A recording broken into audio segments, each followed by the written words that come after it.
Gentlemen, we have called you together to inform you that we are going to overthrow the United States government.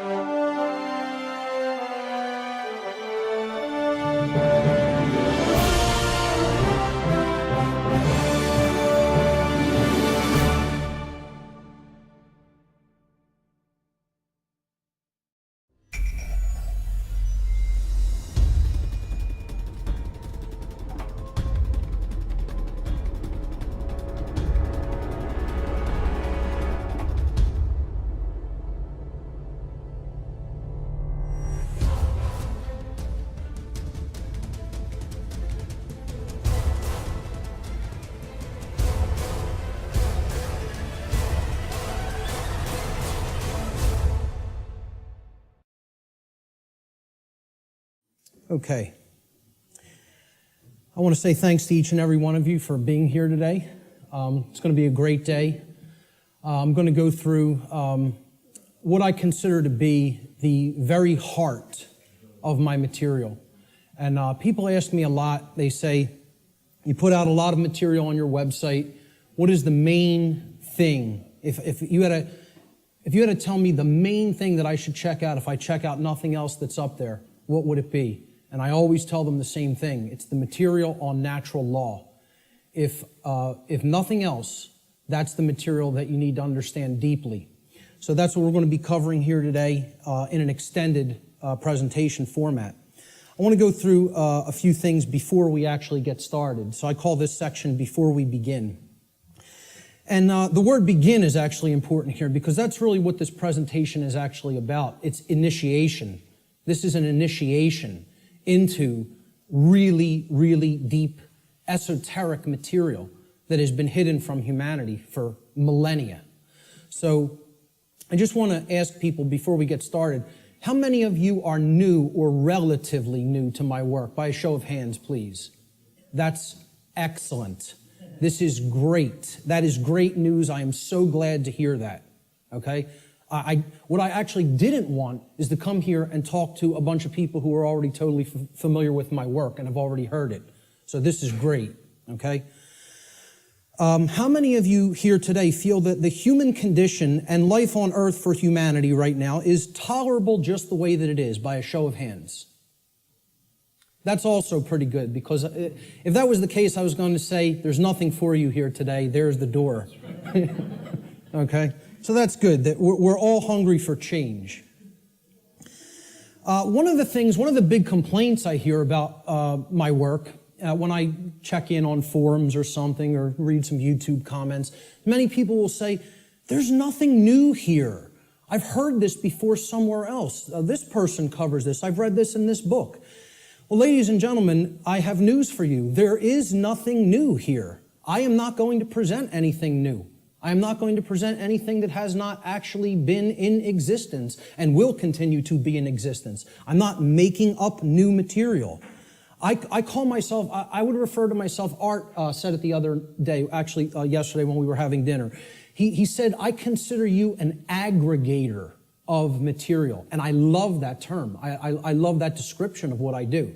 I am an aggregator. I bring things together into a tapestry and then help to explain it in simple and easy to understand terms so that people can readily absorb it, take it in, and then do something with that information. So you will not be seeing or hearing anything new here today, okay? As the old saying goes in all of the old mystery traditions, there is nothing new under the sun. And what that phrase actually means, many people don't know what that phrase means. It means that the truth, it is singular and eternal.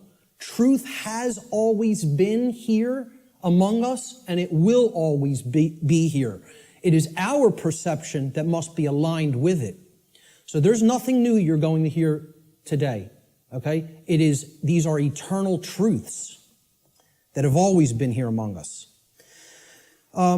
Another aspect I want to cover before we get started is about my presentation style. This is another thing that I get a lot of complaints about, and it's something that I have no intention of changing, okay? My presentation style has been described by some as extremely intense, and at times even combative. This is a word many people will use to describe my presentation style. Some of you here today are very likely to be angered by some of the things you may hear me say during the duration of this seminar. And I say, so be it. That's okay. If you get angry, that's okay. The fact of the matter is that truth itself, by its very nature, is belligerent. And I'll actually be putting up a quote to that nature later on in the presentation. The reason truth is belligerent is because it actually is at war. It's at war with the lie. It's at war with deception. It's at war with mind control. So truth can be belligerent. Many people don't want to hear it when they first encounter it. So I tell people all the time, I don't do this. I don't present this information, okay, to be liked. I don't do this to make friends. Okay, I'm not interested in making a whole bunch of new friends. If it happens, that's great, okay? But that's not the reason I do what I do.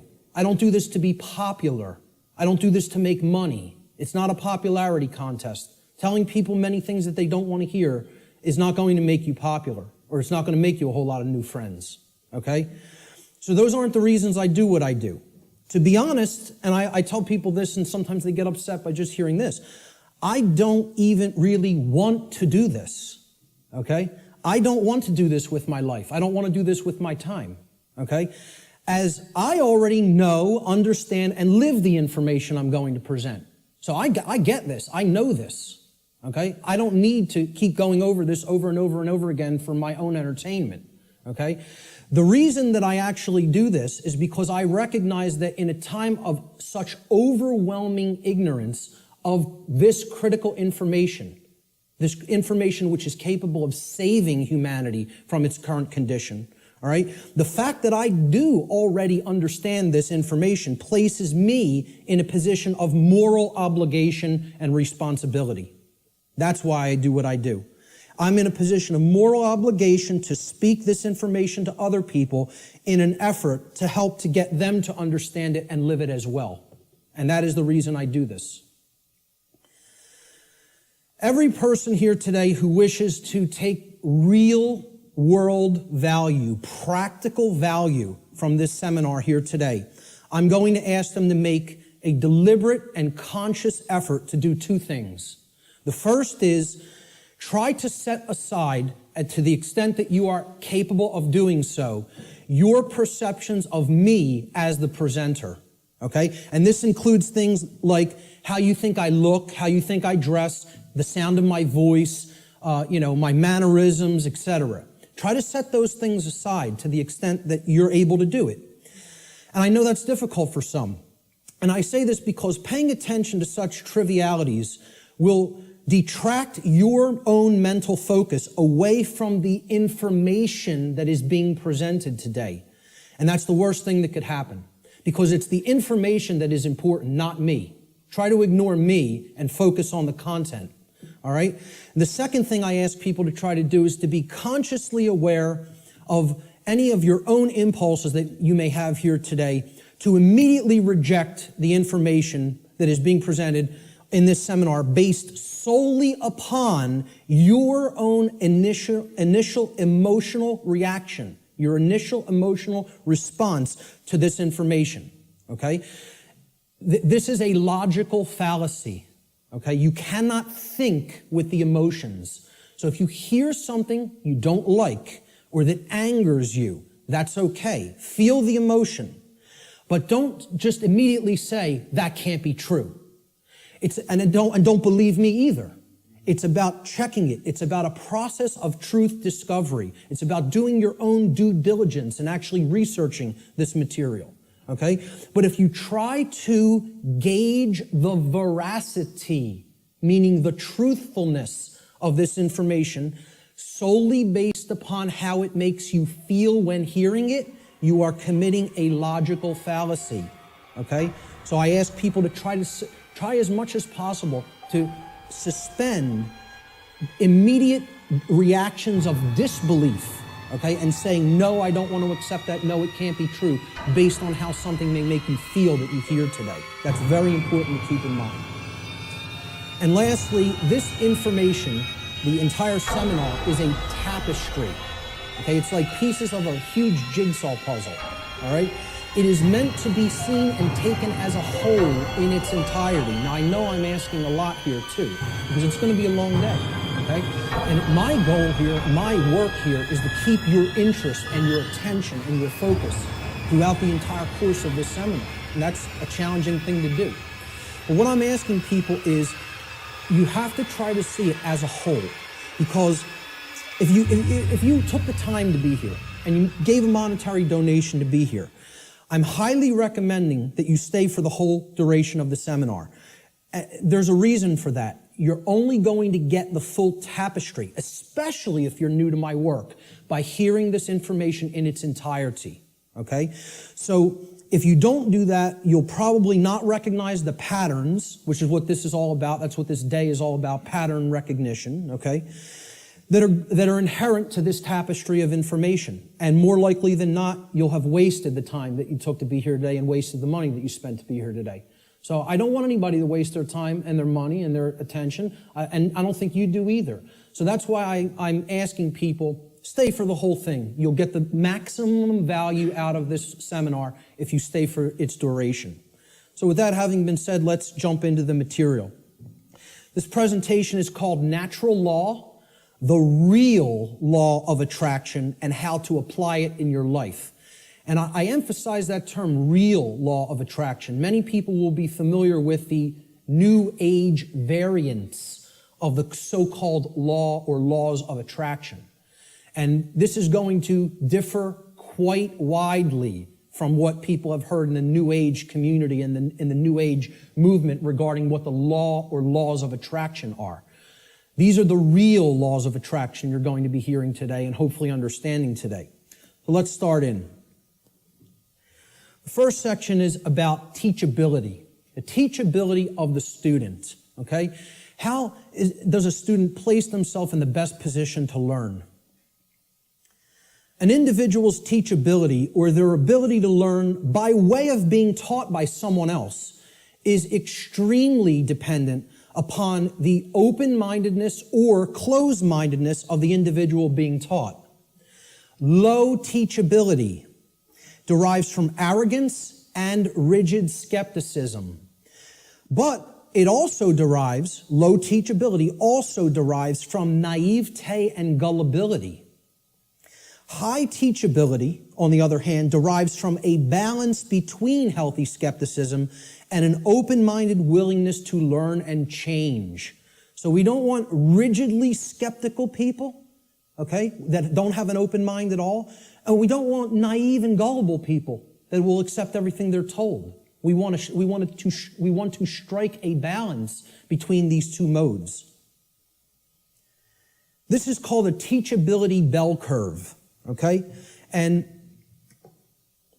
down here is the mental state of the student, whether they are, and it goes from arrogance, cynicism, skeptical nature, a teacher, a student, and then up to being trusting, then being gullible, and then being outright naive.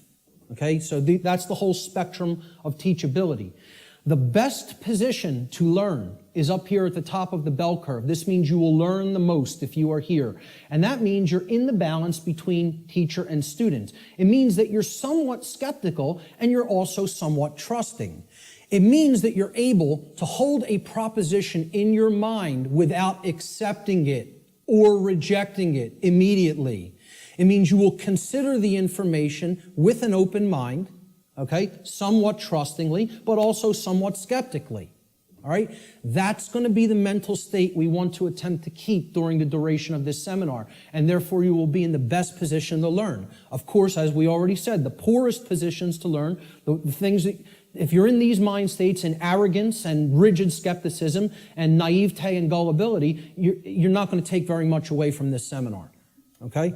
So we want to remain at the top of that bell curve if at all possible. Human beings should consider with great care where their information comes from, the source for the information. And this is because by refusing to present certain information and by influencing people to dissuade them from looking into certain information because they're telling you that it's unimportant or unnecessary to consider, many modern institutions like media, like so-called education institutions, are seeking to actually control human perceptions, or let's call it outright what it really is, to control the mind, okay? And therefore, to limit what human beings may even come to understand, and therefore by limiting what they are coming to understand, they're actually limiting what they're able to do, what they're able to change, what they're able to create in the world. Okay? So you have to be skeptical of where your information comes from. And that's why I tell people at the very beginning in my lectures, do not believe me. The worst thing you could do is believe what I'm telling you. You need to look into it for yourself, and most of all, you need to do personal introspection to really feel inside of yourself whether this information resonates with truth. Everybody has that intuitive capacity. That also has to be turned on and engaged and used. All right?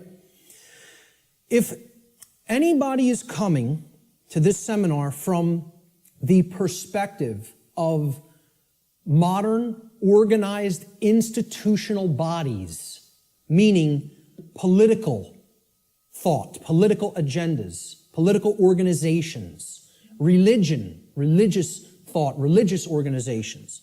I'm talking about organized religion here, okay? What I call scientism, not real science, but scientism, science as set up by institutional bodies to be rigidly skeptical belief systems that blot out anything that could possibly say anything to the contrary of their pre-existing beliefs. I call that scientism. Okay? And of course, the New Age movement, which you could group that in with religion. It's just it's for those who don't fall into the religious mindset. This is an alternative religion proposed for them, and they call it the New Age movement.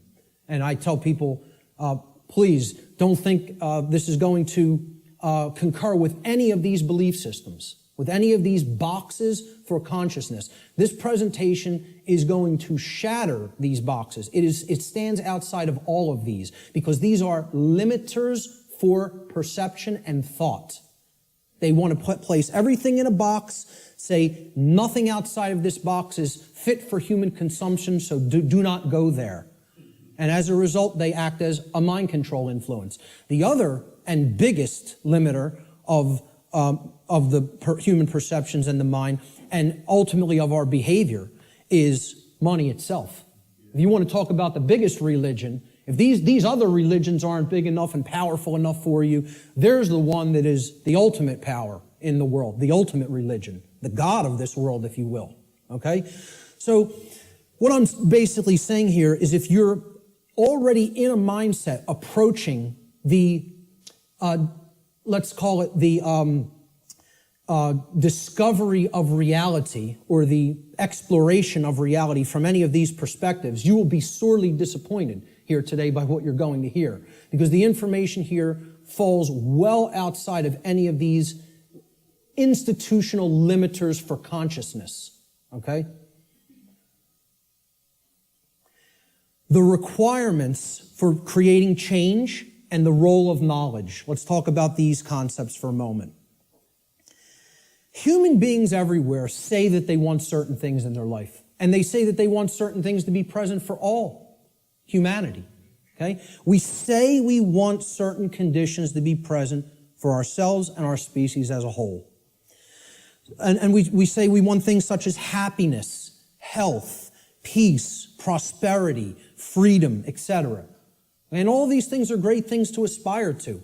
And we say we want them. Most people will say and tell you we want these things, all right?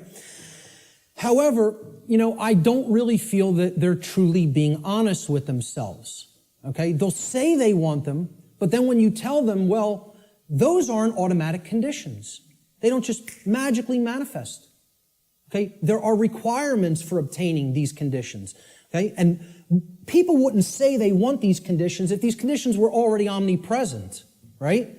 They're saying that they want something because they don't have it at all, or at least in fullness, right? So when you tell them there's requirements for obtaining them, many people will say, oh, well, I may not be willing to go there. I may not want to exert that much effort.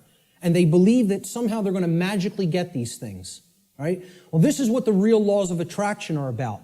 It's explaining conditions that you want don't just automatically manifest by thinking of them or just having a feeling about them. This is a New Age deception. There are requirements for obtaining the conditions that we say we want. Requirement exists in nature. It does exist. If you want something to be different than the way that it already is, than the default conditions, then requirement exists. If you're okay with things being the way that they are now, requirement doesn't exist. There are no requirements to creating change. You just accept the default conditions the way they are now and go on with your existence and accept it's going to be this way and possibly get worse. But if you want real change to happen, requirements exist. And this is what many New Age teachers will not tell you, or they'll outright deny that requirements exist for creating real change. Specific requirements exist in order for human beings to obtain the conditions that they say they want. If the requirements for obtaining those conditions are not met, those conditions do not just magically manifest by magical means automatically. That's not how it works, folks. And that bursts a lot of people's bubble right off the bat. This is a key concept to understand. So what are these requirements? We need to know certain things. Knowledge is required. Knowledge.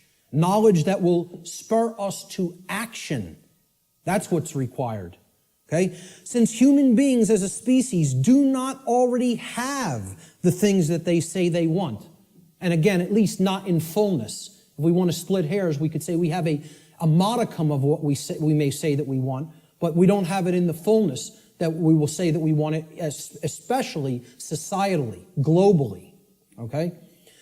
So since we don't already have these things, it follows logically that the knowledge of the requirements to obtaining these things, okay, either must be absent. The knowledge is not present anywhere. Or if it is present, if that knowledge for obtaining those things, the requirements for obtaining those things, if that knowledge is present, then it must be willfully being ignored. It is here, and yet people aren't paying attention to it. They aren't taking it in and accepting it and doing anything with that knowledge. So they're ignoring it because it's uncomfortable. As long as this knowledge continues to remain either unknown or ignored, the manifestation of the desired conditions that we say that we want is impossible. Cannot happen. It is an impossibility for it to magically, automatically manifest without the requirements being met. And that's what we're going to talk about here today. What are these requirements? What is this knowledge? This knowledge is occulted, meaning hidden. Okay, now, how many people here came here today thinking that they were going to hear information about the occult by a show of hands? Okay, about half the room. Good. Okay, for the rest of the people, that may come as a shock. But what you have to understand right off the bat is that the word occult, it's simply derived from Latin, the Latin adjective occultus. Occultus in Latin means hidden, hidden from sight. And it's derived from the Latin noun oculus, which means eye. Okay? The word ocular in English means related to the eye or related to sight or vision. So what the occult is something, it is a body of knowledge that has been hidden away for a specific reason. And we're going to get into what that reason is. Okay, so from the term oculus or eye in Latin comes the verb occultare. Occultare means to hide, to conceal, or to keep secret, to keep hidden from the eye so that it cannot be seen. The information regarding natural law is occulted knowledge. It is knowledge that has been hidden from humanity. Okay? It's held by the few, which is represented here at the top of this pyramid. You can look at this as a pyramid representing knowledge or ignorance. At the top of the pyramid, you have knowledge. It's the higher you go in the pyramid, the more knowledge. Okay? But the pyramid tapers because at the top, very few people understand that information. Very few people have that knowledge and have actually integrated it into themselves to the point where it becomes understanding. All right? Down here, you have no knowledge, the ignorant masses. Okay? And up here, you have the people who are in the know, right, who have this knowledge about how natural law works and are actually using it for a certain reason. We're going to get to that next, what that is. So please, as you go through this seminar, please keep in mind, if I ever use the term occult, all I'm talking about here is hidden knowledge. That's what it means. Occulted knowledge is hidden. Now, why would anybody want to hide knowledge that is extremely important? Well, there's a very specific reason, all right? But before we even get to that, we have to talk about what is this occulted knowledge? What is the body of knowledge? What does it comprise? When I'm saying the occult, the knowledge of the occult, what do I mean by that? All right? Occult knowledge constitutes two things. There's two general bodies of occult knowledge. In the actual mystery traditions and in occult schools, they talk about these as arcana, A-R-C-A-N-A, arcana. The word arcana is also Latin. It means knowledge, okay? That's all it means. So there's two bodies of knowledge. There's one body of knowledge in the occult called lesser arcana, the lesser arcana or the minor arcana. This means the knowledge of the microcosm, the knowledge of the small things, okay? It doesn't mean it's less important. It means it's dealing with the individual units of consciousness, the human psyche, the psyche of the individual, okay? So the first major body of occult knowledge constitutes knowledge of human consciousness, how it works, how it operates, what our motivations are, things like that, okay? The second body of occult knowledge is called the greater arcana or the major arcana. All right? And again, this doesn't refer to that it's more important. It refers to it is the macrocosmic understanding, the understanding of the very large laws of nature that govern the macrocosm, okay? So universal laws are part of the greater arcana of occult knowledge. And what I call here today, under the umbrella, the term natural law, falls into that second category of greater knowledge, the greater arcana of occult knowledge, okay? And what these natural laws are unseen and universal spiritual laws. We could talk about the word natural here too. Natural is derived from Egyptian and other Middle Eastern tradition languages, okay? The word neter in Egyptian, which would have been spelled without vowels. If we transliterated it, it would be NTR in English.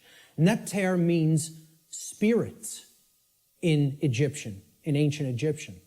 The suffix al, even in English today, but if you go back into Arabic languages and ancient Middle Eastern languages, al as a suffix actually means of or related to, or having come from, okay? So natural, if you put these root words together, neter and al, right? It means of or related to the realm of spirit, of or related to God, actually. The word neter also meant God, spirit or God, okay? So this is the spiritual domain, the laws that actually are operating in the unseen realm. Okay, now, they manifest in the physical realm. We're going to talk about that.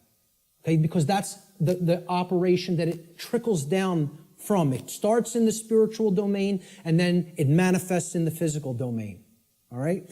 So it's important to understand these two bodies of knowledge. The lesser arcana, okay, is about the monad or the individuated unit of consciousness. of the human being. And then the greater knowledge is about the laws that govern the macrocosmic universe. All right? So, what these laws do, this body of the workings of nature that I am calling under the umbrella natural law, they're universal spiritual laws which govern the consequences of behavior. They govern the consequences of behavior. And I would add a caveat to that. They govern the consequences of behavior for intelligent species, for beings that are capable of coming to their understanding. Okay? And I would delineate that from, like, the animal kingdom. Okay? The animal kingdom is not held to the same standard as human beings when it comes to this body of information, because I don't think you're going to sit down with your cat and explain natural law to it. Okay? So when people say, well, why doesn't the animal kingdom held to account in the same way that human beings are? It's because, surprise, surprise, we don't share the same level of consciousness.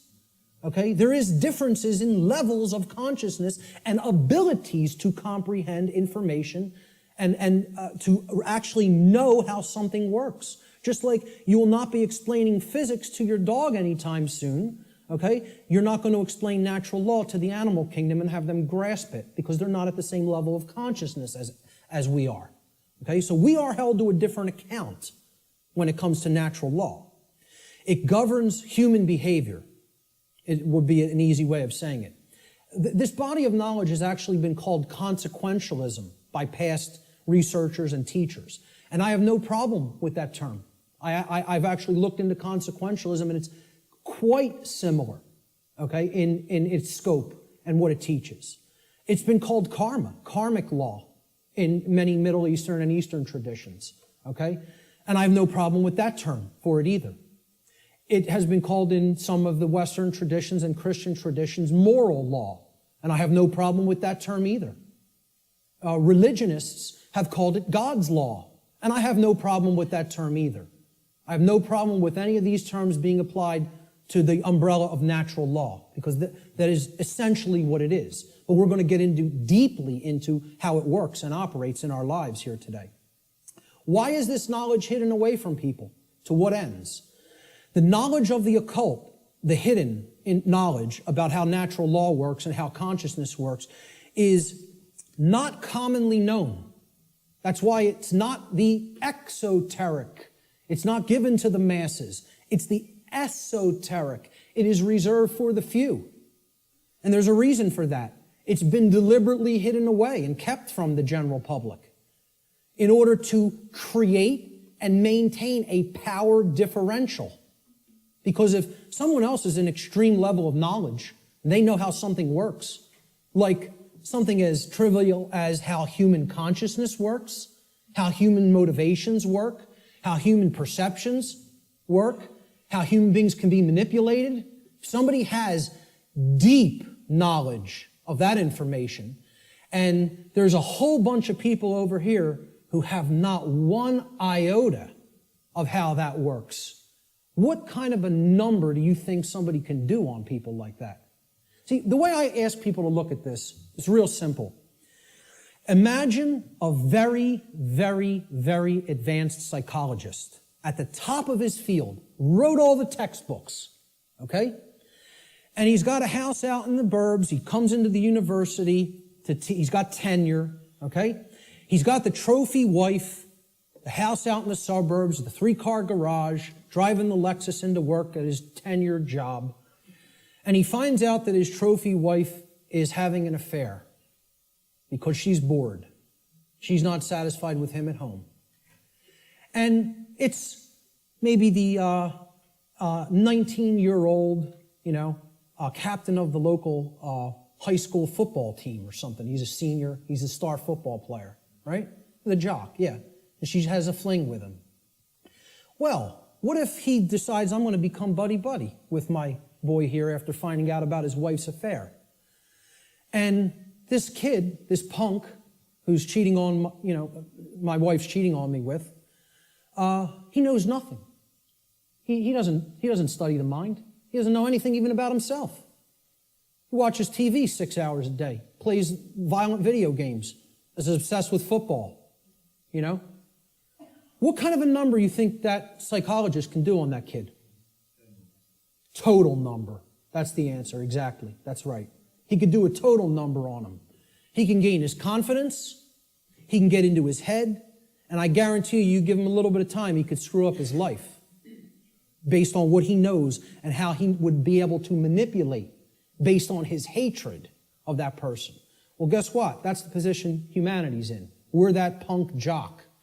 And I'm not saying we necessarily did something to deserve it, but we're in that same position where the people with this knowledge at the highest levels, they hate us. And they're doing a total number on us because we don't have this knowledge. And until that changes, don't expect the playing field to be leveled. Expect it to get worse. Okay? The knowledge is hidden to create and maintain a power differential between those who hold it and those who are ignorant of it. It's that simple. The knowledge of natural law and its operations constitutes what I call the most deeply occulted or hidden information that exists on this planet. You will not find any more hidden information. This is the thing that all the distractions are there for, to keep you from learning. The endless trivialities, the nonsense you hear on the news, all the video games, all of the nonsense television, the sports, you know, it's all there to keep people from understanding this. And I can't get you to accept that or believe it, and I don't ask you to believe it. I'm telling you that's what they're trying to, from my years of being inside occult traditions that are very, very dark. I'm telling you, this is what they don't want you to know from firsthand experience. How many people here today know that I was involved in the dark occult in my past? Good. Great. Okay. The powers that be want to seek to keep this information hidden from the people of the earth at all costs, because understanding this information about natural law will level the playing field and put an end to the currently entrenched systems of control that are operating on the earth. We should very clearly make a distinguishment between nescience and ignorance so that people fully understand the difference between these two concepts. How many people even have heard the term nescience? Very few. This is a word that has practically been sanitized from colloquial English, practically been sanitized from the English language. And there's a reason for that too. There's two contexts to not knowing something. The first context is nescience. Okay? Nescience comes from the Latin. The prefix ne in Latin means not or not present or absent. Okay? And then sciere in Latin means to know. It's where we get the word science from. Okay? So you put them together, and nescience, it actually, those two roots form another word, nesciere. Nesciere in Latin means not to know, to not understand. But there's a connotation to it. It means to not understand because the specific information that you may be having a desire to understand is completely absent. It is not present, and you cannot actually aggregate that information. You can't bring those pieces of grammar together to form the sentence, okay? It's not present, okay? So you don't have it at all. It's unattainable. This should be clearly delineated from ignorance. Now, nescience is not someone's fault. The information just isn't there. Okay, you can't be blamed for nescience. There is no blame in nescience. The person who is nescient is not to be blamed for being nescient. The information simply wasn't present so they could take it in and then come to understand it. Ignorance carries blame. This is another thing. People want to think in the New Age movement there's no such thing as. Nobody's to blame. And that goes to that there's no cause for anything that's happening, as you'll hear a lot in the New Age circles. Okay? I very strongly put down these notions, or attempt to. Okay? There are causes and effects. There are people who are responsible for what is happening. There is blame. Blame exists. Okay? There are people who are culpable. We're going to talk about moral culpability later. So ignorance has blame attached to it and responsibility attached to it. Okay? It comes from the Latin verb ignorare in Latin. And this means not to know, just like nescience means not to know, but in a completely different connotation. The connotation of ignorance means you don't know even though necessary information is present and right there before you, because you have willfully refused or disregarded that information. Whether you've refused it because it made you feel uncomfortable, or whether you disregarded it because you felt that's not important for me to know. I don't need to know that. Or you feel you already understand something that contradicts with what's, the new thing that you're hearing or seeing. Okay? So when you willfully disregard something, okay? If I wanted to willfully disregard the gentleman sitting in the front row, he's present. I could just pretend he's not here and ignore him.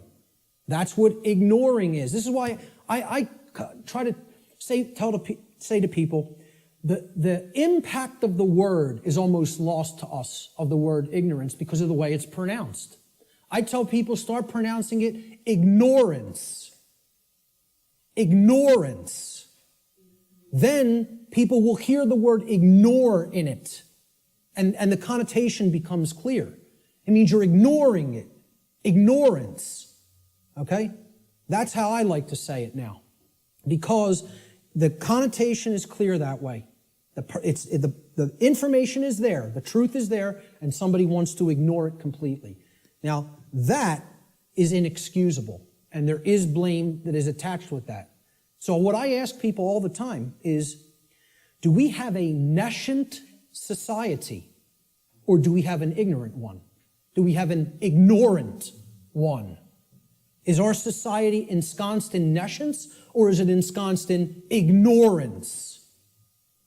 I would argue absolutely that we are ensconced in ignorance in society, not nescience. I think we are drowning in information. I think we are drowning in the truth that is all around us, but people are ignoring it, largely. Not everyone. There's many people who are very hungry for it and taking it in as fast as they can, But I think the majority of human beings are in the state of ignorance, even though the truth is present all around us. And that constitutes what Art talked about earlier, this consensus trance, which people in the so-called truth community or truth movement have likened to sleep. They say that they are asleep. I liken it to hypnosis. If you look at the origins of the word hypnosis, right, it means suppressed knowledge. It comes from Greek. Hypo means under, as in hypodermic, under the skin. And gnosis means knowledge, the suppression of knowledge. Hypo means suppression also, under and suppression. So hypnosis is the suppression of knowledge. And that's the state that these people are in. And it's done by themselves. It's not, we have to stop looking at this as a victim relationship. This is a willful choice. In a time of overwhelming information available at people's fingertips, the truth being ignored is not an option. It's a willful decision that people are making. And it's a decision that they should be held accountable to because of what is going on, that they are ignoring, what they are allowing to go on in their name and not saying a thing about it. Content to let evil run amok. All right? And then people will wonder, why are we losing freedom? Why is freedom on the wane? Why is totalitarianism and tyranny rising up? Why do we see so much control and obsession with control in our society? They'll see that. Many of them will see the rising police state. They'll see the injustices in our society. They'll see the restrictions on our inherent natural liberty. Okay? But here's the thing. Many of them will not make the transition to grasping. They'll say, yeah, this is what's happening to the earth. It's being turned into a huge prison everywhere. and at the most rapid pace right here in America. Okay? And they'll see this lock going onto the cage, but the question that they never get to, they don't even get to the question, let alone the answer, is why. They'll talk about the symptoms. They'll describe the prison. They'll describe every corner of the cage accurately in many cases. They can tell you exactly how it's working. They can tell you all the different aspects of the control system, but they can't tell you why it's actually going into place. Why is that happening? Well, that's what this presentation answers. Why are we losing freedom? And it gets to the actual heart of that answer. So what this presentation constitutes is a master key that unlocks all the locks to all the doors on all the cages in the prison, if it is accepted.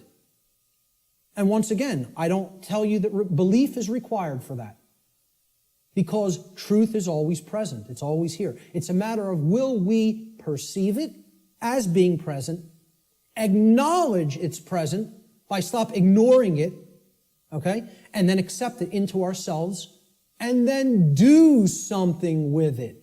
Understanding is not the end. Taking in the knowledge and understanding it is the beginning. Action is required. See, knowledge is required, understanding is required, but then action is finally required.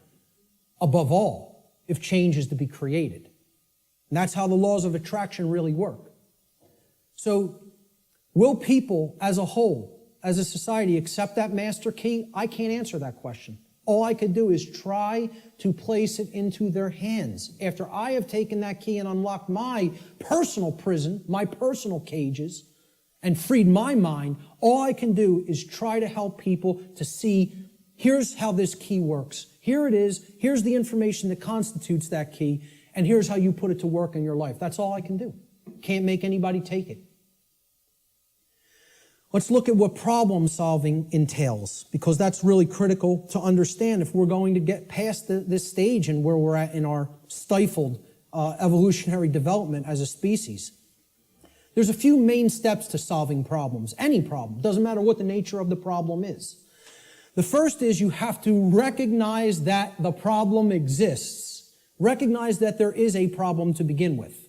And I think by asking the question, is everybody content with the way things are, and nobody raised their hand, I think that's great, because it at least acknowledges to me the people here today recognize we have a problem.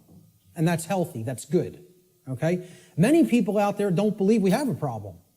You know, they like this place. They like the world the way that it is, you know, which is unfathomable to me, because to me it's a living hell.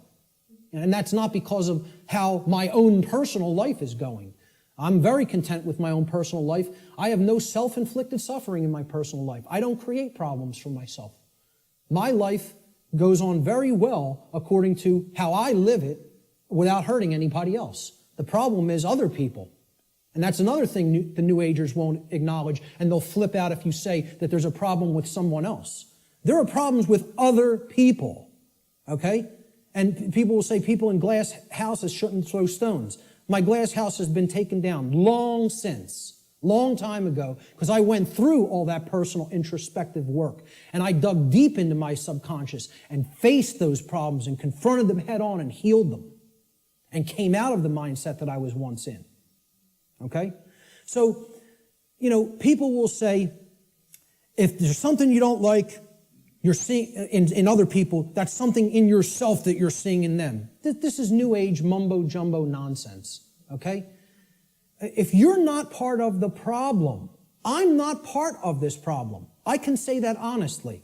I'm not part of this problem. I can look at every single person, anybody who's watching this, and say, I'm not part of the problem that's happening on the earth, with all honesty and knowing that I am telling the truth with that. Okay? But see, at one point, I was part of the problem, and a big part of the problem. Okay? What I had to do at some point is stop doing this and pointing out and saying the problem lies elsewhere while I was still part of it. And then I had to do this and point squarely at myself and say, what do I need to change here, here, and finally here in the guts, in the courage? You know, people will say, yeah, change happens in the mind, it happens in the heart. But lastly, it happens in the guts. We need to generate what I call the heart, mind, guts. Okay? You got to care enough to know and then put it into action. The heart, mind, guts. Okay? That taking action is the most important step when it comes to creating change. And we're going to get to that in a moment. But the whole point here is I had to look at what I needed to change about myself in my thoughts, my emotions, and my actions, and then change those things in myself. This is what most people want to run away from. They want to say, yeah, I want those things that I say I want to magically to be present in my life, but I don't want to do those things that require self-change in how I think, in how I feel, and in how I act. I want it magically to happen without changing those things in me. So I can honestly look at the rest of the world and say, the problem does not lie within me. I am not seeing a manifestation of myself in other people. Other people have not done the same process that I have, the introspective work that I have, and gone through that painful, painstaking work that involves effort, hard effort. I'm not up here telling people I'm offering you the tonic. You're going to take a sip and magically you will be enlightened. Okay? Knowing what's going on in the world is hard work. It involves destruction. It's a destructive process. It involves destruction of belief systems. It involves completely breaking down barriers that are in your head. Okay? Hardly anybody wants to do that work. People want to run 1,000,000 miles an hour in the opposite direction from that work. Anything but that. I'll take the grave instead of that. Okay? That's where most people's heads are at. All right? So let's get back to the steps here for problem solving. The first is you got to recognize that there's a problem. If you are in denial, good luck. Let me know how that works out for you. Because you're not solving any problem in a state of denial at all. Fear-based denial of the problem must first be dealt with and conquered and stamped out. And you have to acknowledge how bad it is. You know? People feel symptoms coming on of a disease or something and they want to ignore it because they don't want to believe I'm sick. I don't want to believe I'm sick. I don't want to believe I have a problem. Then you're waiting. You don't get it diagnosed, and then it turns into a much bigger problem, which is where we're at as a society for ignoring this information. This is what denial looks like, symbolically. Okay? A person with their head in the sand like an ostrich. And please take note, ladies and gentlemen, when you're in this position, when you're in the position of denial with your head in the sand, you're on your knees with your ass in the air. Okay? I almost say it's amazingly synchronistic that the human body was designed like that. That in order to put your head in the sand, symbolically, so to speak, you have to be on your knees. Okay? And that's where most of our society is at. They're on their knees. And in that state of denial. The second step to problem solving is to recognize that the symptoms that are being displayed, the symptoms you are seeing, are merely effects of underlying causal factors. You can't treat symptoms and solve a problem. It's not possible. That's not how problem solving works. You have to get to what caused the problem. Okay? Instead of simply treating symptoms, make an accurate diagnosis of the causes of the problem. So what does the word diagnosis mean? Diagnosis comes from Greek. The preposition dia, transliterated there in the parentheses, you see it in Greek script, okay? It means through or by way of. So by a method, by a particular method, all right? And the second part of diagnosis is the Greek noun gnosis. Gnosis means knowledge in Greek. So what a diagnosis means is through knowledge or by way of knowledge. You're going to solve the problem by way of knowledge. There is knowledge that acts as the requirement to solving the problem and getting what you want. And here's another thing, and I'm going to keep going back to this. It's going to be like an undercurrent in this, because the New Age community, and I'm going to become a more outspoken opponent of New Age ideologies, because they are lying to people, whether it be through direct, willful deception, or whether it be through useful dupes and useful idiots. They are telling people things that are completely inaccurate to how things really work. All right? Because they want to keep people suppressed and non-active. They want people in acceptance mode of everything. Accept, never rebel. Okay? Don't take action. Just observe. Just watch. You'll hear all of these things in the New Age movement. Okay? The reason I bring it up is because when you even say the word knowledge to some New Agers, they almost take offense. Because what the New Age is becoming is the new modern day variant. It's a new form of what's known as solipsism.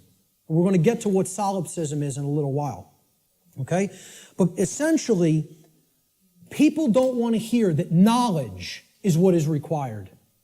Because the attainment of real knowledge, not pseudo-knowledge, real knowledge, requires work.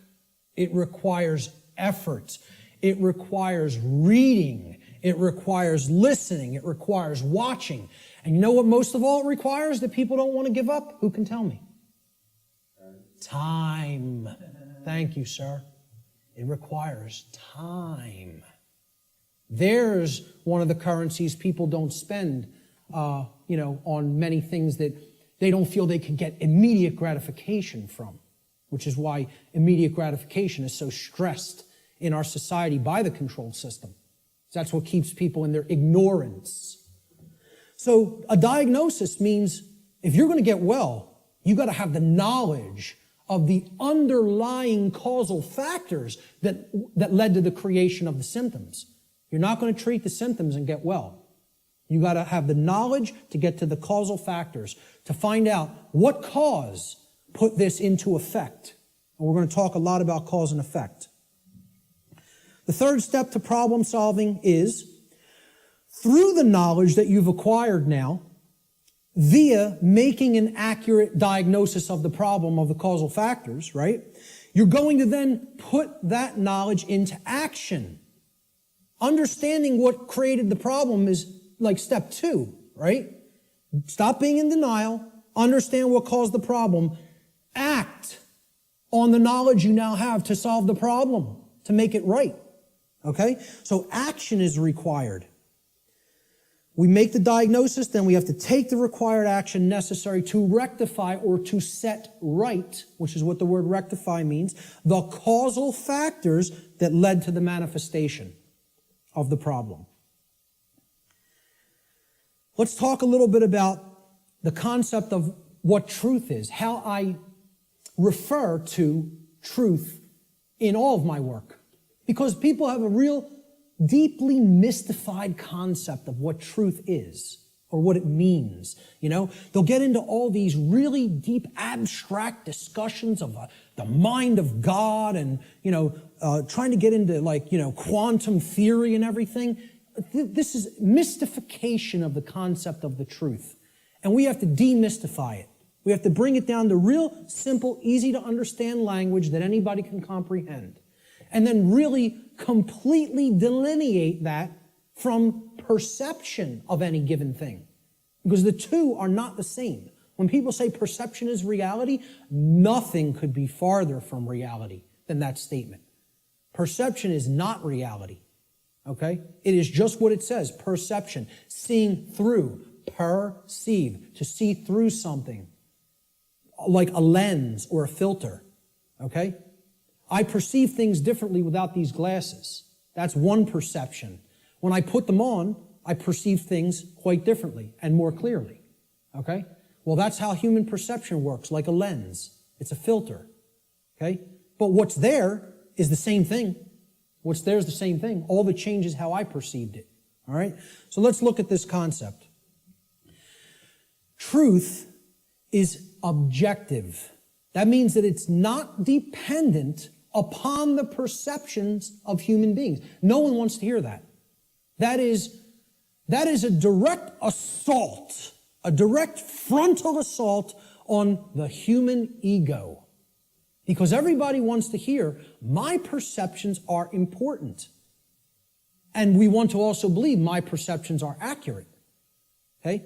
Now people will say, well, what makes you say your perception of this topic is going to be accurate?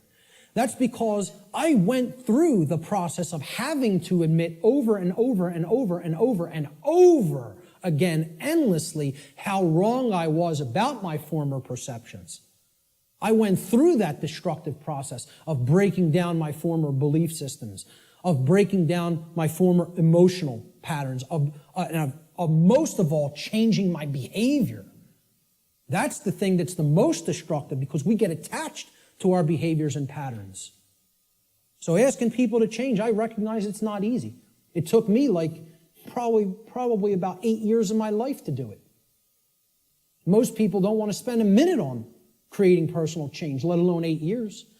And, when I look at myself, in all honesty, again, none of this is to sound egoic or to toot my own horn, but I look at it like I was a mild case of ego entrapment, a mild case compared to where I see other people at. I feel like I was the, very brittle stone that just needed to be hit with a chisel a few times and it broke into powder.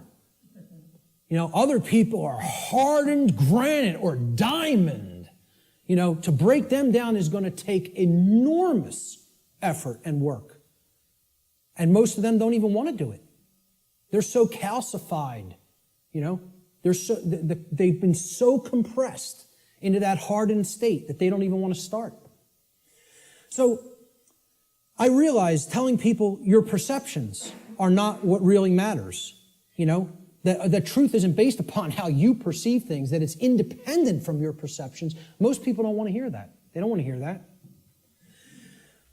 Human beings' perceptions are capable of wavering. They can waver slightly from the truth, and they can waver wildly from the truth. All right? What truth is that which does not waver. It doesn't move. It's that which is. It doesn't matter what anybody thinks about it. It doesn't matter whether anybody believes it. It doesn't matter whether anybody knows it. It doesn't matter whether anybody sees it. It doesn't matter whether anybody wants to see it. It's there. It's always been there. It's always going to be there. Nothing anybody does can change what has happened. Can anybody change what has already occurred in what we call, in the thinking of linear time, the past? Not one person here is capable of doing that. Let me tell you something. Not one being in the entire manifested universe is capable of doing that. Because that which has already occurred is set in the record of the universe. Nothing can change the past. Ever. Great movie on this. Watch the new movie, The Time Machine. Not the original 50s version or 60s version. The new one. I think it came out in late 90s or early 2000s. Okay? This movie got crushed in reviews. Crushed. Whenever reviewers crush a movie and give it the worst ratings, go see that film. Because I guarantee you there's very important allegorical concepts that you need to understand embedded in that film, and that's why the reviewers crush it, because they don't want you getting any ideas, This movie got crushed in the theaters, and I'm telling you, it's one of the best films to understand the concept of the absolute impossibility of changing the past. The past cannot be altered. You know what can be altered? The future. That's what that movie's about. And you know where the alteration of the future begins? In the present moment. That's exactly right. That's the only place it begins. Okay? So what truth is, the demystified concept of truth, is it's simply that which already exists. It's that which has happened in the past and is happening in the present moment. The truth does not exist in the future. When we get to those future moments and it's the present, truth will be existent then, but not until, okay? So there is no such thing as truth in the future. Truth is that which has occurred in the past and that which is occurring in the present. It is simply that which is and that which has been. please recognize when I use the word truth, that is all I'm talking about. I'm not talking about the mind of God. I'm not talking about the entire reason for the existence of the universe. I'm talking about the events that have taken place in the past and are taking place in the present. That's all. And guess what? That's all the truth is. It doesn't need to be any more complicated than that. Okay? You want to make it more complicated than that, call it something other than truth so as not to confuse people to what truth really is. Truth versus human perception. Okay? Now, I want to ask people to imagine, see these white lines? Imagine these white lines that do not waver as truth. And imagine that the perception that is set against the truth, we're going to take three different individuals. This is individual A, this is individual B, this is individual C. Okay? Their ability to perceive what has occurred and what is occurring is what I would refer to as consciousness. Okay? Consciousness is a being's ability to recognize patterns and meaning with respect to those patterns. Meaning you have an accurate understanding of what's taking place within and around you, or you have an inaccurate understanding of what's taking place in and around you. If your consciousness is high, meaning it's at a high frequency, okay, that means you're going to have more of an ability to understand and recognize the patterns. If your consciousnness is low, you're at a low frequency, you're going to see the pattern less. You're not going to accurately perceive. So I liken this to a waveform. In simple, physics, a wave, this is a simple sine wave, okay? It has its crest here and its trough here, okay? And then the pattern repeats, goes up to the crest, down to the trough, and it repeats over again. The distance between the either crests or troughs of the wave is called the wavelength, okay? The longer the wavelength, the shorter the frequency. What that means is how frequently is it going to be intercepting the line that represents truth? How frequently is it going to be aligned with this line, which we are calling truth? Okay? Now, can everybody just, with that explanation, understand this simple model and what I'm talking about here? Is that clear? Okay, because it's important. Because this is a low frequency vibration. It's a low frequency wave. A wave like this, if it was an audio wave, would produce a low frequency, would produce a low bass tone. Okay? As we go up to a higher frequency, you can see the wavelength is shorter, meaning that it intercepts the line which represents truth much more frequently. We can count them. 1, 2, 3, 4, 5 here. 1, 2, 3, 4, 5, 6, 7, 8, 9 there. Okay? So this is a higher frequency vibration. And we go up to an even higher frequency. Let's say person C has this consciousness. They have a higher frequency. Okay? And they're intercepting the line that represents truth, much more frequency. I won't count those out because there's a lot of them, okay? The higher the frequency, the more in tune with truth we are. What would happen if this frequency became infinitely high? What would it become? It would be indistinguishable from a line. And therefore, someone would be aligned to that which is. The higher the level of consciousness or frequency, which is their perception of reality being accurate, okay? Not wavering as much from the truth, because it's hitting it in more places. We would basically, this wave would turn into a line at some point, the higher the frequency went. Think about this in sound, right? You hear a low bass tone, it's like, then it goes up, and it would go eventually outside the range of human hearing, because the frequency went so high. Same concept here. The higher the frequency, the higher the perception of reality, the quality of the perception is going to be. Okay? The concept to keep in mind here is perception is not reality. It's the filter we see reality through. What the human being's work is to do is to align their perception to the reality which exists, which is truth. We need to set aside what we want the truth to be and look at what it is. What it is altogether different than what we want it to be. But until we recognize what it is, we're not even in a position to make an accurate diagnosis of what's going on and therefore create what we want it to be.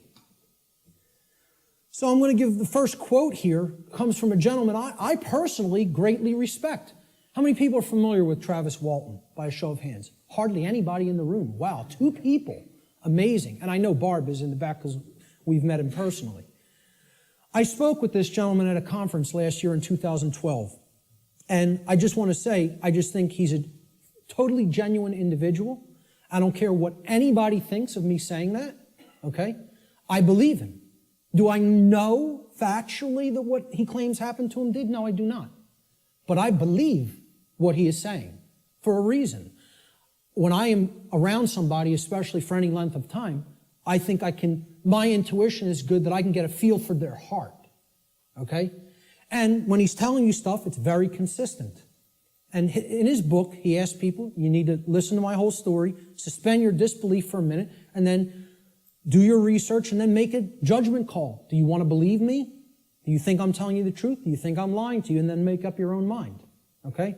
And who Travis Walton is, he claims that he was an abductee, that he was taken on board an extraterrestrial craft at a point in his life. He disappeared for days. They were out looking for him, and his best friends were accused of murdering him. And he shows up 5 days later in like deplorable conditions, out on a country road someplace. But anyway, again, I spoke with him back in 2012. I just bumped into him again. We were just at a conference. I'm bringing this up for a reason. We were just at a conference in Philadelphia where he spoke. And this quote, I feel I would start, if I was going to quote somebody, I was going to make this like the first quote in the presentation today.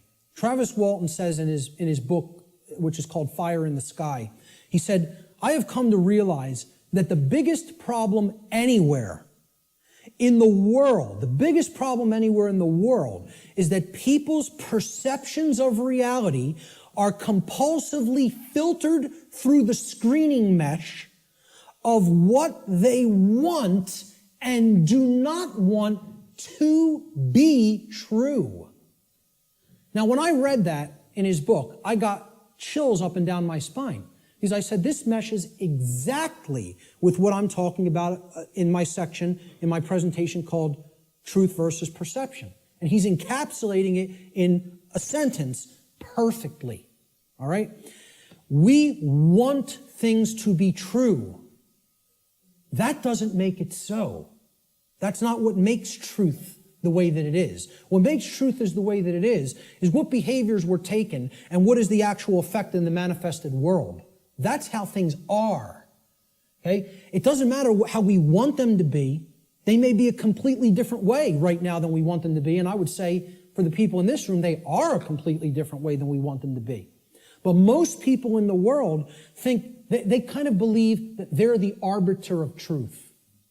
And that's a bad place to be in. That's a very, very low level of consciousness. To think that if I don't believe that it's this way, it's not this way. Many people are trapped in that state of mind. Okay? Now, the reason I even bring this up and included Travis's quote here is at this conference that we were just at a couple of weeks ago. Okay? I didn't speak at it. I tabled at it. A woman came up to my table and she picked up my New Age Bullshit DVD, which is available here today in the back. And she said, "What's this about?" With a real skeptical look. And I explained, well, it's a 7-hour extended video podcast that has many, many slides, okay? I gave a shortened version of it at the Free Your Mind conference in Philadelphia. And this is the extended version that goes deeply into the deception of the New Age movement and how it is a religion that is designed to suppress the masculine side of the personality, which is the side that actually takes action and creates change. Okay? And that's, of course, pushed by the sacred feminine, which is care and creativity, and compassion. Right? Both need to be present. We're going to talk about that here today. But I said this is about the suppression of that masculine energy. And that's what the New Age movement is about. The suppression of the masculine. Right? So I said, what the New Age religion wants to teach people is just accept everything the way it is, no matter how unjust it is, no matter how deplorable the conditions are, no matter how much evil is taking place in our midst. Accept it. That's the New Age religion. And here's what she said. That's exactly how I am. I just accept everything. I don't make any judgments on anything that occurs, no matter what it is, no matter how it's perceived. You want to perceive it as evil? That's your judgment. I said, yes, it is my judgment. You know why? Because it's evil. It really is. There is such a thing. I said, and you're content to let evil run amok and take this whole world because you don't want to act. Because what's really there is cowardice. That's what it really is. Okay? And she didn't want to hear that. She said, I prefer not to see it that way. Now, align this with the quote. I prefer not to see it that way. Okay? And I hope by some miracle she happens to see this presentation at some point. Okay? And, you know, in hindsight, I didn't say this to her on the spot, but I thought about it for a little bit the next day. And what I should have really said is, no, you prefer not to see, period. That's the truth. Okay? So I prefer not to see it that way means, no, I want to ignore reality. I want to believe what I want to be true is the way that it already is. And this is what the New Age hoax is peddling to people. Okay? So, great quote that I thought accurately sums it all up. See, this woman also told me that she is a follower, quote unquote, of the New Age ideology that is referred to as the Course in Miracles. How many people have even heard of this? A lot of people. Okay? You know what that is? It's called solipsism, wrapped in a nice, neat new package. Solipsism. How many people are familiar with the ideology called solipsism? Good. More than I would have thought. Most people have never heard of this. Okay? Solipsism is a completely egoic and destructive ideology that has absolutely no bearing or resemblance to truth in any way. And the people who are solipsists are mentally ill. I'm not even going to provide any evidence of that. I'm telling you, you need to research this religion and sickness for yourself. It's a mental illness. A solipsist is a mentally ill person who should probably be somehow removed, segregated from society, and institutionalized until they are made well, because they are a destructive influence on society. This is what I focused on podcast number 1 of my podcast series and radio shows. I went into the ideology of what solipsism is and how destructive it is and how it's a religion. Okay? What this is, well, first of all, let's look at the word. And you'll notice I'll be breaking down words all day long. Because if you don't understand where words came from, you don't really understand what they really were intended to mean. Regardless of whatever connotation they may have taken on in the modern world, the intended meaning of the word, the original meaning, is derived from its etymological derivation. You need to go into the ancient languages, Latin and Greek roots and other languages, Germanic, Arabic, etc., and you need to break down the words from their etymological origins. Then you will understand their real meaning. And I'm telling you, you do this, and the top of your head will blow off by what you will find, by what words we speak on a daily basis actually mean, and we have no idea what they mean. Okay? So the word solipsism comes from the Latin adjective solus, which means alone or one. And then the Latin pronoun ipse, which means self, myself, etc. Okay? The ideology of solipsism is that nothing exists outside of me. I'm the only being that exists in creation. Or essentially, it's another way of saying I'm God. Okay? That my perception is the only real perception and no one else is here. Now imagine that. Now, what I'm essentially telling the audience here today is your perceptions are not the truth. You have to work to align your perceptions with the truth. That's damaging enough to the human ego, okay? If I just said, none of you exist, I'm only perceiving your existence, I'm the only one who exists, imagine how egoic that statement is, and actually how demoralizing it is to other people. You're even telling them, I don't even consider that you exist. That's what a solipsist is. They believe the universe is a big illusion created somehow for their amusement, and that there's no objective reality, that you don't exist, you don't exist, you don't exist, you don't exist. I'm the only one who exists. And that's not mental illness. We don't diagnose that as mental illness, okay? I don't care if you want to accept the notion everything is one. I personally accept that notion. I do accept that we are all one. That doesn't mean you're not existent in the physical domain right now as I'm talking to you. Of course we all exist here. We are in the physical domain, okay? The whole point is these people want to believe the entire physical domain is such an illusion that nothing that takes place in it matters or has any significance and should just be watched, and nothing should be done to change it. And let me explain what this is, folks. When I was a Satanist, okay, and I was working inside the Church of Satan and other dark occult organizations, they have a set of sins, believe it or not. They don't look at them as sins in the same way that, religionists look at sin. But they have the things that, these are behaviors and thought patterns that should not be engaged in by the dark occultist themselves, by the magician, if you will. You are not to engage in these behaviors, but we are to peddle them to other people. We are to get them to engage in these behaviors. Okay? You know what the first one is? No, it's not. That's the second or third. I think it's the third, if I'm not mistaken. I don't have the list handy. But the first one is stupidity. That's the first satanic sin. Okay? For the dark occultist. But they want other people in deep stupidity.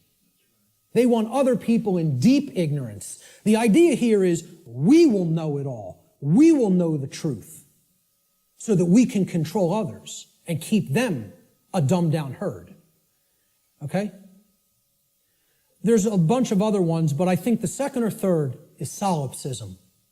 Solipsism is one of the biggest sin for Satanists and dark Luciferians and dark occultists. They don't want any of their membership believing in this mental illness nonsense. Okay? But they want to propagate it and peddle it. They want to do that.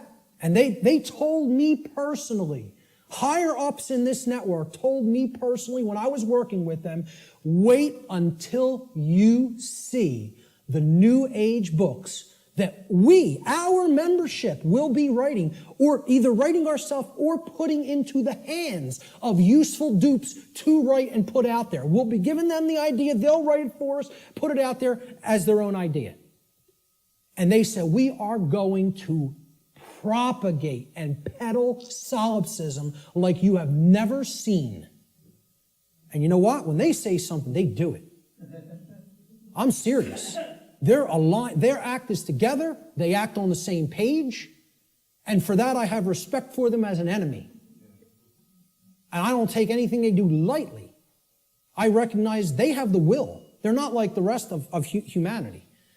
They align their thoughts, their knowledge, with their version of care. It's not like our emotionally based care, but they care about what they're doing, and then they act. And when they act in concert, and they get it done. Okay? I'm not saying, I agree with any of their agenda, because I don't, and I'm trying to stop it. But I have respect for their unity. They are unified and on the same page, and humanity is not. And that's why, in all honesty, we're having our rear ends handed to us in this spiritual battle right now. At least right now. Solipsism is the ideology that only one's mind is sure to exist. Solipsists contend that knowledge of anything that is outside of one's own mind is unsure, and hence there is no such thing as objective truth. Okay? No such thing as objective truth. And therefore, nothing about the external world and its workings can actually ever be known. Just think about that statement. It's saying no one can ever know anything. You cannot come to know anything at all. There is no such thing as knowledge. So what I would say to somebody who's following the quote-unquote Course in Miracles, or a course in solipsism, or a course in acceptance of all forms of evil in this world, is you can't know anything by reading the Course in Miracles, because nothing can be known. You know? Why would a solipsist ever pick up a book? Why would a solipsist ever watch anything, any video? Why would a solipsist ever engage in a conversation with another human being? You know? Tell a solipsist you can't know that you're going to fall off that cliff, so why don't you go try to walk over it and see what happens? Because you can't be sure of anything. They won't do that, though. You know? The whole point here is this is a religion. This is a New Age religion. And I'm telling you who it's peddled by. It's peddled by the occultists who have the knowledge of how natural law works and are trying to put out whatever ideologies they can, destructive ideologies they can, to get people not to understand it, or to even go so far as to believe that nothing can be understood. Why would you bother to look into natural law? Nothing can be known. It's unbelievable that anybody would be so gullible and naive to fall into this mindset. Let me just tell you what it really is. It's a person who has given up on life. They feel that it's so difficult to know anything and they don't want to do the work to come to that level of knowledge that they've just said, I don't believe it can be known. That makes me feel more comfortable in my ignorance and laziness. That's the truth about what solipsism is. Okay? And that's the truth about my friend I bumped into at the MUFON conference. And I'd say that to her face. Okay? So, we have to realize we're battling this force. This religion is on the rise. Solipsism is on the rise. More people are becoming solipsists or solipsistic in their beliefs, in their thought processes. Let's look at some basic definitions and working definitions. Now, first thing we're going to define is definition. Let's define what a definition is, okay? A definition is an exact statement, a statement of the exact meaning of a word, all right? We're looking for an exact meaning, not a connotation, not a maybe or a like or a somewhat. We're looking to narrow the focus. That's why it definites it. It makes it finite. We're taking it not infinite, we're finiting it. We're making it finite, okay? We're actually limiting through words what something means so we can be clearer about what we're saying, okay? It's an exact statement or description of the nature, scope, or meaning of something. Another way we could look at a definition when we're talking about visual or audio definition is it's the degree of distinctness or clarity of an object, image, or sound, okay? So why do people buy HD TV sets? They want higher definition. They want a higher clarity of the picture, okay? If you have high definition audio, for audiophiles, they won't accept anything but high definition audio because in comparison to low def audio, the clarity of the sound is very good. It's much better, okay? So that's what definition is. It is all related to clarity. When we use it in conjunction with words, it means the clarity of the meaning is amplified, okay? And when it's with a picture, the clarity of our vision, of the ability to see what the picture is, the information in the picture is amplified. And same thing with sound. The more accurate the definitions that we have for words or concepts, the better our clarity of meaning and therefore our understanding of those concepts, words or concepts will be. So definition simply means clarity of meaning when we're applying it to words and concepts. So therefore, let's define natural law. So this is what we're going to be talking about for the rest of the day. We have to define it. The simple definition of natural is inherent having a basis in nature, reality, and truth, not made or caused by humankind. So if it's natural, it wasn't made by man. Mankind didn't make it. Okay? And again, the origin of the word, neter in Egyptian, means spirit, and all means of or related to. So of or related to spirit. It is all of nature, the spiritual domain. See, this is the other part. People believe that the spiritual domain is separate from the physical domain. This is a huge thread and a huge central focus in all of my work. If you think the spiritual domain is not where you are at now because you're in the physical domain, you're mistaken. If you think that the spiritual domain is someplace other than the physical domain, you're also mistaken. If you place emphasis on one above the other and say, well, this one takes precedence and this one's not important. Either way you do it, whether you say the spiritual is more important and the world of matter should not be given any significance, it's imbalance and it's not true. Okay? Or if you say, hey, like scientism does in many, left brain scientism, the material world is all that there is. This is just a dead mechanized clockwork called the universe, and it happened by accident for no reason.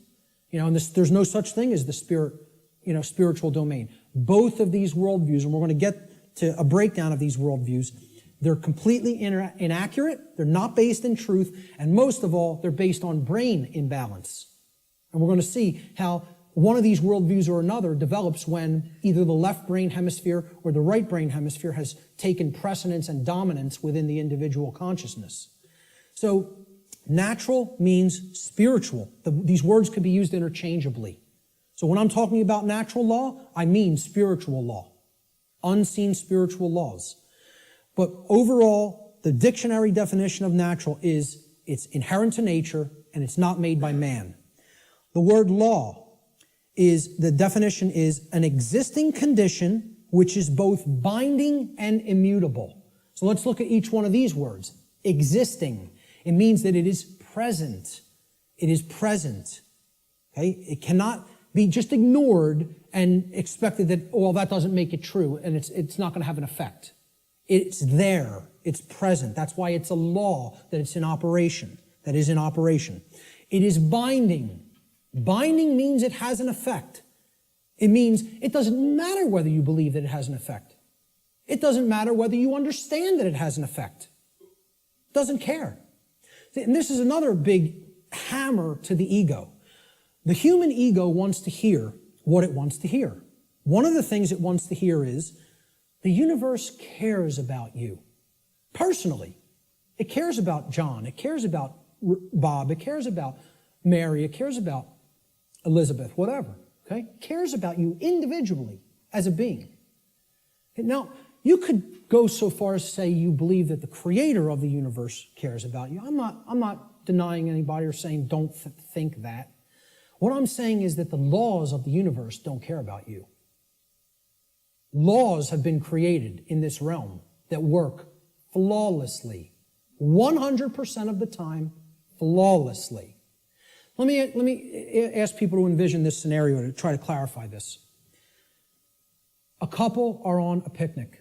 They're out in a state forest or something like that. They're on a picnic.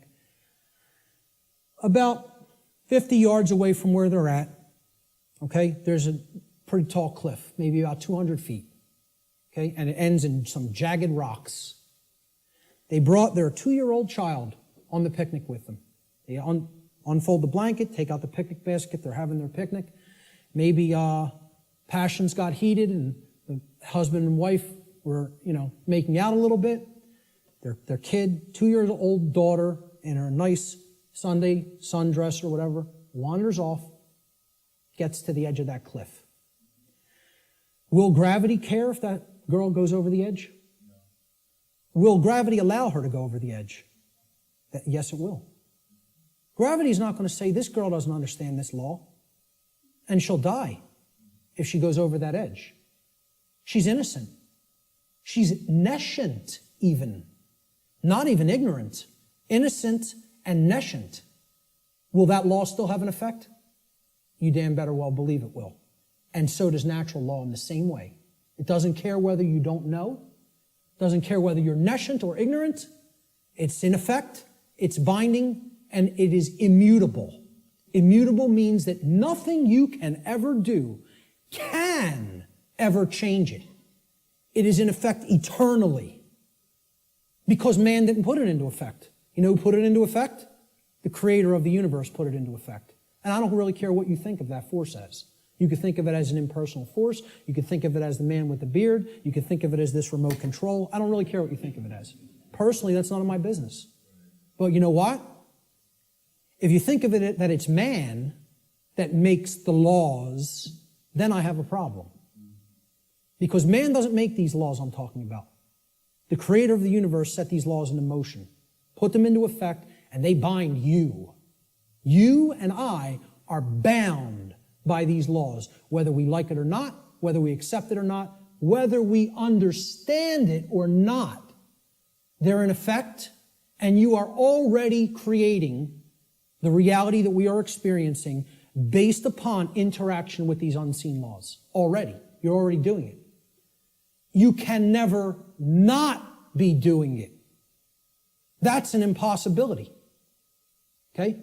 You're always creating, co-creating in harmony, in cooperation, I should say. Whether it's in harmony or opposition is a different story. In cooperation with these spiritual laws that I'm going to talk about. You are already creating in cooperation with them and can never not do so as long as you exist in the physical domain. Okay? So that's what the simple definitions that we're working forward with. Natural law doesn't mean anything other than this. That's it. It means, so let's put them together. Inherent, existing conditions. Conditions that exist in nature, which are both binding and immutable. They have an effect whether they're understood or not, and they cannot be changed. So what would be our requirement of knowledge here? What do you think should be done? If we are always working with these, do you think we're going to create something that is wise to create, that is good, that is in alignment with what we say we want, if we don't know how these laws operate? You know what's going to be created? A mess. Total chaos. Something you don't want. Something that leads to enormous suffering, which is where we're at.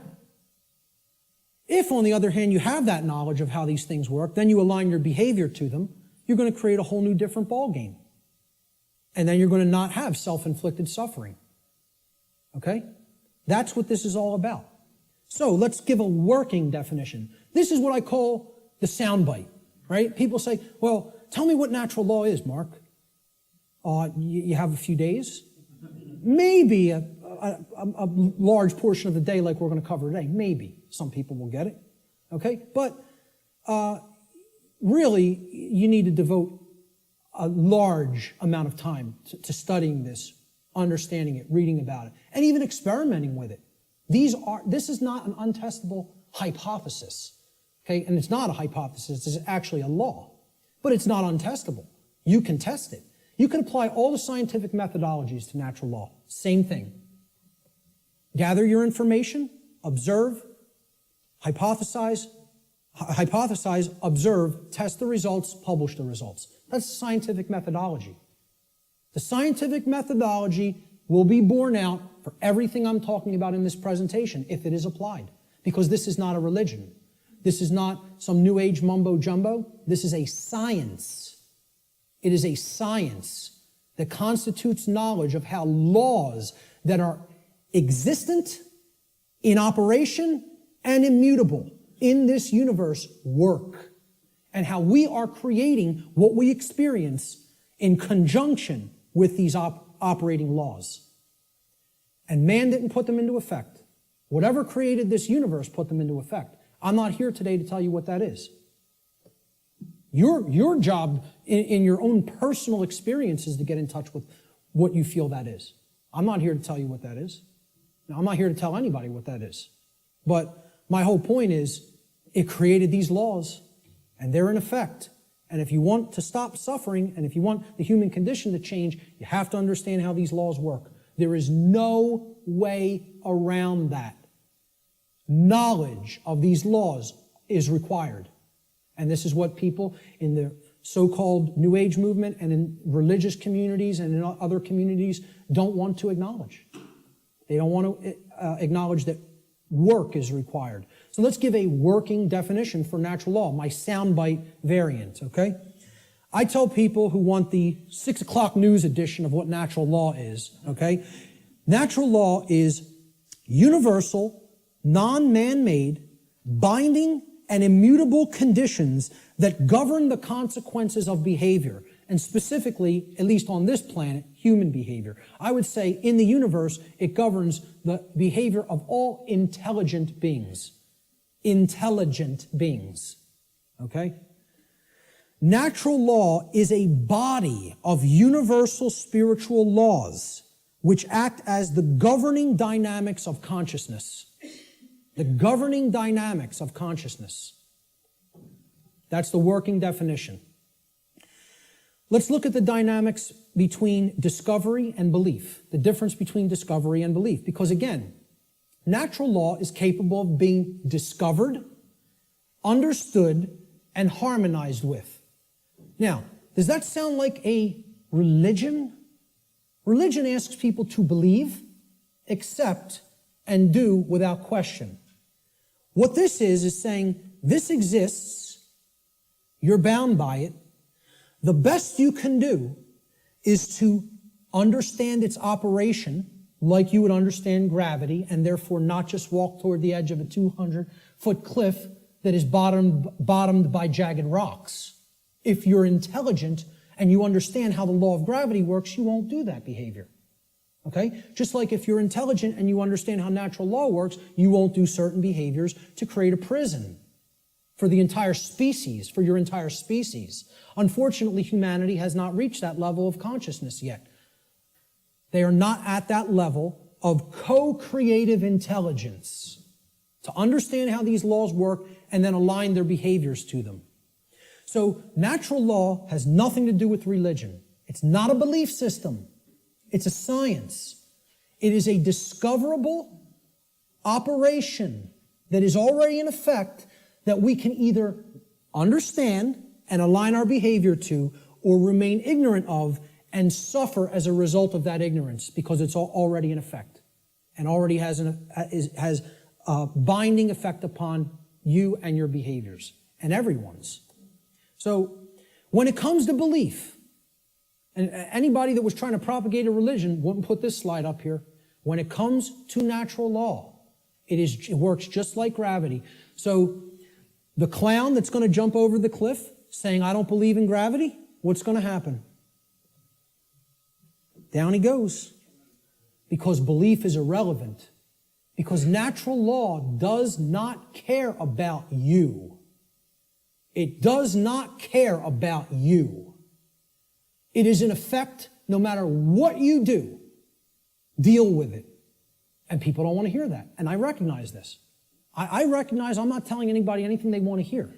If I wanted to sell a lot of stuff, if I wanted to be real popular, I'd come up here and I'd tell you exactly what you want to hear, and then I'd be making $50,000 a presentation like Wayne Dyer does. Okay? And that is his fee. I know because I've actually had some people speak to his management. That's what a New Age presenter gets. You know what I ask for? 0. I don't even ask for a stipend because I don't even care about fake money. I care about making real money. Real one I. The word money is actually one I. And people don't even have said it 1 billion times in their life and never recognize what they're saying is one I.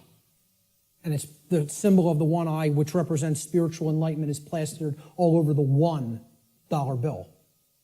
Okay? Well, this is the one. See, I tell people, I'm a poor man when it comes to the fake money, but I'm very rich in the real stuff. The real thing, I have tons of. The fake stuff, I don't do so well with, and I don't care. It's not what I'm concerned about. I know it's fake. Okay? So I don't ask for a stipend when I present. I tell whoever's setting up the presentation, pay for my travel and lodging. Hook me up with a dinner or whatever. That's it. I'll come out and speak anywhere. Okay? The point is if I was trying to appeal to somebody's ego and what they wanted to hear, I would tell you your beliefs are very important. Your beliefs shape, and they do shape your reality. In a negative way, if you don't align yourself with truth and you want to stay attached to a belief system because you prefer it over what's real, okay? So when it comes to natural law, I'm not telling people don't believe in yourself. People will say, there's forms of belief that are good. Yeah, I acknowledge that. I understand that. Believe in yourself. Believe in your own ability to come to this understanding of information like this. But I'm explaining when it comes to a law that is existent in the universe, your belief doesn't matter. It's irrelevant. The universe doesn't care what those parents at that picnic whose child just went over the cliff believed. It doesn't care whether that girl doesn't know how gravity works. It's going to have an effect. You act a certain way, like a computer. Boom, you put this in, here's how you program this, that's what has to come out. Invariably. Invariably. It is nothing personal. Natural law is not a personal force. It is an impersonal force. That every single mystery tradition and occult tradition that is actually wanted to share this knowledge with people has been telling people about and attempting to tell people about since time immemorial. It is an impersonal force.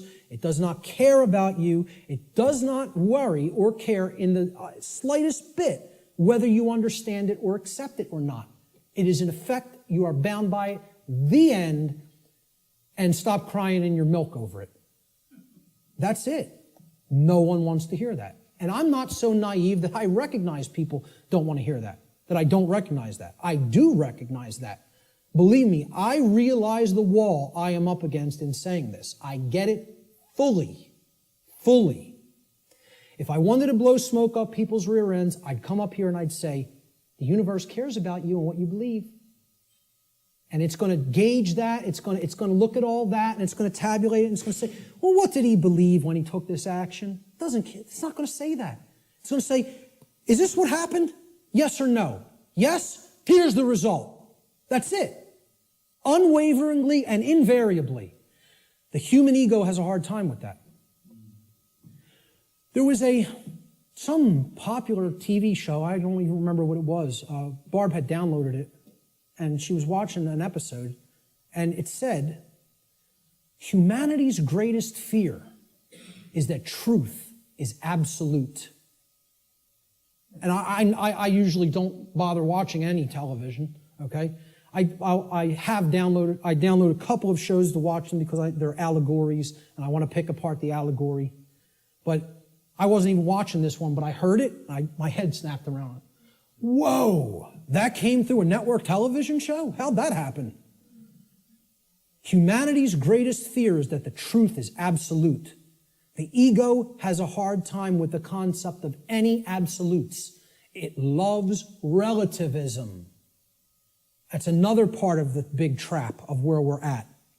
Relativistic ideas, and especially when it comes to morality. We're going to talk about moral relativism. But the concept here is natural law does not require your belief to be in effect, no more than gravity requires your belief to be in effect. Okay?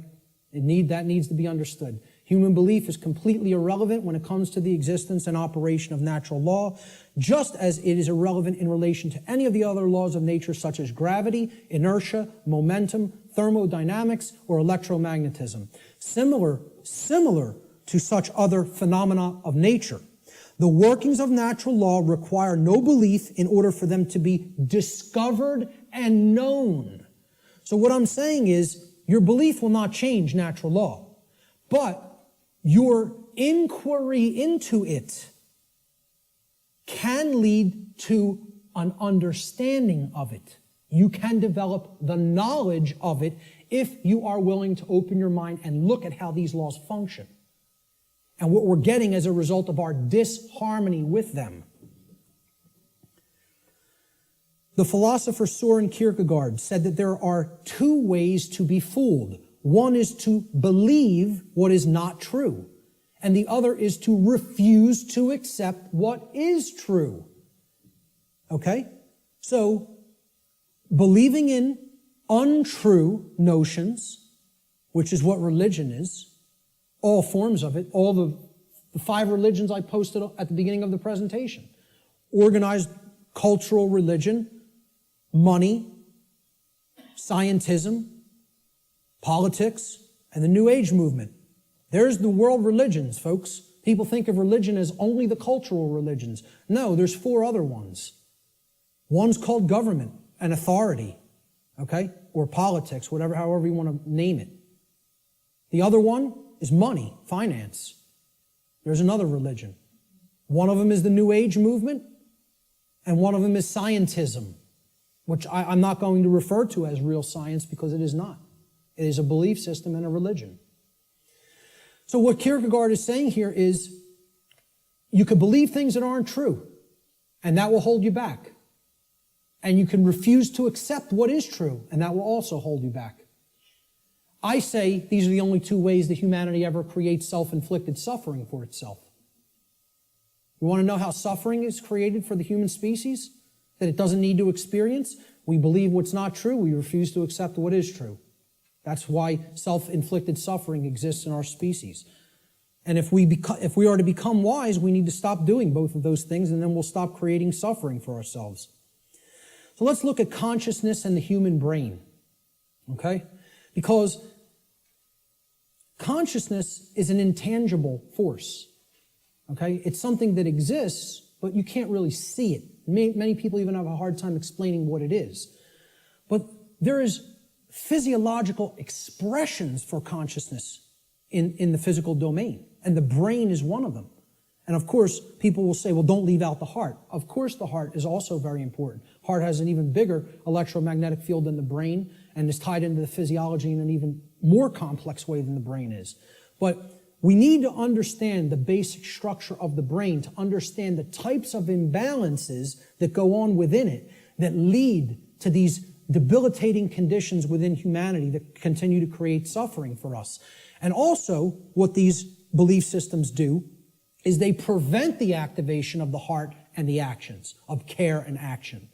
Not only do they prevent real knowledge from manifesting within the being, they prevent care, and they create apathy, and they create inaction, laziness, inaction, and cowardice, so that we don't actually act and take action based upon what we've come to know. So let's look at how the brain and consciousness actually work. People will also try to give ridiculously overcomplicated and mystified definitions of what consciousness means. And many people are even scared of the term, okay? We have to demystify these terms and bring them down to real simple English and real simple concepts that the average person can grasp, okay? And stop trying to make it more complicated than it is. Being conscious of something, meaning having consciousness of it, is an ability of the being to recognize patterns. Remember, this is all about pattern recognition. To recognize patterns and meaning with respect to events that are taking place or have taken place, okay, both within oneself, okay, in the inner realm, in the lesser realm, the realm of the individuated consciousness, and in the realm in which the self exists and operates, the macrocosm. So let's break it down, right? Ability of a being to recognize patterns and meaning with respect to events taking place within oneself, the microcosm, and in the macrocosmic world, the world at large. And the events taking place is the truth. So it's our ability to accurately perceive truth of what has happened and what is happening. That's consciousness. That's consciousness. And it's made way overly complicated by people. It's mostly made overly complicated in the New Age movement, again, which I can't stress enough how big of a deception it is. For people, really have to go and check out my work on the New Age deception. Okay? It's on my website. It's in the video section and it's in the podcast section. And it's a 7-hour presentation. But I'm telling you, it will be as worthwhile for you to check out as this seminar. So that's what consciousness is. Now, how does consciousness express? There's a difference between what it is and how it expresses in our life. Consciousness expresses. I ask people, just tell me, what are the ways you could ever make yourself known to any other being? How can any other being come to know who you are in this incarnation, in this physical manifestation? How could they possibly come to know you? How could you manifest yourself or make yourself known to them? And there's only 3 ways: thoughts, emotions, and actions. Okay? And I would say speech falls into the line of the combination of thoughts and emotions. And speech is also a form of action.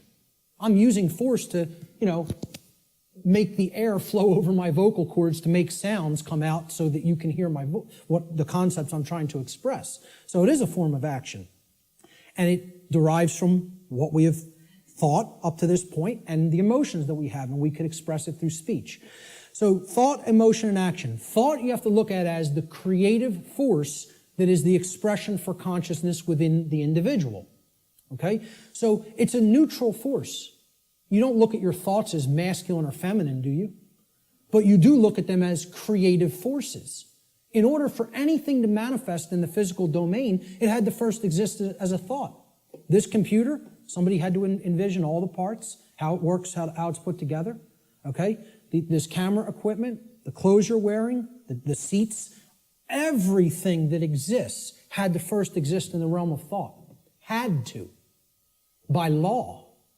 Then it comes into physical manifestation through action. Your emotions are a polarized component, you could look at it as. It is a feminine aspect of consciousness. Because other people don't feel your emotions. They could perceive or sense them. You're the one who's feeling the emotions in your physiology. It's an internal expression. You feel emotions inwardly, inside in the physiology. Hence, this is a feminine expression for consciousness. It is something that is not externalized and put out. It is something that is felt within. So the emotions in the mind-body-spirit connection are the spirit in which we do something. Okay, so that's the feminine force or the spirit. Of course, thoughts are within our mind, hence that's the mind component of the consciousness. Then there's a marriage between them.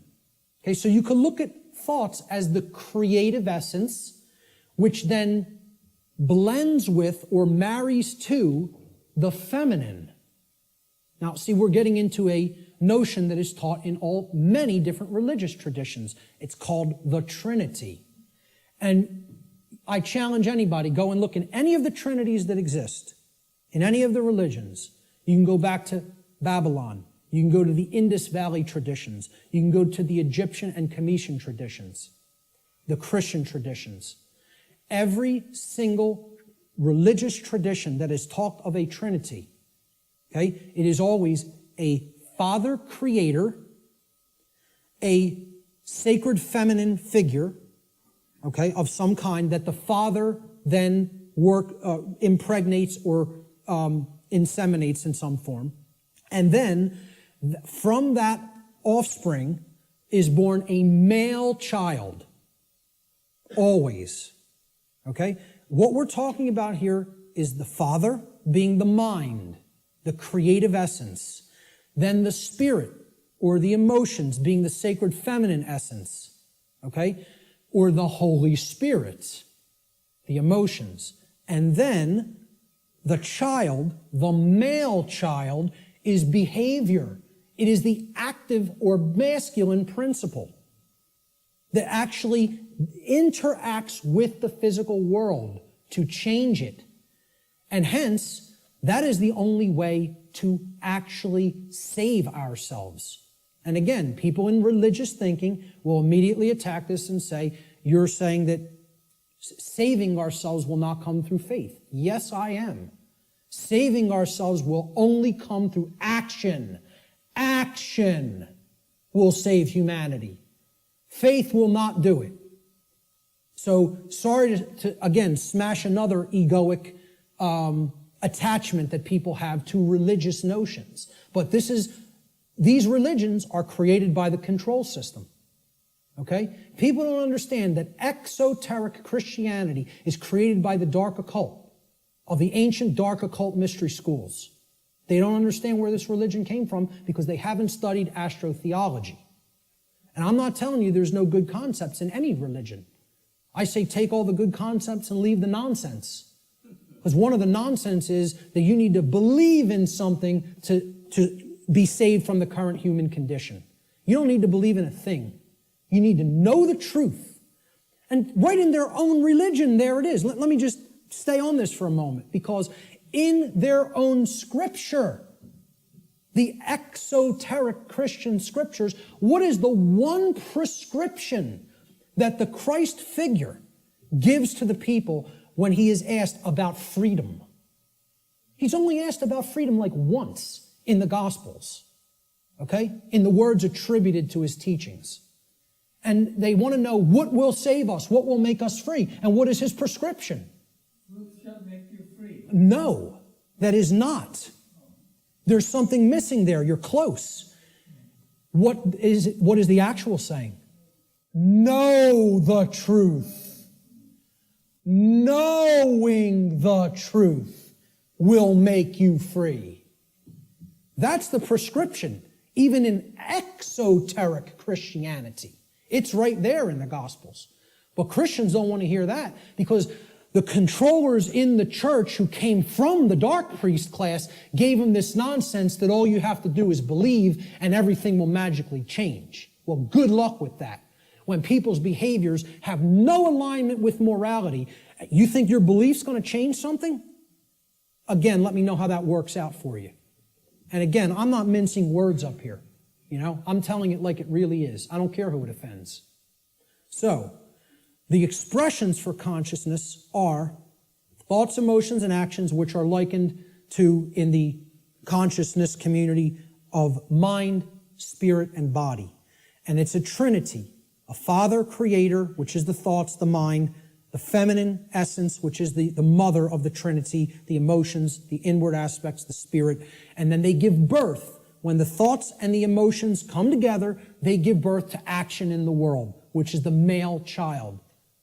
This is very important to understand. I hope everybody is clear. This is our internal trinity, which constitutes the expressions for consciousness.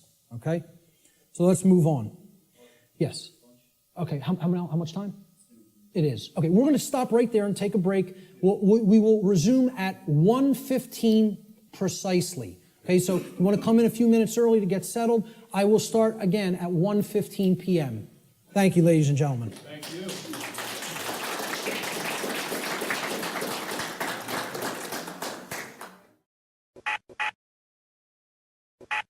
Okay, welcome back, everyone. I hope everybody had a really good lunch and is energized for the afternoon session.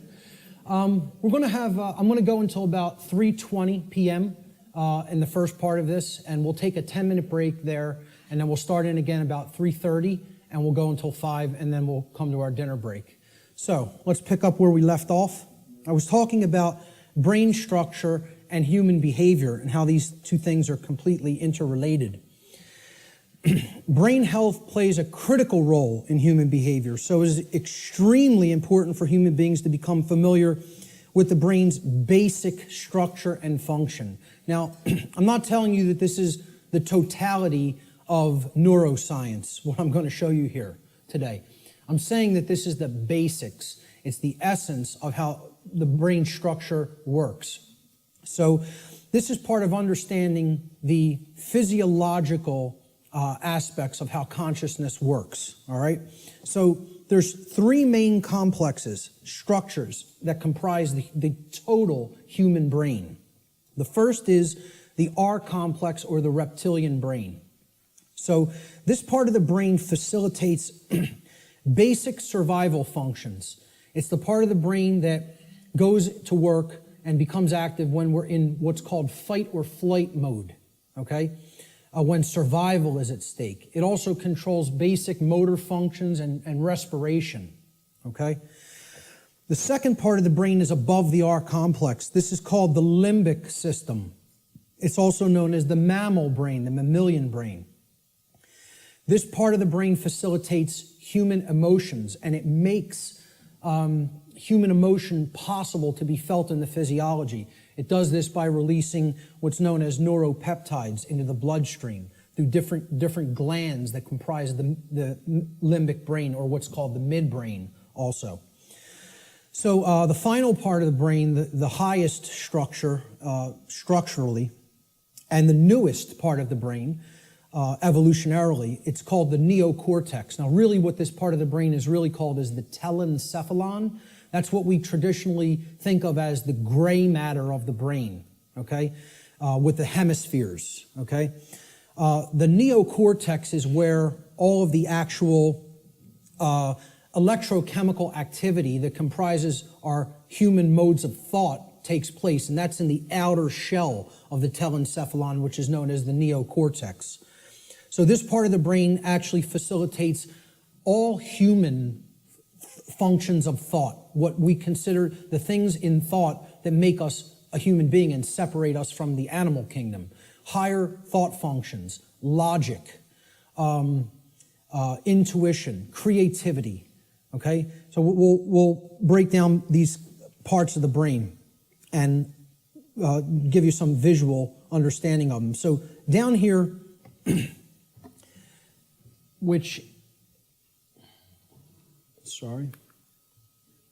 down here is the reptilian brain.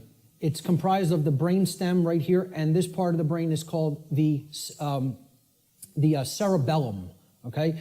These two components together essentially comprise the R complex. So again, the R complex is the lowest consciousness part of the brain. We don't do any thinking with this part of the brain. It's the reactive part of the brain. It reacts to stimulus. It's the stimulus response mechanism. Now, up here in this middle part of the brain, these are all the different glands like the hypothalamus, the thalamus, the pituitary and pineal glands, etc., that comprise the midbrain or the limbic system. All human emotions are facilitated, are made possible by this part of the brain, okay? So this part of the brain, if it wasn't working properly, you would not be able to experience a normal range of human emotions. This is part of what psychopathy is. Psychopaths, this part of the brain is not functioning properly, whether it be from a birth disorder or whether it be from conditions over one's life that if someone has stayed in chronically has numbed out this part of the brain and it is not functioning properly anymore, so the person's not actually experiencing a normal range of emotions. This part of the brain, which again is the telencephalon, this gray matter part with all of the grooves, etc., that's the neocortex. The neocortex is the outer casing, basically, of the telencephalon, the higher brain. It's the human brain, okay? Neo means new, so it's the newest part of the brain structure as far as evolutionary development of the human being goes.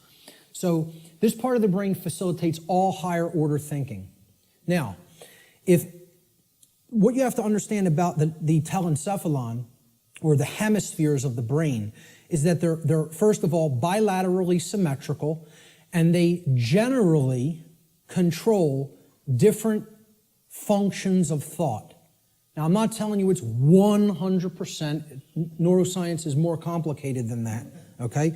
But in general, the left hemisphere of the brain is what governs logic, analytical thought, and scientific and mathematical thinking, and also linear thought processes, okay? Physical world tasks and details, being able to break things down and analyze them, all right?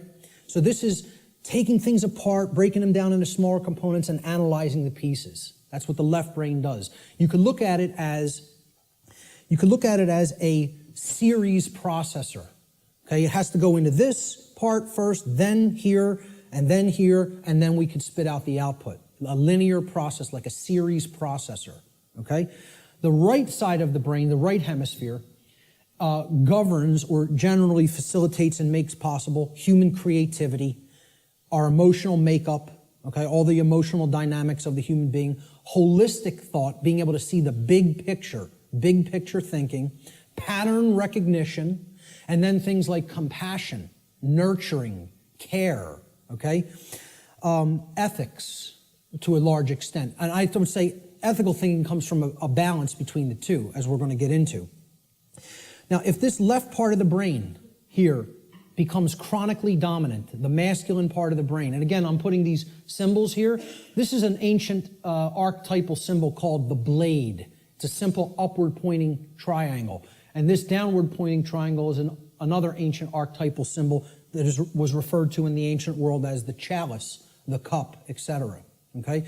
And this was a rudimentary phallic symbol, and this was a rudimentary womb symbol, representing the male and the female, or the masculine and feminine, more accurately, components of the consciousness. The idea is to keep a balance between these two. When we have a balance between the two, that's when we're operating on all cylinders, so to speak. That's when real consciousness and pattern recognition is developed. And that's when real morality and ethical considerations are also created within the personality, within the being. If this part of the brain is chronically dominant, the left part of the brain, okay, what happens is the right side of the brain is imbalanced. It's not really functioning at a higher level, okay? And the limbic brain will actually suffer that effect, okay? It will also start to shut down. So you will have a lot of left brain patterns going on and a lot of left brain processing going on. But if that's all that's happening and we're not using this part of the brain equally, the R complex of the brain is what essential executive functions are going to be routed to. We're going to be living from the R complex in a kind of stimulus response only mode instead of living from a holistic brain balanced mode, which is when we're in that balanced state, the neocortex, which governs higher order thinking and makes higher order thinking and ethical thinking possible, is what rules the personality. Okay? Now, conversely, if the right side of the brain is chronically dominant, so let's put it this way. The left side of the brain being chronically dominant, you have the controller. That's the master mentality. The right side of the brain being chronically dominant, that's the slave mentality. That's the I won't stand up for myself and I'll just accept everything. The total new ager, in other words. Okay? So this part of the brain, if it's chronically dominant, the opposite happens with the structures of the brain. The R complex will shut down. It will suffer. Okay? It will not work properly, which the R complex is necessary. It makes you stand up for yourself when you're under attack. Again, it's the fight-flight response. In a dangerous situation, you've got to know whether you're going to fight whatever's attacking you or whether you're going to get out of dodge and run away. Okay? That's a survival mechanism that's necessary when there's danger. So when this part of the brain is chronically imbalanced, the R complex gets shut down. People freeze, essentially, and they don't stand up for themselves and take action. What's happening is they're being ruled by their emotions. And again, the limbic brain governs all emotions, positive and negative. So that's compassion and that's fear. It's any possible human emotion. The midbrain is what's ultimately facilitating that emotion in the physiology. All right? So if this part of the brain is chronically dominant, the opposite happens. You go into slave think, you shut down, you freeze, you're ruled by the emotions, and you don't stand up for yourself. So, the neocortex of the brain has two hemispheres. The left brain largely facilitates logic and scientific thought, while the right brain hemisphere largely facilitates creativity and compassion. When both hemispheres are in balance, the neocortex acts in its proper role as the executive command center of the whole human brain. And that's when true intelligence is born. Now, true intelligence is a concept that I think more people really have to understand. People have equated intelligence with intellect, especially in the Western society. All right? Intellect is not intelligence. Let me say that again. Intellect is not intelligence. Intelligence comprises more than intellect. Intellect is left brain understanding. True intelligence is holistic understanding with the right brain included in the process, the nurturing, compassionate, creative, and intuitive sides of the consciousness together with the intellectual aspect of the consciousness. And you can see this in the word. Intelligence, right? Intella is where intellect comes from, okay? And gens, G-E-N-C-E, comes from the Latin verb generare. Generare means to generate or to create. So it's the creative aspect of the personality or the right brain.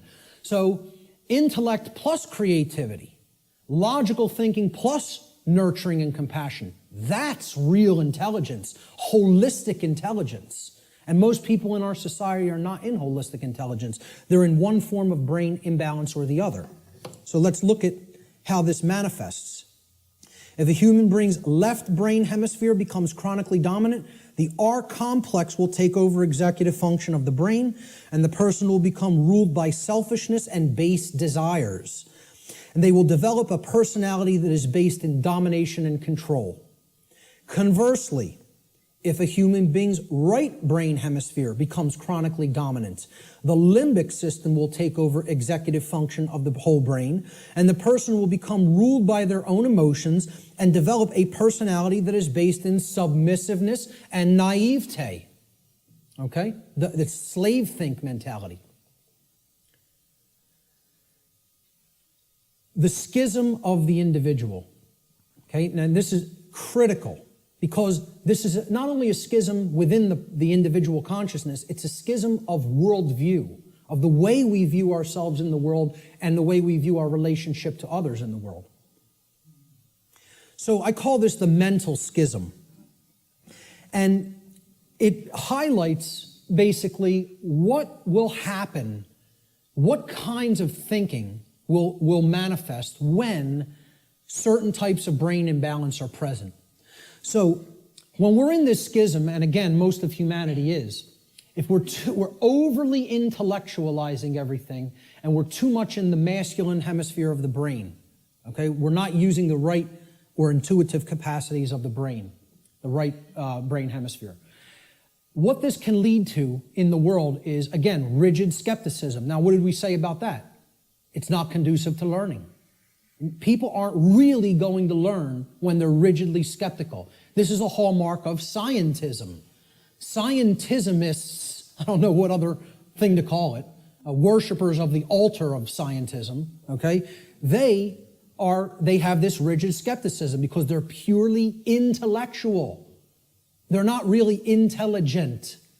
The creative aspect is missing from their personality makeup, okay?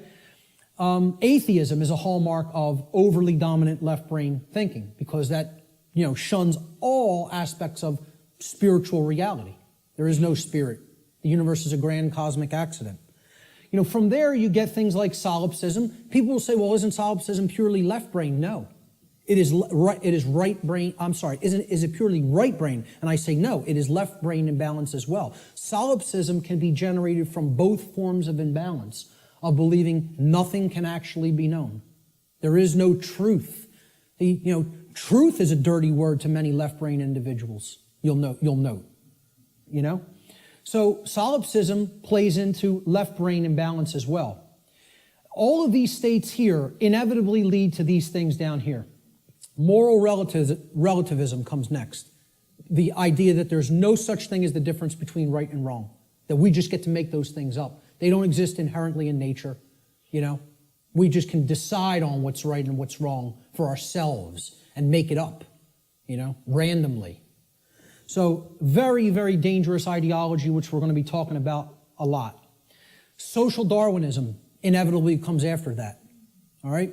This is the idea that a certain class of society can get to direct how the lives of everybody else will go because they're the intelligentsia, so-called, okay? We're the intellectual people, really is what it is, the over-intellectualizing.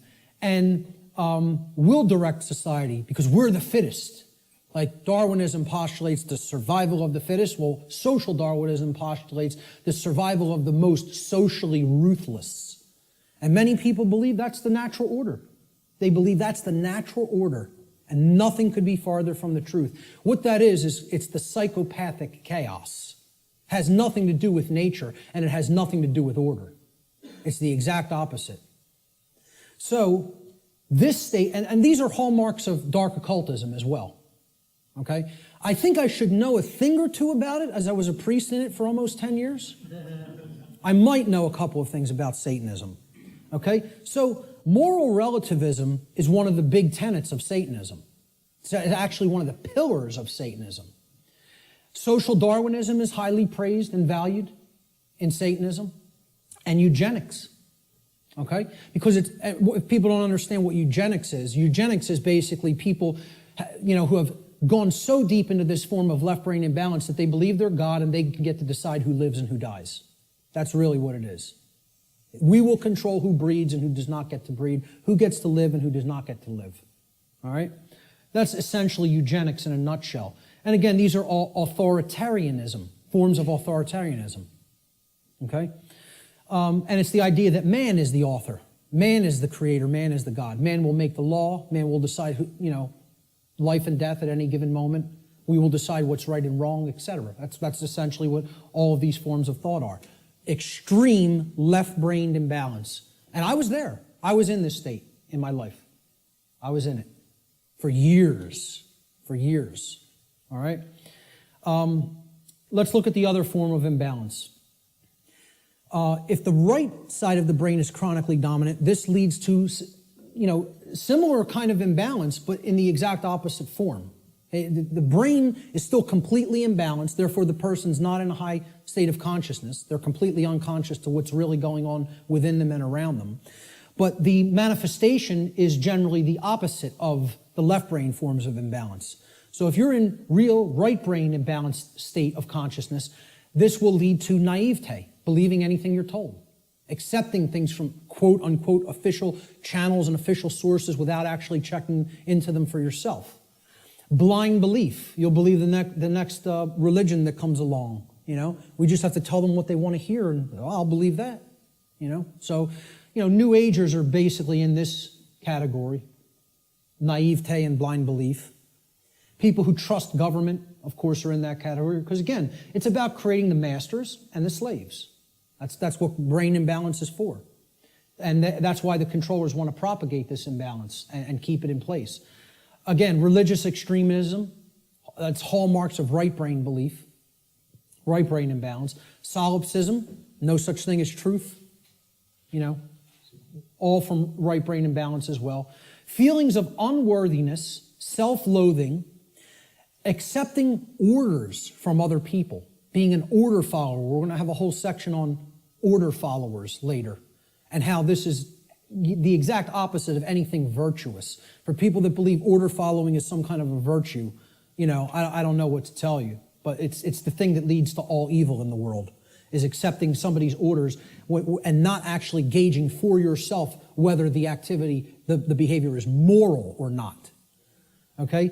And it creates a willing slave. This form of imbalance is ultimately generating a willing slave, whereas this form of imbalance is ultimately generating a psychopathic master.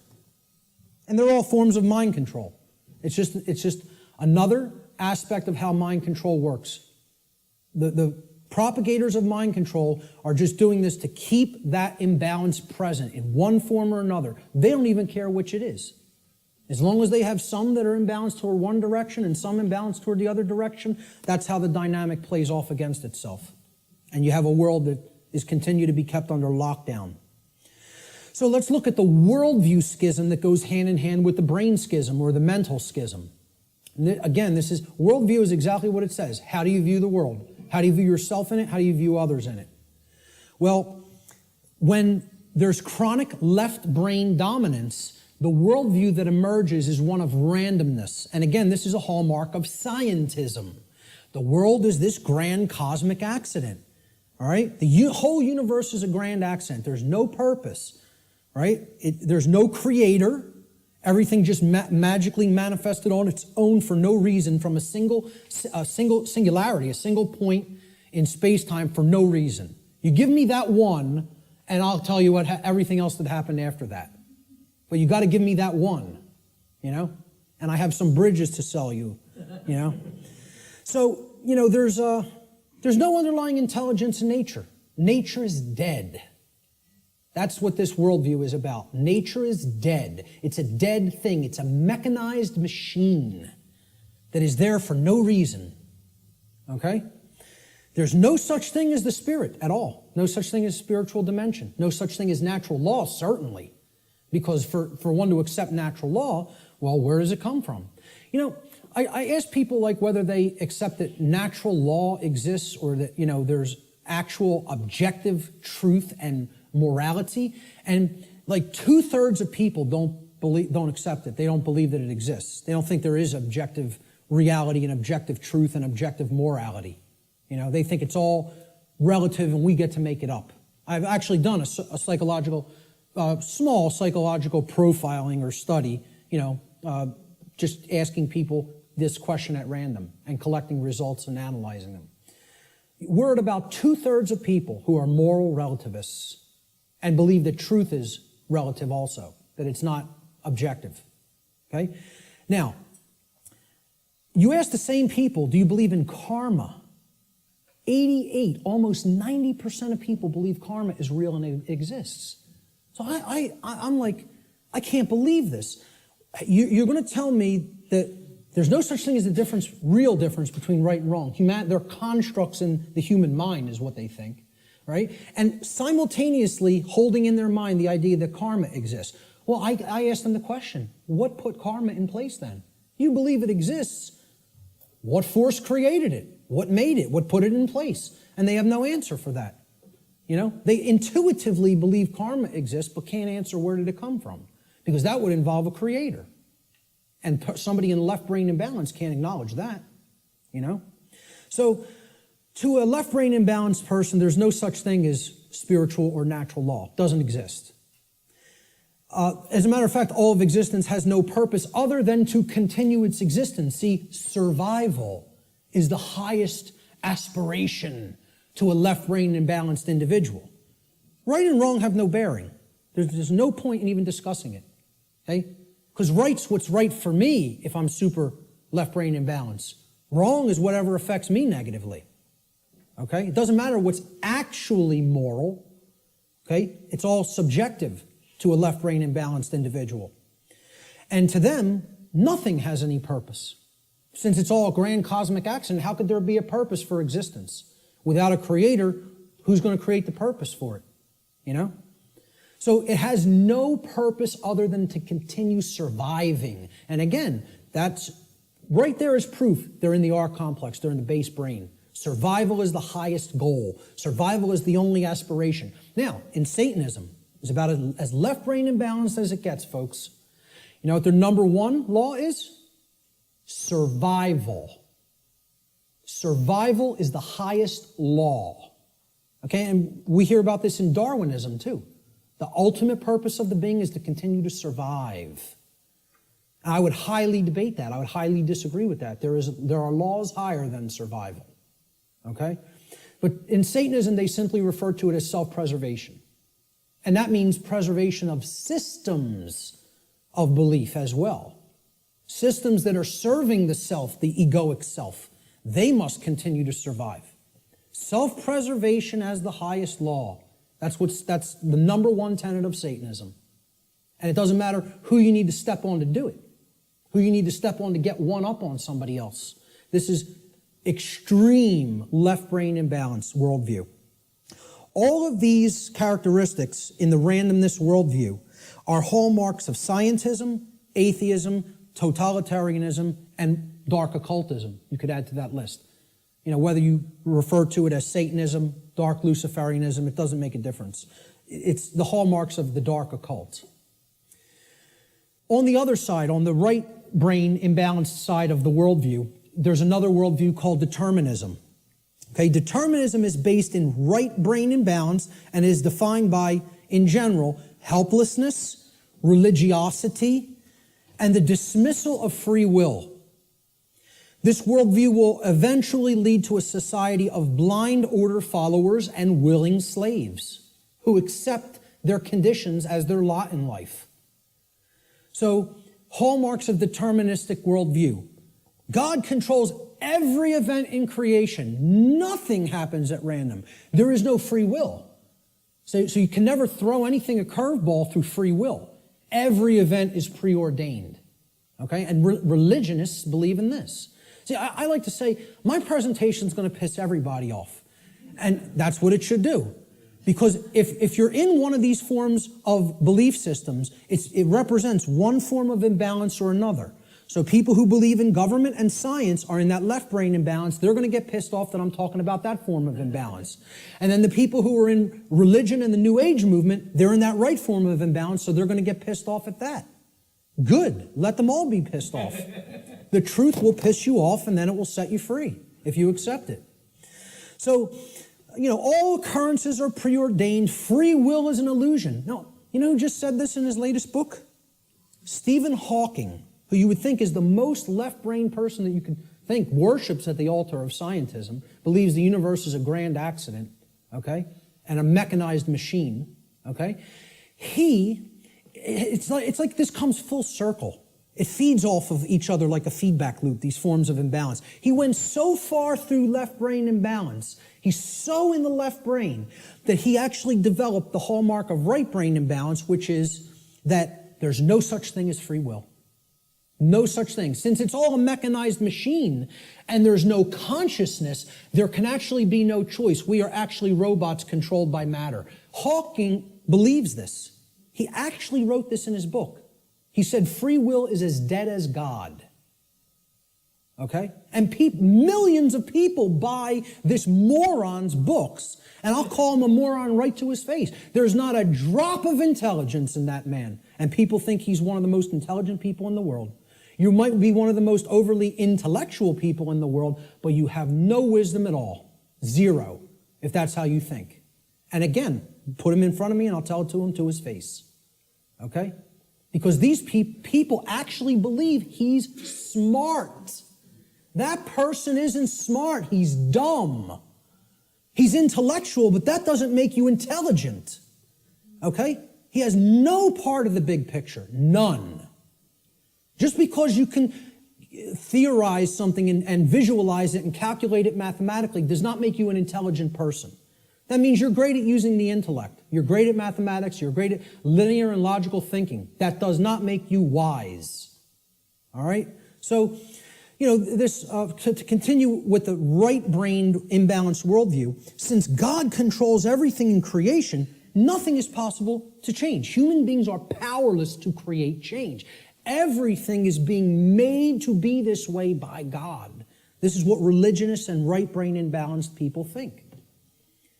So, therefore, why take any action? Action is ultimately meaningless. A big hallmark of the New Age community, because it's a religion. The Course in Miracles. Oh, we just need to accept everything the way that it is, right, folks? Doesn't make a difference if evil is running amok in our midst. No, accept it all. Don't try to change a damn thing. Take no action, just observe. And see how far deeper that gets you into bondage. Because that's the best way to get real deeper into chains. Okay? So these are all hallmarks of religious extremism and what I call simply slave think. Because that's what it is. Let's not euphemize anything.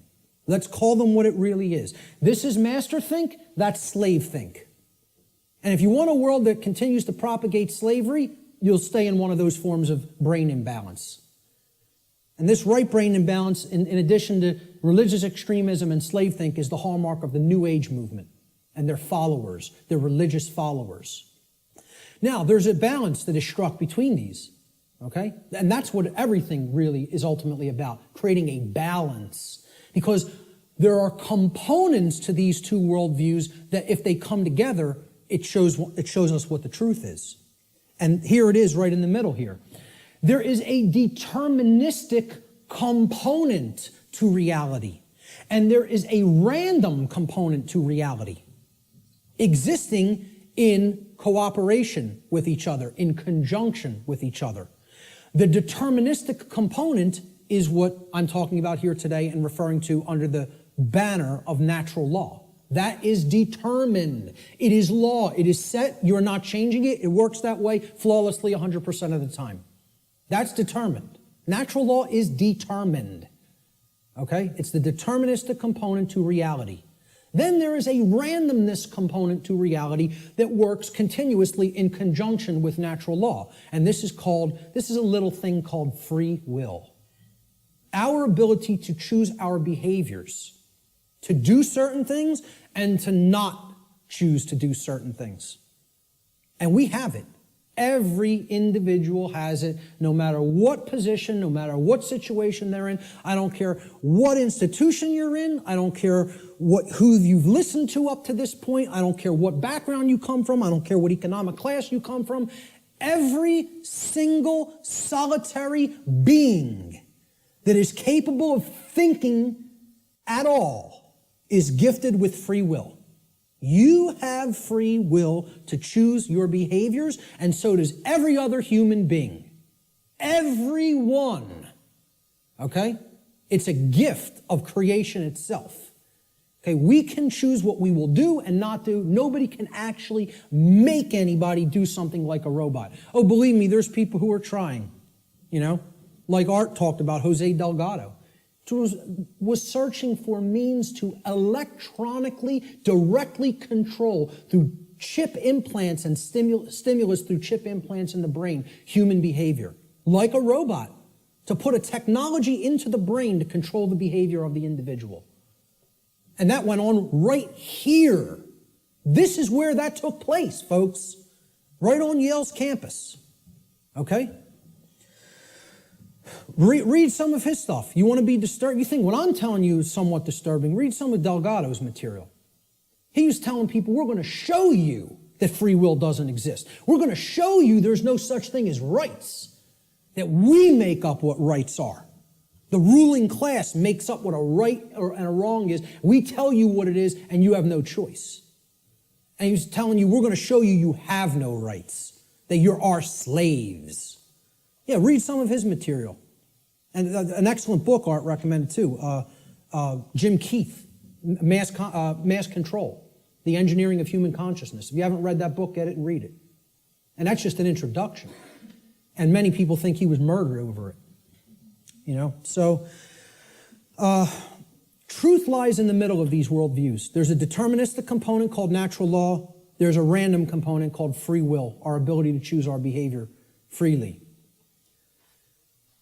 So let's look at this debate that's been going on since time immemorial of human nature versus human nurture.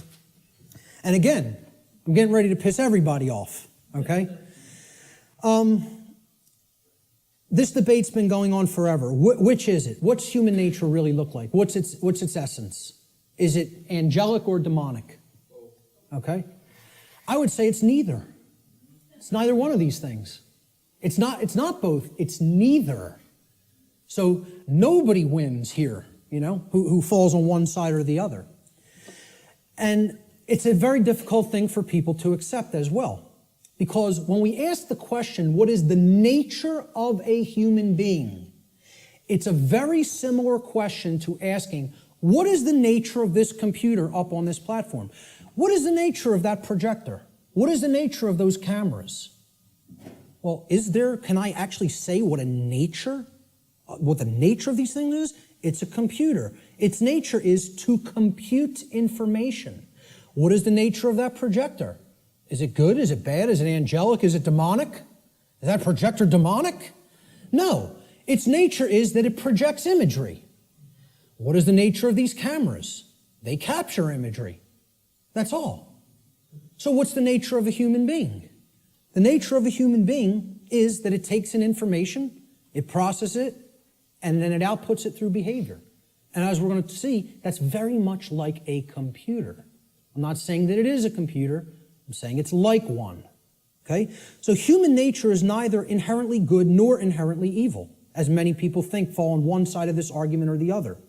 Instead, we should consider the operating conditions or the environment in which human beings exist, which influences behavior to a great extent, thus creating the current human condition. That's why it's called the human condition. It's not called, the situation we're in is called the human condition. It's not called the human nature. okay? It's called the human condition. There's a reason it's called a condition. For any condition to be in place, well, hey, what condition is my computer in right now? What condition is my projector in? What position is Richard's cameras in? They're in operating conditions. They're doing what they're supposed to be doing because they've been kept up in good condition.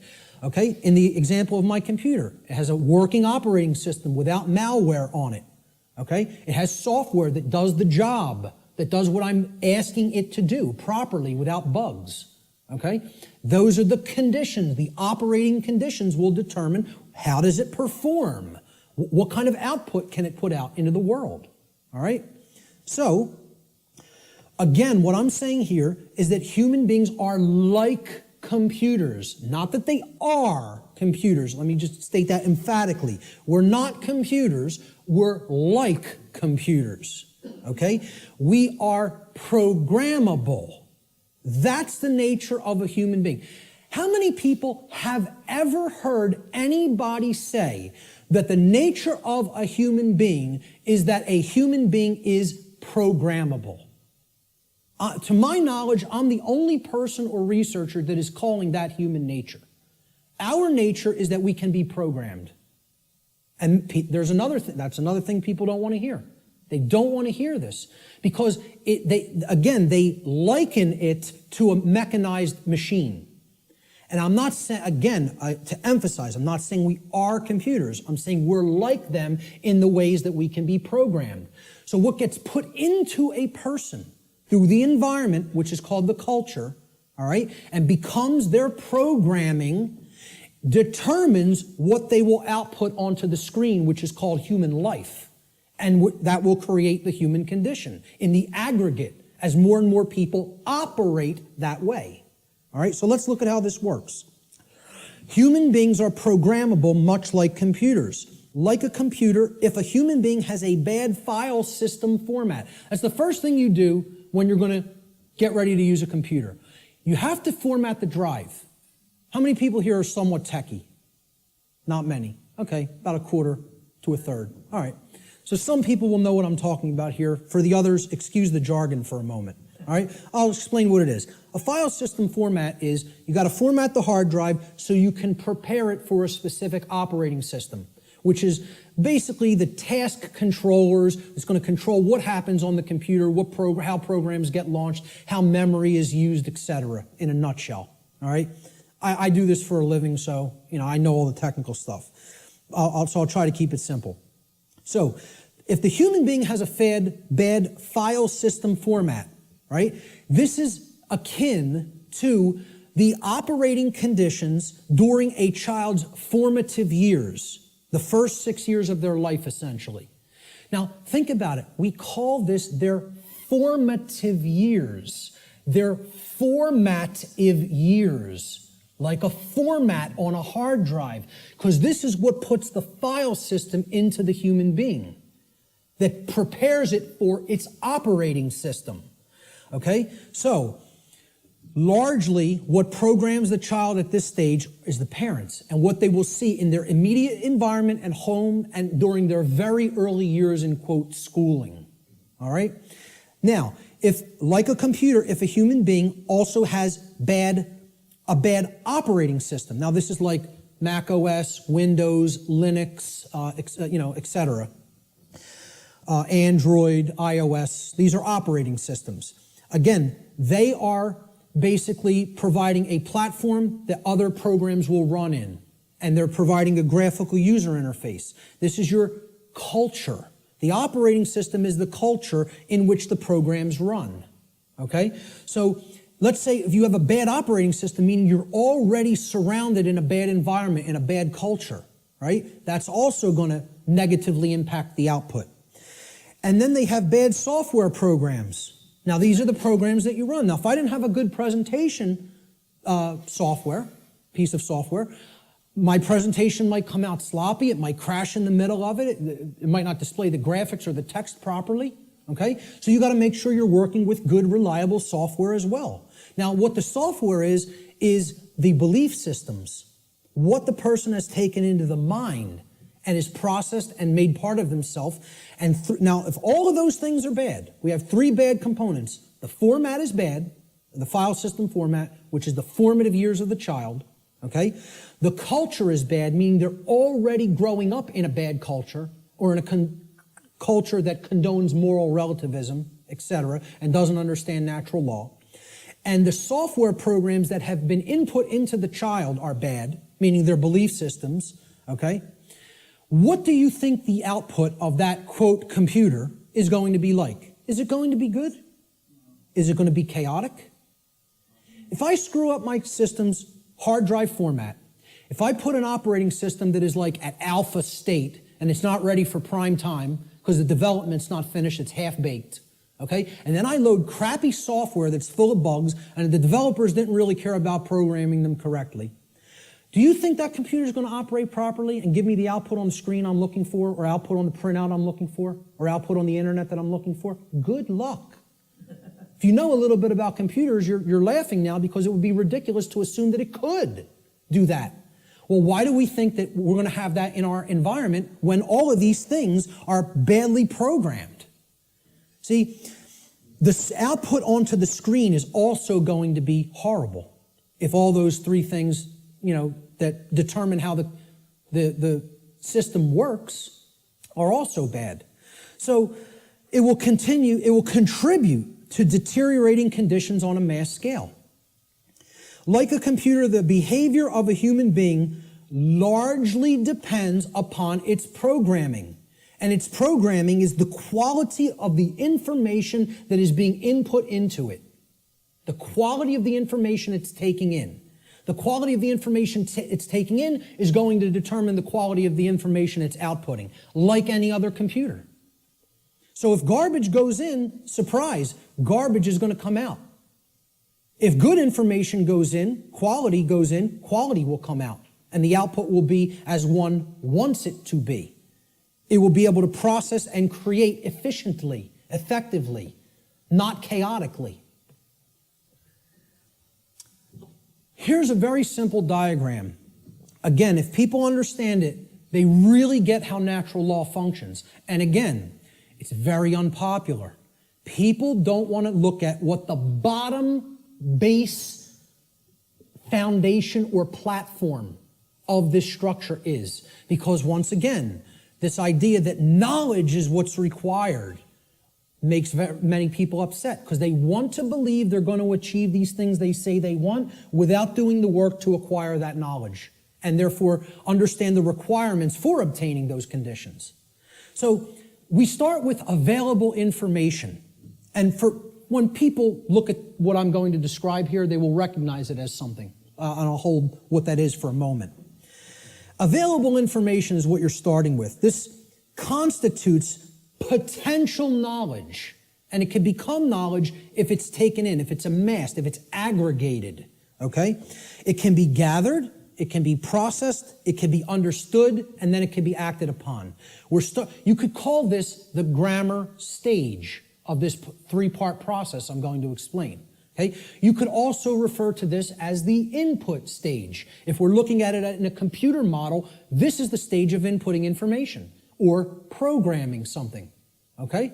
Now the next step that's built upon this is once you've taken information in, necessary information, you then come to a position of understanding it. You know what it means, you recognize the patterns. All right? So this is the second step in this process. Now, your understanding or lack of understanding, okay? Now, in the first stage, your knowledge or lack of knowledge is going to lead to understanding or lack of understanding. If you have understanding present, your decision-making processes are going to be in harmony with what you say you want, okay? You're going to understand, here's what I want, this is what's necessary to get that, to make that happen, to manifest it. That's understanding. It's a decision-making process that happens within the mind.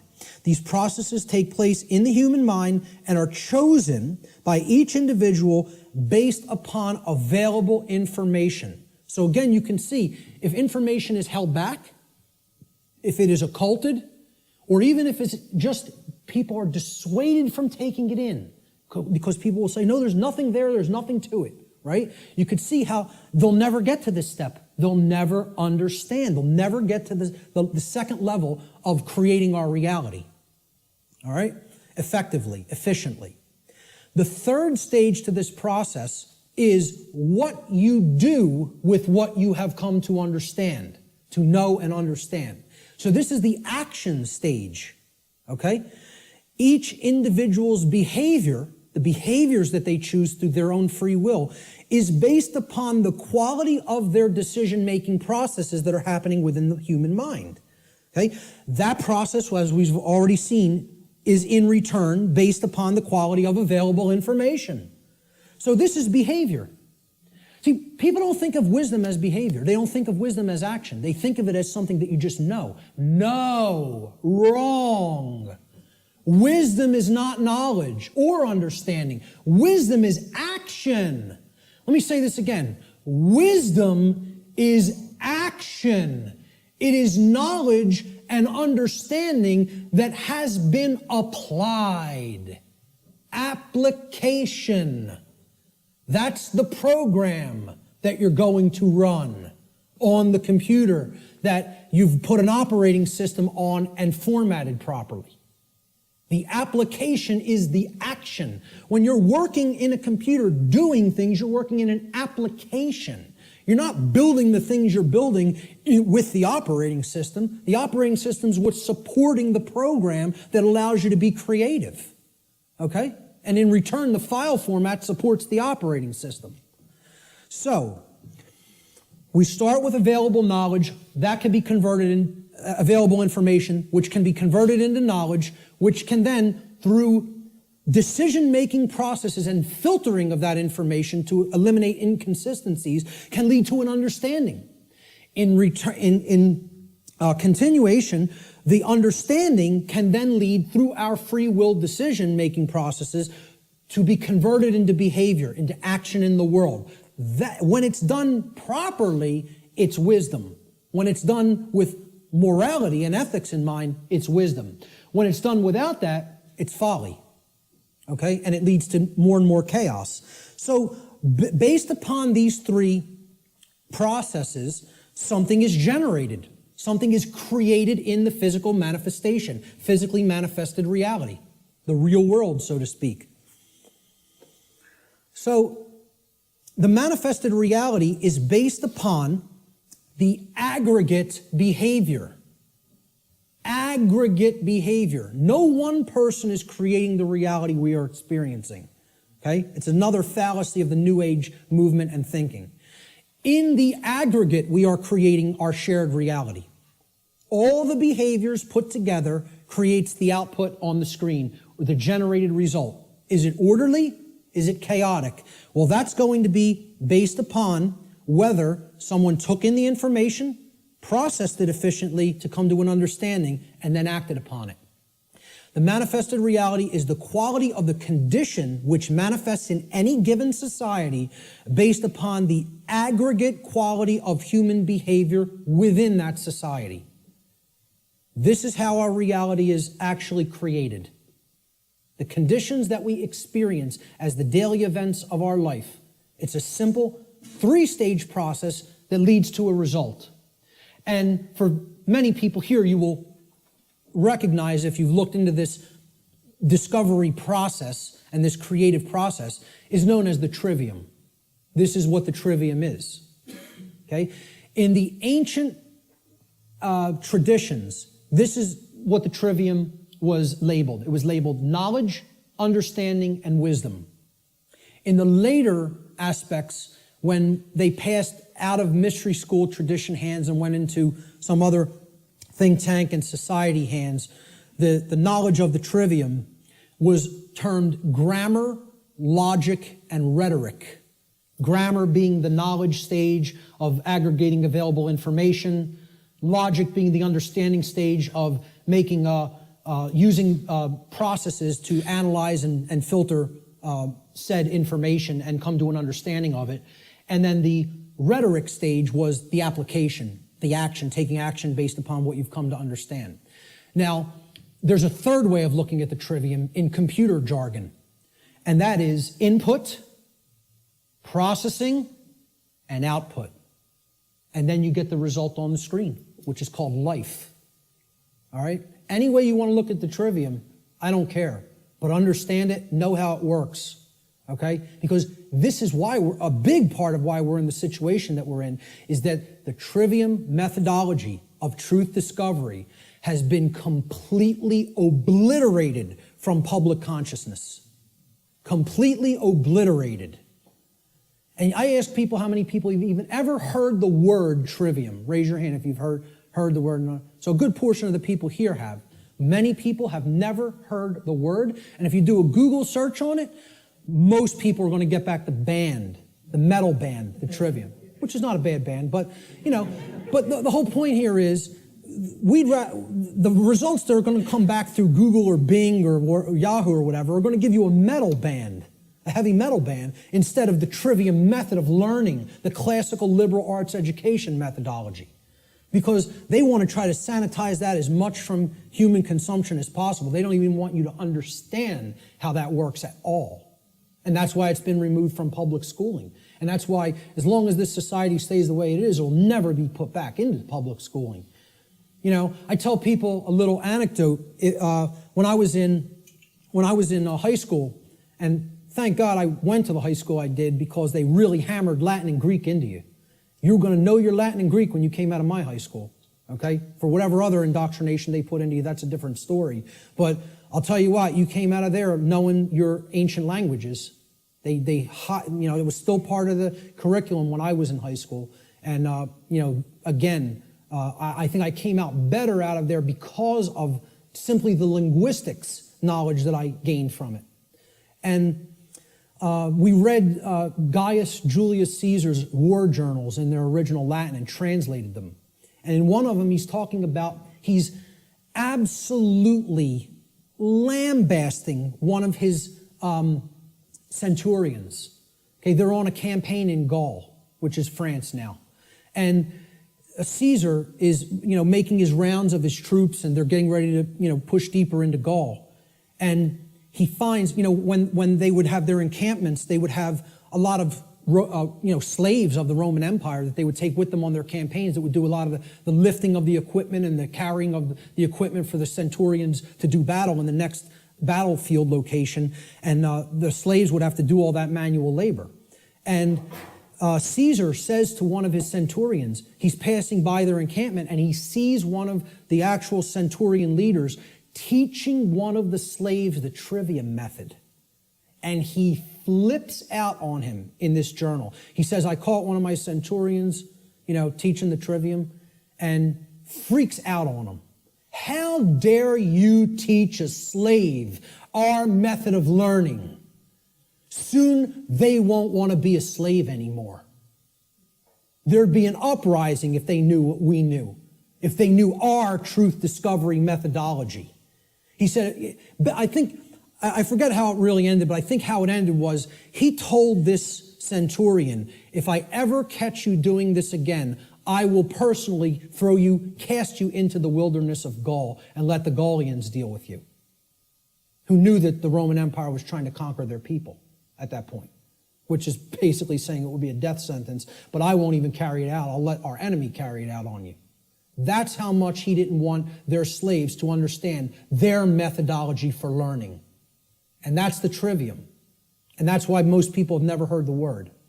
So you got to look into it and understand how it works. That's all I can say about it. It is how we build our reality, either efficiently or destructively. So let's look at some of the principles of natural law. Now, in my extended seminar, which goes over a 6-week class of lessons, I get into these principles deeply in an extended form. We're not going to do that today because time doesn't allow. I'm going to briefly touch on each one. Okay? The word principles, let's define it. Principle comes from the Latin noun principia. Principia means first, foremost, leading, chief, or most necessary. It is that which matters most. It is the first things that must be understood before anything else can be understood. Principles have to come first. And this is the problem. Our society does not put principles first. It puts trivialities first, and we're no longer a society that even cares about principles or first things. So first things first. First things or principles have to come first. So let's look at what the principles that underlie natural law. These are the things that are most important. That's what principles should mean to people. If we ask people to define what a principle is, first thing they should say, that's the most important thing. The most important thing in my life. Now, when in the natural law seminar, we did a homework assignment, we asked people what the most important thing was to them. Very few responded with principles. Most people responded with saying that people or the family was the number one response. The familial connection was more important to them than principles. Now, when people hear me say that that's backwards, they'll say, how cold are you? That's so cold, okay? What I'm telling you is that the familial connection, no matter what it is, between a mother and a son, a mother and a daughter, a father and a son, father and a daughter, husband and wife, doesn't matter as much as principles. I'm not telling you they don't matter at all. I'm telling you you have to put principles first. Otherwise, those relationships are just meaningless. They don't really have any real value unless they're based upon principles first, which is why so many relationships are dysfunctional. Principles have to come first before you can even build a solid relationship with another human being. So, let's look at what some of the principles of how natural laws work first before we can actually find out what the expressions of these laws are in our lives, which will be the next section. These are what I call the general principles of natural law. Natural law is expressed through 7 basic underlying principles, plus what I have referred to as an 8th or hidden principle, which you hear very few other researchers, even people who are studying this from the occult perspective, who are studying this from the consequentialism perspective, you very hear them incorporate the 8th and all-encompassing principle, which I'll get to last here. This 8th principle, which I call the lost principle, binds all the other 7 principles together. All right?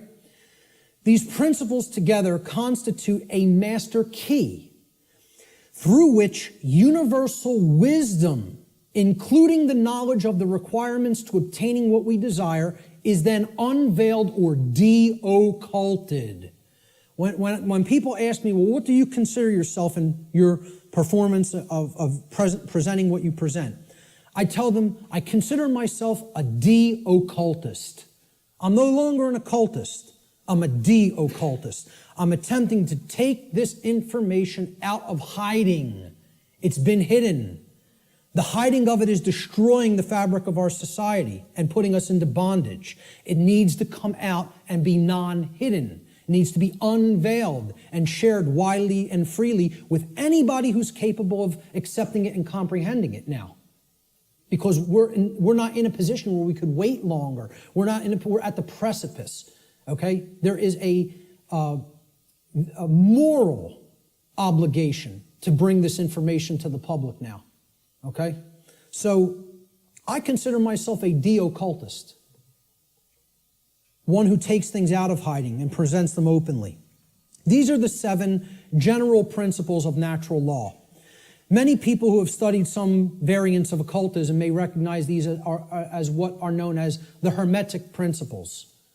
Hermetic essentially comes from Hermes. Hermes Trismegistus, the thrice great one, as he was referred to in the ancient Greek mystery traditions. Okay? He was considered a messenger of the gods. He brought the wisdom of the gods down to humanity. Okay? In the ancient Egyptian and Cometian traditions, he was the scribe of the gods known as Thoth. All right?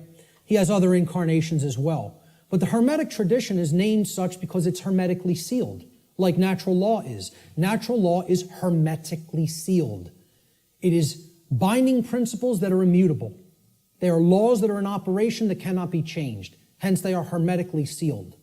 So, these 7 general principles, they are mentalism, correspondence, vibration, polarity, rhythm, cause and effect, which is a huge one, which we'll be getting into, and gender. So I'm going to briefly describe what each of these are and what they are about. The principle of mentalism states that the all, everything in creation, is actually a manifestation of mind. The all is mind.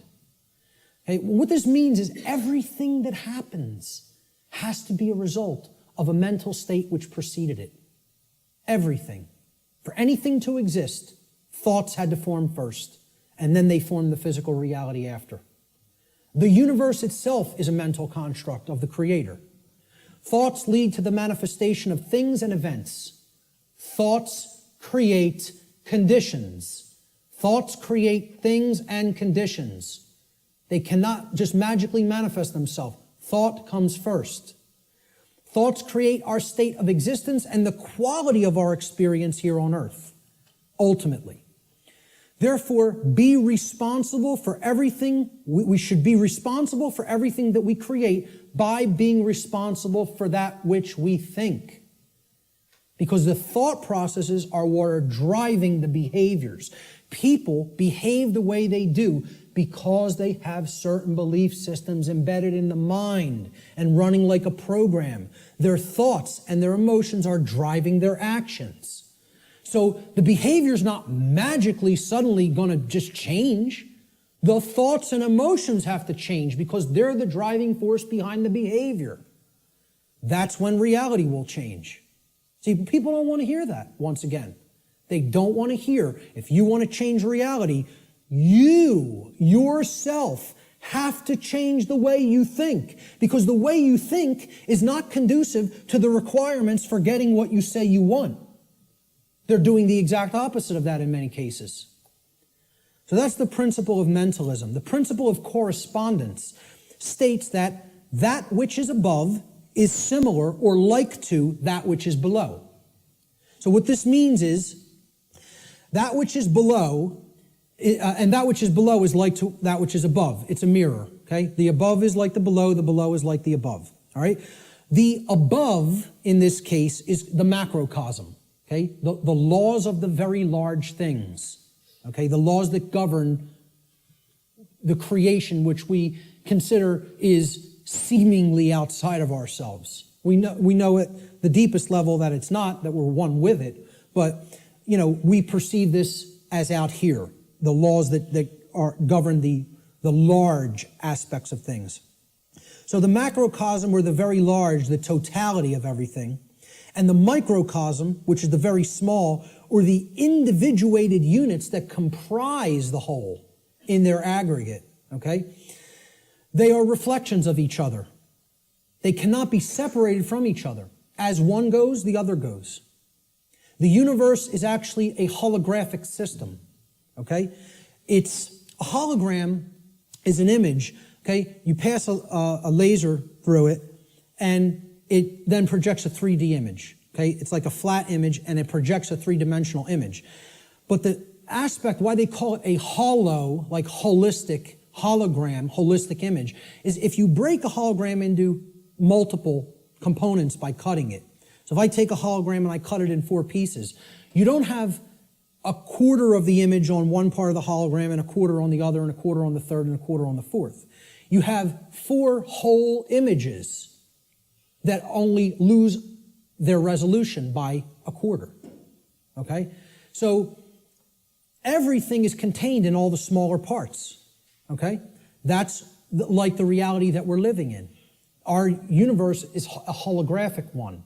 So the universe is inside the individual. And the entire universe is like an individual. They're reflections of each other. To know the workings of the individual will help lead us to an understanding of the macrocosmic laws. Similarly, to learn the macrocosmic laws will help us to learn the way that consciousness within the individual functions. These two things cannot be separated from each other. And once again, as I said near the beginning, that's what occulted knowledge is. The knowledge of the occult is how the microcosmic world works, which is the individuated consciousness, and how the macrocosmic world works, which is natural law. So the other part of the principle of correspondence is that our reality is also fractal in nature.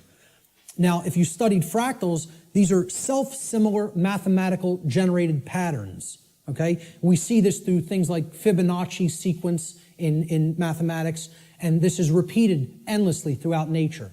Okay, so you look at the structure of the atom, and it's similar to the structure of the solar system, which is similar to the structure of the galaxy. They work the same way. They look the same. You pull back enough, you'll keep seeing the same pattern repeat. Everybody ever see the movie that was done in, I think, the 1970s or 80s? It's a short, like 10-minute clip. It's called Powers of 10. Has anybody ever seen this? Yes. A couple people. Watch this movie, Powers of 10, and you'll understand what I'm talking about when I say that the universe is fractal in nature. Brilliant movie. It will blow your mind. Real short, 10 minutes long, something like 9 or 10 minutes long. They basically zoom up into the cosmos to show you how everything is self-similar. Then they zoom down into the cells of a human being and in the atoms that comprise the hand and cells of the hand, and show you how everything is similar there, all the way down to the atomic level, okay, and the subatomic level. So the universe is both holographic, meaning that the whole is contained in the parts, and vice versa, and it is fractal or self-similar across all scales of its existence. That's the principle of correspondence. The principle of vibration simply states that there is no such thing as rest, as dead or non-motion, okay? Death, in that sense, is an illusion, because true death would be the cessation of all motion and energy. There is no such thing. It doesn't exist. You cannot go anywhere in creation where something is at complete rest, okay? And I joke around about this. Barb tells me funny stories when she comes home from work, and she's trying to, enlighten some of the other RNs that she works with. And she was trying to explain to one of the other nurses, that desk has atoms in it, and they're not at rest. They're like in crazy, chaotic motion, especially the electron clouds of the atom. And if you could look at it at a deep enough level, you would see it's like chaos going on, and it's all kinds of motion happening, seemingly at random. And the other nurse goes, "Barb, you're so crazy." What I say to that is, how could you have made it to nursing school and not ever have even considered the concept of the atom? Right. And it's amazing. She actually thinks the perceived stillness is actual stillness, and didn't comprehend. If you zoom into that with a powerful enough microscope, you're going to see all kinds of motion, and nothing's at rest. And she thought Barb was the weird one for trying to explain that to her. Okay, so there is no such thing as true rest. It doesn't exist. If something's in existence, it's in motion. Everything moves, everything vibrates, and at the most fundamental level, the universe and every single thing which comprises it is ultimately pure vibratory energy that is manifesting itself in different ways, different frequencies, different vibratory forms. The universe has no true solidity as such, as we imagine solidity at the macrocosmic level. Matter is merely energy in a state of vibration. And what this is, if we truly understand this, and many sciences are now finally really understanding this and trying to propagate this knowledge out into the public, we will come to the understanding that this is a spiritual construct for experience to be gained, to have an experience and learn and grow in consciousness. That's what the purpose of this whole thing is for, So nothing is truly solid. It's again, like we say, we are spirit having a human experience. The whole universe is spiritual, having a experience in solidity. All right? That's how you have to look at the principle of vibration. The principle of polarity states that everything has a dual nature to it. There are polarities in everything that exists. Okay? Everything has poles. Everything has its pair of opposites. However, opposites, they are identical in nature, but they're different in degree. So let me give you an example of what that means. Are hot and cold really opposites? Or can we simply look at them as the presence of heat energy or the absence of heat energy? Meaning that they're the same thing, energy. And whether it's concentrated in a specific area, which would make it hot, or whether it's absent from a specific area, which would make it cold. Okay? That's what hot and cold are at the fundamental level. At our level of perception, they're opposites, but at the fundamental level, they're the same thing, energy or lack thereof. Just like those 3 stages of the trivium. Are knowledge and ignorance the same thing? Yeah, actually they are. Because truth is always present. It's a matter of whether it's taken in and processed, or whether it's refused to be taken in and it's not processed. Okay? So it's just like that. They're identical in their natures, but they're different in their degree. Okay?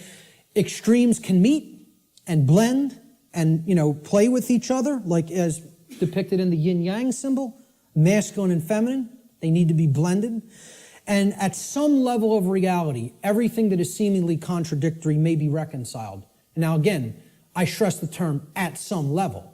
At the unified field level, everything is consciousness, pure consciousness. However, at this level, there are differences in consciousness. At this level, there are things that are taking place that we need to understand.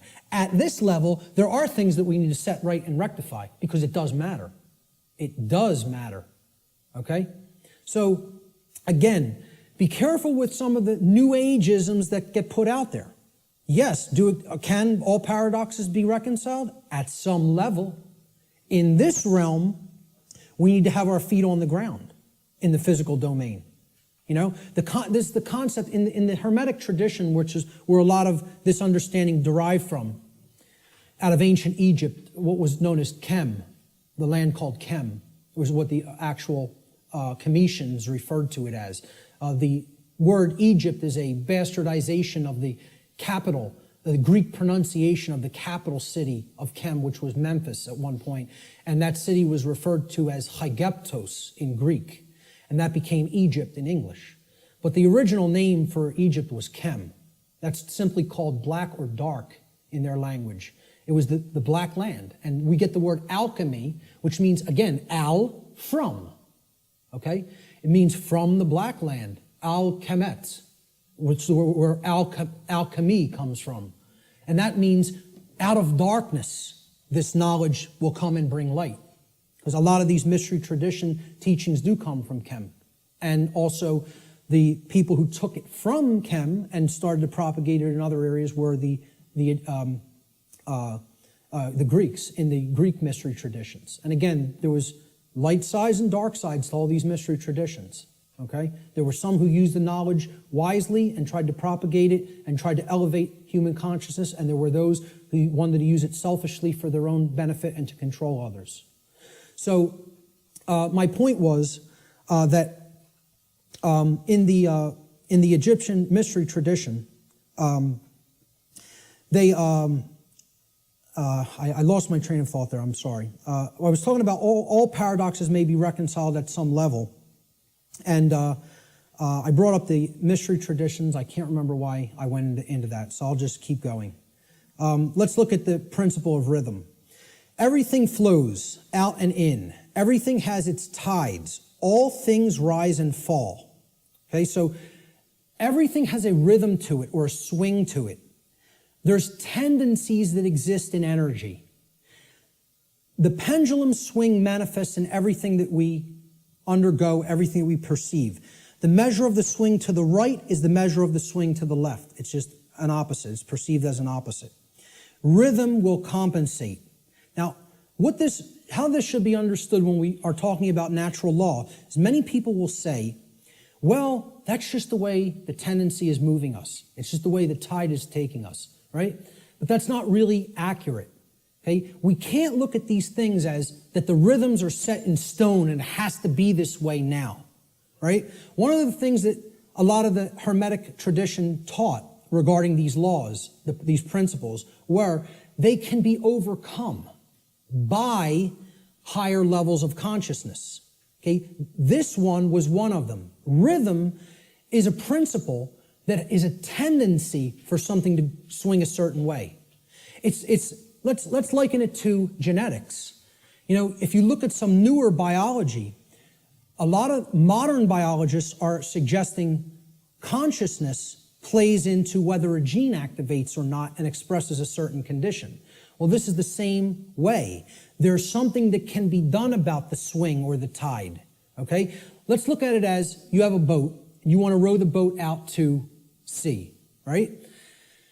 You have to get past the tide. You have to get past the breakers and the waves. And if that tide's really strong at high tide, it's going to be very much more difficult. You're going to have to expend more energy to get it out to sea. If, however, you were taking it when the current's moving out to sea, okay, there's a flow that's moving outward deeper into the ocean, and you start rowing that boat then, you're going to be able to do it much more easily. Okay, so if there's winds pushing along a plane, it's going to have to expend less energy. It's going to get there more quickly, okay, because it's adding to the energy. If, however, you're flying against the wind, you got to expend a lot more energy. It's just a tendency. You can still get to where you want to go. You may just have to exert more effort. Right now, we're in a tendency of things are not flowing, okay? It's an ebb, all right? And it's something that needs to really have more energy put into it if we're going to resist the tendency. It doesn't mean nothing can be done about it. It doesn't mean it can't be overcome. It means at the time we're living in, okay, we want to make this motion go in this direction, but its tendency is to move in this direction. So more will is required at this time to move the consciousness. At other times, the consciousness may be flowing in a positive direction, and it may take much less energy in order to move that consciousness forward. However, we're not living in that time. We are living at what many researchers have called the Kali Yuga, or the age of darkness and destruction. You know, this is the point that resists the flow in consciousness the most.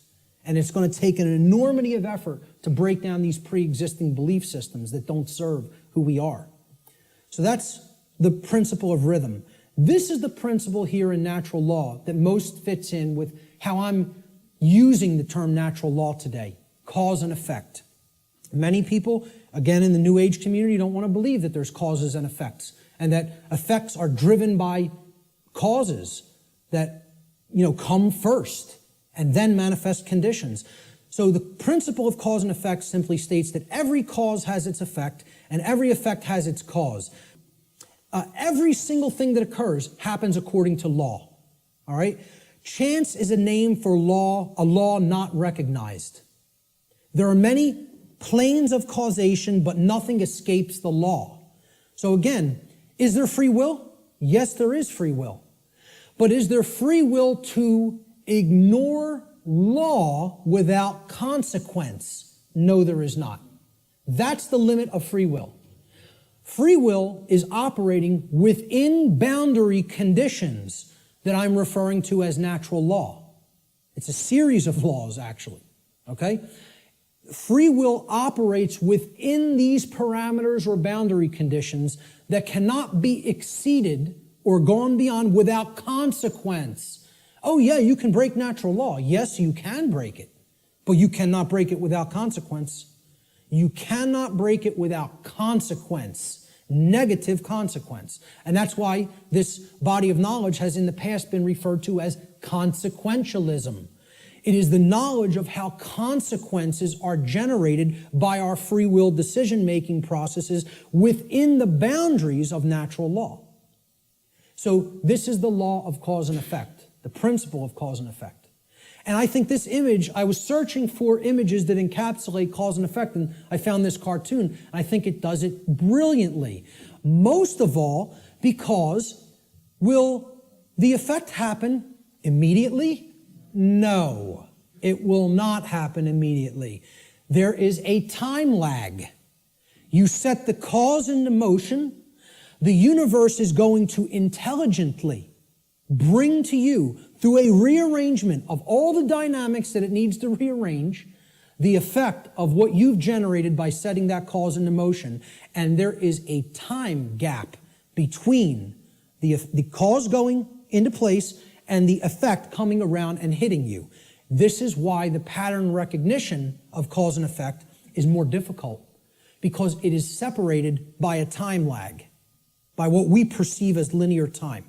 Now, if you did a wrong to somebody and immediately you were stung by a wasp, every single time you did a wrong to somebody, It showed up and bit you immediately within 2 seconds of you hurting somebody, stealing from somebody, lying to somebody, etc.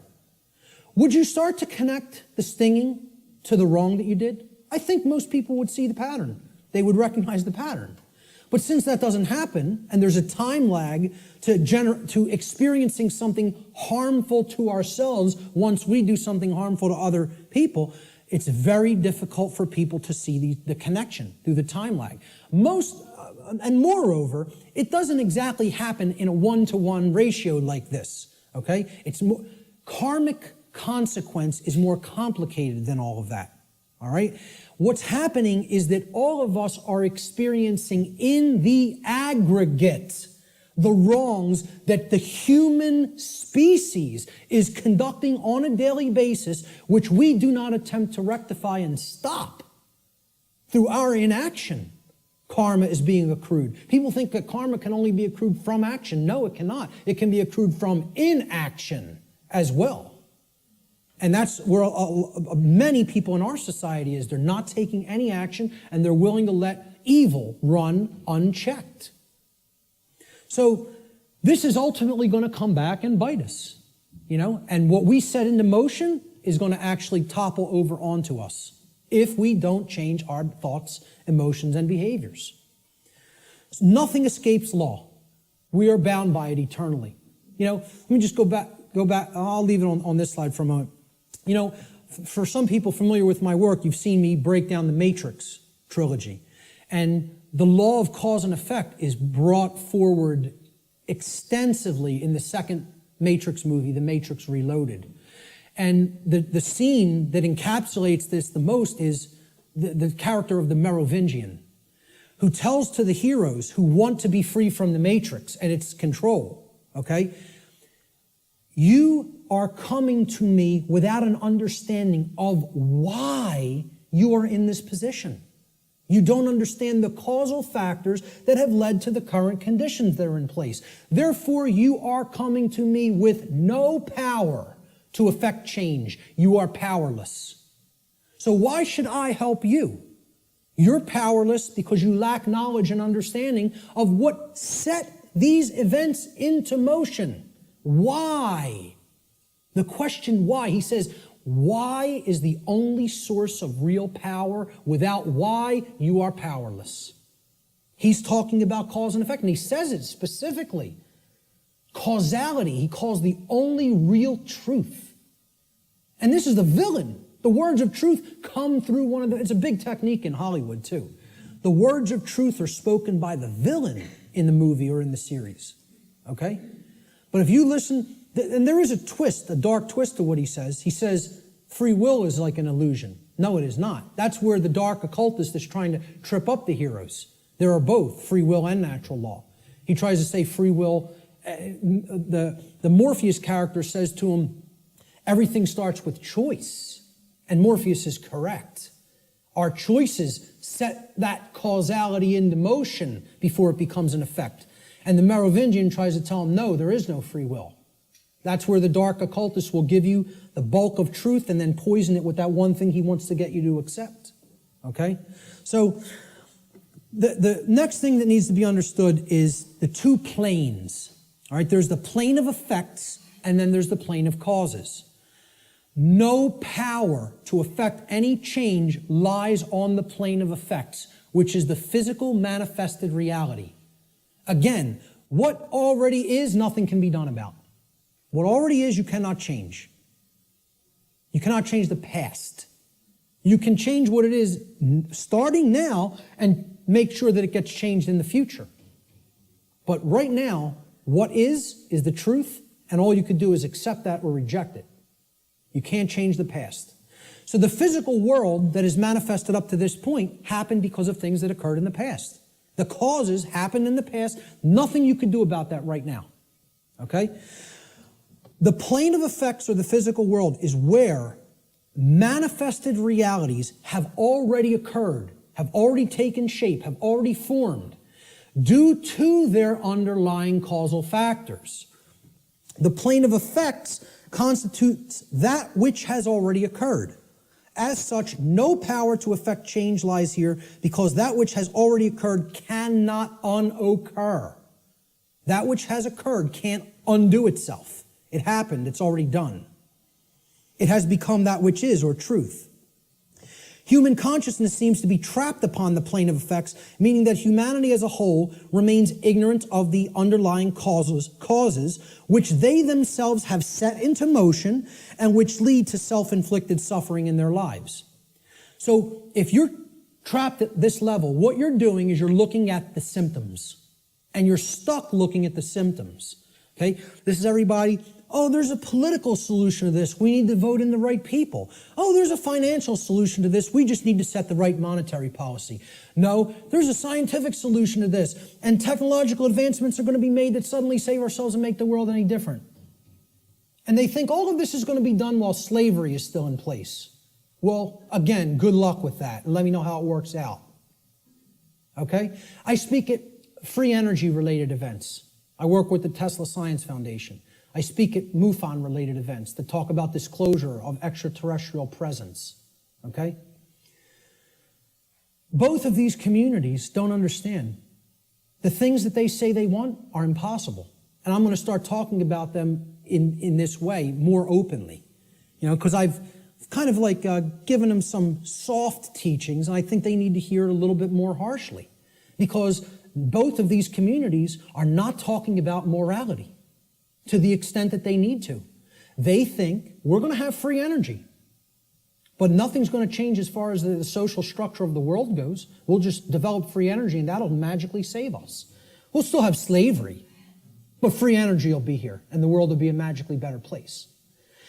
The UFO community, they often think, oh, we're going to get disclosure. They're going to come out and tell us everything they know about other intelligences that are out there in the galaxy and in the universe with us, okay? And they think they're going to get that in a climate of slavery. Well, good luck with all those things. You got to take down the existing structure first, okay? People think, oh, we got to build the new world while the old one decays. You have to destroy the existing power structure with the power of truth before anything new is going to grow here. Because this place is a garden full of weeds, of poisoned ideologies and completely erroneous belief systems that have no bearing on truth whatsoever and cannot get us what we say we want. Until those thoughts are changed, don't expect the results you want. So to the free energy movement, I say you're never going to get free energy in a climate of slavery. To the UFO community, I say you will never get disclosure in a climate of slavery. Slavery has to end first. Then you could get what you say you want. So, again, no power to effect any change lies in the world of effects. Cannot be done. You are rearranging the deck chairs on the Titanic while it sinks. You're not creating any change doing those things because the underlying causes aren't changing. And the underlying causes are how we think, how we feel, and how we behave. And no one wants to look at that. They want to think all those things can stay in place and I can magically get what I want. I want to keep my hand over the fire, but I don't want it to burn and blister. Well, enjoy. See, find out what you get when you do that, because that's what we're doing when it comes to natural law. So let's look at the plane of causality. This is the other plane. This is the mental realm, the mental world. Again, according to the law of mentalism, the first principle of natural law, everything that manifests must first manifest in mind before it can manifest physically. So again, if the plane of causality is the mental world that's generating the causes in mind, okay, everything is happening there first, and then it is trickling down to the physical domain. It is manifesting in the physical domain only after it has manifested in the mental world. The plane of causality is where causes are set into motion prior to those causes manifesting as formed realities in the plane of effects. This plane of causality constitutes the causal factors, the why, which underlies and precedes all manifested things and events. All power to effect change lies on this plane of reality. Human consciousness must move away from the plane of effects and to the plane of causality in order for human beings to understand the causal factors of the conditions which they are collectively manifesting in their lives. Only then will humanity be able to co-create their shared reality on a conscious level, meaning with an understanding of how natural law operates, rather than on an unconscious level, meaning that we don't understand how natural law operates. And I just look at it in a simple graphic, in a simple, chart or graph. This is the higher realm. This is the world of causality, the mental world, the why, the underlying causal factors, okay, that precede conditions which are manifested. This is where our consciousness has to go, because this is where all power to affect change is at, in the understanding of why that manifested to begin with. So these are the symptoms. This line could be looked at as the diagnosis. You have to make that diagnosis and get to the underlying causal factors that lead to the symptoms. Okay? The plane of effects, on the other hand, meaning the physical world, is the manifested realm. That which has already occurred, that cannot be undone. At least in the present moment. You could start in the present to undo it in the future. But as far as the present moment and all moments in the past go, you're not changing that. That's truth. That's what is. Okay? That's already manifested. You can't change it. No power to affect change lies in continuously analyzing the symptoms. You got to do that long enough that you know where the problem's at. You've made the diagnosis. Now you can get to the causal factors and start going to work changing those causes. Okay? Unfortunately, this plane, the plane of effects, seems to be where human consciousness in the aggregate is trapped. It can't seem to get past there. Even if it recognizes the problem, it wants to keep describing the problem. It wants to keep describing the prison. It doesn't want to look at the causal factors because it's afraid of what the causal factors are. It doesn't want to acknowledge the causal factors lie in how we think, feel, and act, and until those things are changed, the external manifestation cannot change. That takes responsibility.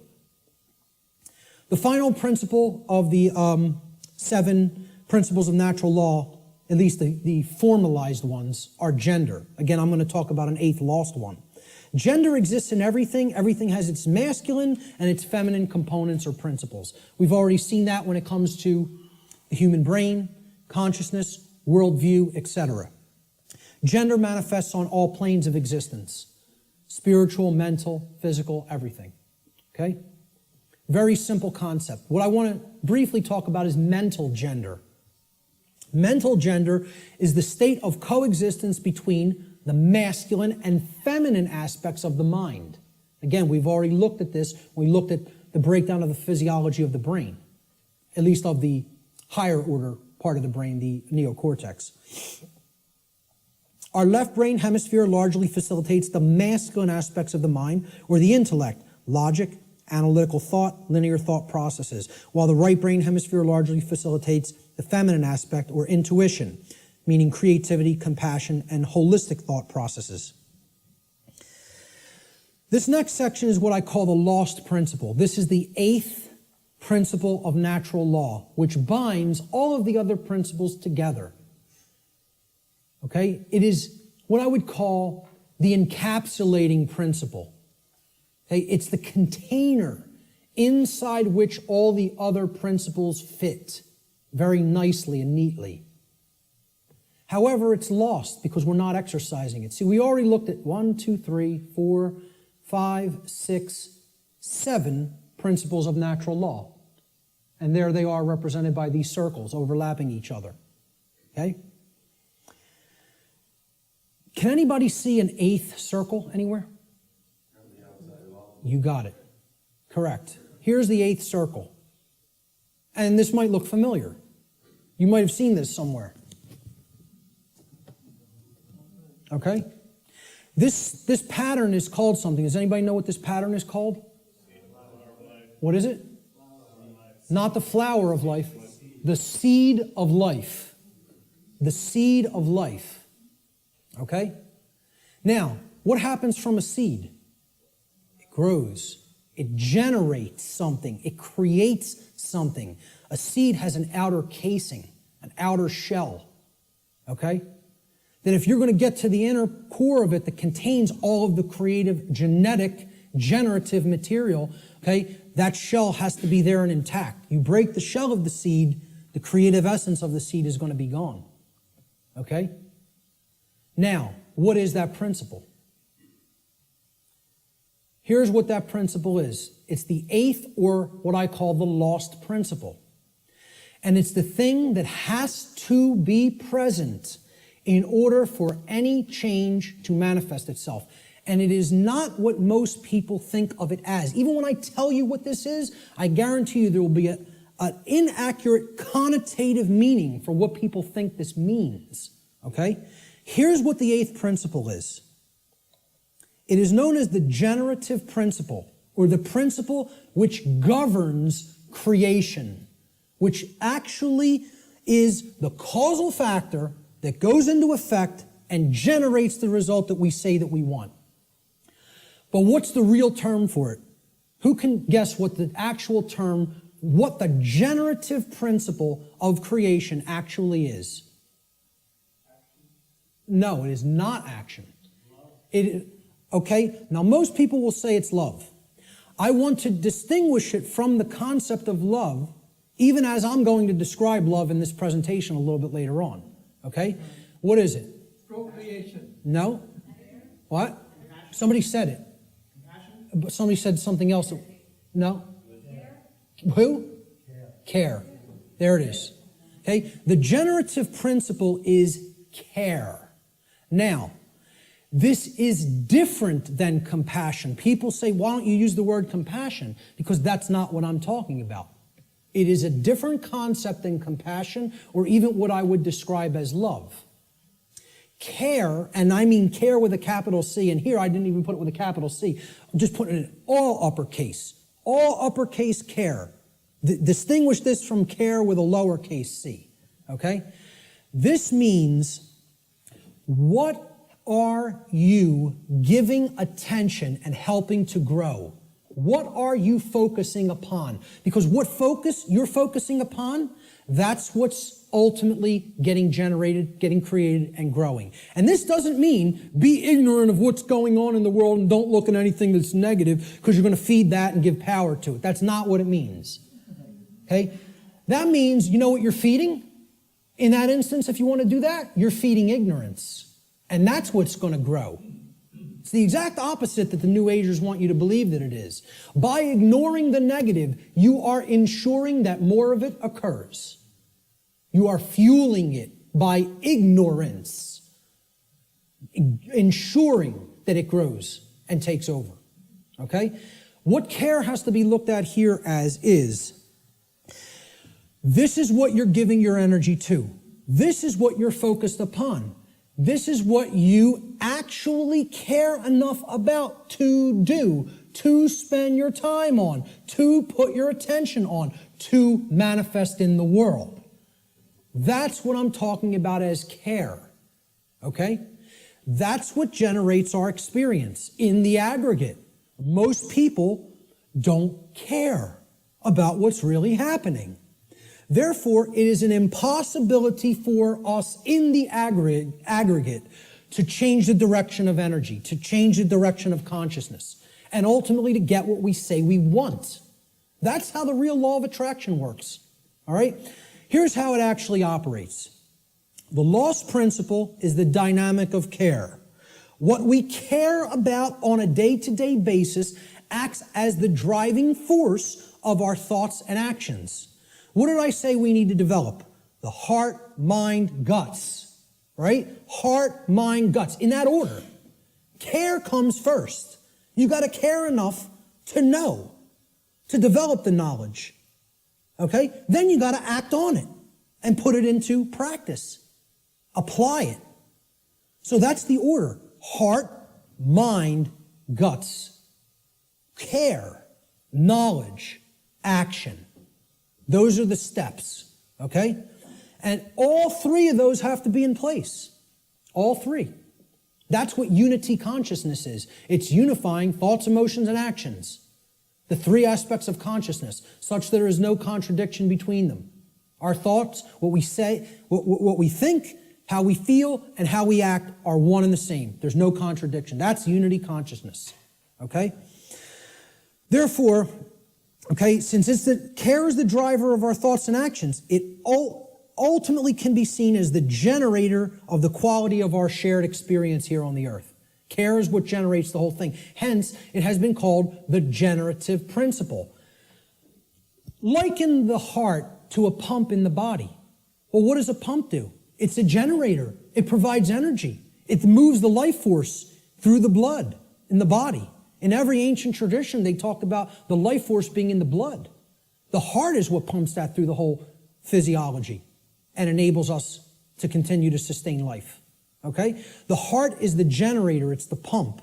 It's the center of the being. As important as the brain is, which we just talked about the importance of it, the heart is ultimately what's generating the experience. Because what we care about determines what we think about on a daily basis most of the time, and therefore how we behave. All right? So, this principle has often been referred to as the generative principle. Is anybody familiar with the compasses and square symbol of Freemasonry? With the G in the middle? Well, that's what the G stands for at the highest level. They'll talk about many porch masons. These are the exoteric masons that are given the teachings of the profane and they think they're in the know. Okay? They're given the information, well, this only means geometry, it only means God, etc. Okay? One of the things they'll tell you it means at a slightly higher level is that it means gnosis, knowledge, okay, which we saw the meaning of in Greek earlier. At a higher level, at illuminated levels of Freemasonry, which are above 32nd degree, they will give you what the real meaning of the G inside the compasses and square is. And it is the generative principle. It means genesis, creation, okay? And yeah, you can tie that right back to God. I'm not saying those things are different. And the forms that get created in the physical manifested world are geometric forms. So it is geometry as well. It's all these things. But at the highest level, it's the generative principle. That's what that G really stands for in esoteric Freemasonry. Okay? It's called the generative principle because that means to create. It comes from, the word generative comes from Latin. The verb generare, as we've already talked about, means to create. The generative principle is what we create through. And it's lost because people don't care. They don't have care. Hence, it's the lost principle. Okay? Here's how it works, folks. What we care enough to put our will behind. Okay? So again, heart, mind, guts. Guts is the will. The action, the masculine principle. That's what gets things done ultimately in the physical domain. What we care enough to put our will behind. And that's driven by the care. That's the generator or the pump that drives the will. Okay? What we care enough to put our will behind is ultimately what gets created or manifested in our world. The world is the way that it is because most people do not care enough, even if they say, they pay lip service, okay, and say that they want things to be different. They don't care enough to actually change it through their actions. Because when it comes all down to it, and I said this in my New Age, BS seminar or lecture, okay? What it comes down to is preventing action. Preventing action. That's what the New Age community is designed to do. They want people inactive because the dark occultists know that the thing that is ultimately generating our reality is behavior, as you saw in that simple four-part chart, that little building block chart that I put up there. Action is what's generating the reality. That gets generated through what we care about because our cares and our desires drive our actions. Okay? So most people will say they want things to change, but then when you say, what are you doing to make that change happen? Not a word. Silence comes back on the other end. Okay?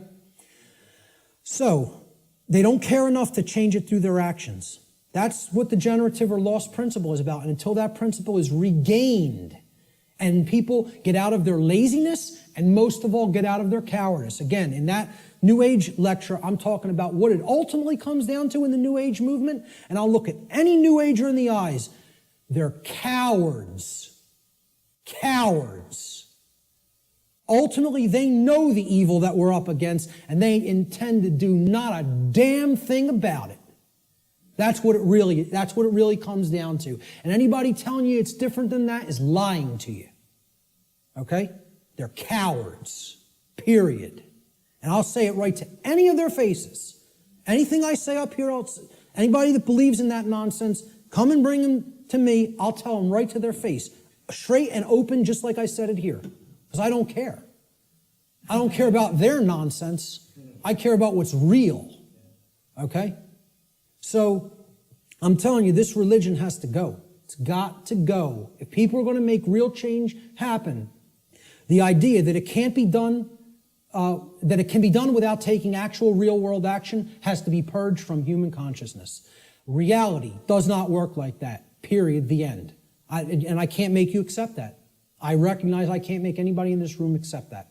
All I can do is put it out there for your consideration. And if you have some common sense and really, really think about it, you'll understand what I'm saying here is absolutely the way it is. Okay? Many people want to deceive you through these religious notions, okay, which is all about getting people to stand down and accept their chains. That's what that religion's in place for. All right? This next section I call spiritual currency or spiritual currencies. All right? There's two spiritual currencies, time and attention. Now, look, we can readily see this, right? Time is money, people say. It's currency, right? What am I going to spend my time on? What am I going to pay attention to? Pay attention. You pay for something, you get something in return when you pay for something, right? That's what attention will get you here. It will get you something in return. You pay attention, you're going to come out of here with a lot of understanding. There's two spiritual currencies, time and attention. This analogy can be seen very readily in the saying, spending time and paying attention. Whatever information or endeavors we put our time and attention toward, we end up getting something in return for that investment of these currencies. This is what real money is, folks. Real money. This will get you real money. One I, mon I. Okay? If you want real money instead of the fake Federal Reserve nonsense, fiat paper currency money that isn't worth the paper it's printed upon, then keep thinking that that has value. Okay? And people who say gold is value, gold is real money. Yeah, well, I ask people, what intrinsic value does gold have? And they say, well, it's been traded with throughout time immemorial. People have valued it all the time. Does that make it intrinsic? You answered my question. It's like saying, why does that projector have intrinsic value? And you say, because I find it valuable. No, that projector has intrinsic value because it's capable of projecting an image. And if I want that task done, that's what I use a projector for. Okay? Well, what's gold used for? Can you build clothing out of it? Can you build a house out of it? Is it malleable enough to be molded into a weapon of some sort? You're going to take shelter under it? Well, maybe if you have enough of it. But, you know, the whole point is there is no intrinsic value to this. It's something that's, the idea of it having, of any precious metal having intrinsic value, other than, you know, okay, in a technological society, it's used for computers. This is true, okay? But I'm talking about in nature. You know, where would this idea of intrinsic value of gold come from in the ancient past? People say, well, it's used as a medium of exchange, okay? Money is not a medium of exchange. People think of it as a medium of exchange, and it's not. It's incorrect, okay? Money is the limiter of energy in the system. See, people think of money as currency. Even the name is a mind control technique because it's supposed to be about, it's the current in the energy system. This is the current. It's the amperage, right? No, it's not. It's not the capacitance either. It's not a store. That's another thing people will tell you money is, what they say is real money. Okay? It's all fake. It's all fake. It's not a store either. You know what it is? It's the resistance in the system. It's the resistance to change in the system. It acts as the resistor. Because as long as that modality of slavery called money continues to exist, it will always be extraordinarily difficult to create real lasting change. So again, I piss off everybody. Religion's got to go, scientism's got to go, New Age thought's got to go, money's got to go. All of it's got to go. You know why? It's all religion. It's all religion, and the word religion means to hold one back, to tie one up and keep them where they're at, as we're going to get to in a few moments. Okay?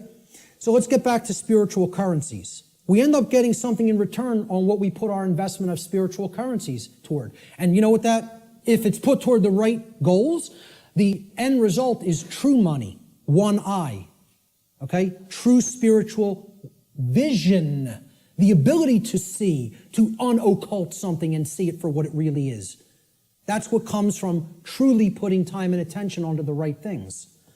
This return could come in the form of knowledge. It could come in the form of understanding. It could come in the form of skills, expertise, and empowerment. But only if we invest these two spiritual currencies wisely. And let me tell you something, folks. That's why most people don't have any money. They got nothing to pay for it with. See, you pay attention and you get money. You spend time and you get money. I'm talking about the real thing. Cool. We're going to take a break in about 5 to 10 minutes. Okay? So we have to invest our spiritual currencies wisely. We should seek to improve our quality of attention by placing it upon information that is capable of improving both ourselves and the human condition as a whole. Give me a heads up in about 8 or 9 minutes. Thank you. Such an effort would also constitute a valuable investment of our time. We should ask ourselves, what am I spending my time on? What am I spending my time doing? And what am I paying attention to? That's where you will find whether you're investing in real value, something that is truly valuable. If most of the time we're spending our time on nonsense and trivialities and, divisive things and TV and sports and all other kinds of entertainment and distraction, well, you're going to have a return on that investment, and that return is going to be low. It's not going to result in much money, real money. Okay? Most importantly, we need to ask ourselves, what kind of quality am I getting in return for my investments of time and money? Time and attention, I'm sorry. Okay? These are the spiritual currencies, and that's what most people don't want to give. They don't want to give these freely for a return on investment. They don't want to pay attention to the right things. They don't want to spend time on the right things. This is a simple chart of how our quality of our attention, okay, and again, this is in the aggregate, but it's created by all the individuals, how the quality of our overall attention as a species will affect our world in accordance with the principle of correspondence, which states, as goes the microcosm or the microcosmic units, so will become the macrocosm. Okay? So over here, we have a pure information stream. This is good information. This is information that is capable, that resonates with truth, and is capable of helping to develop wisdom or right action within the being.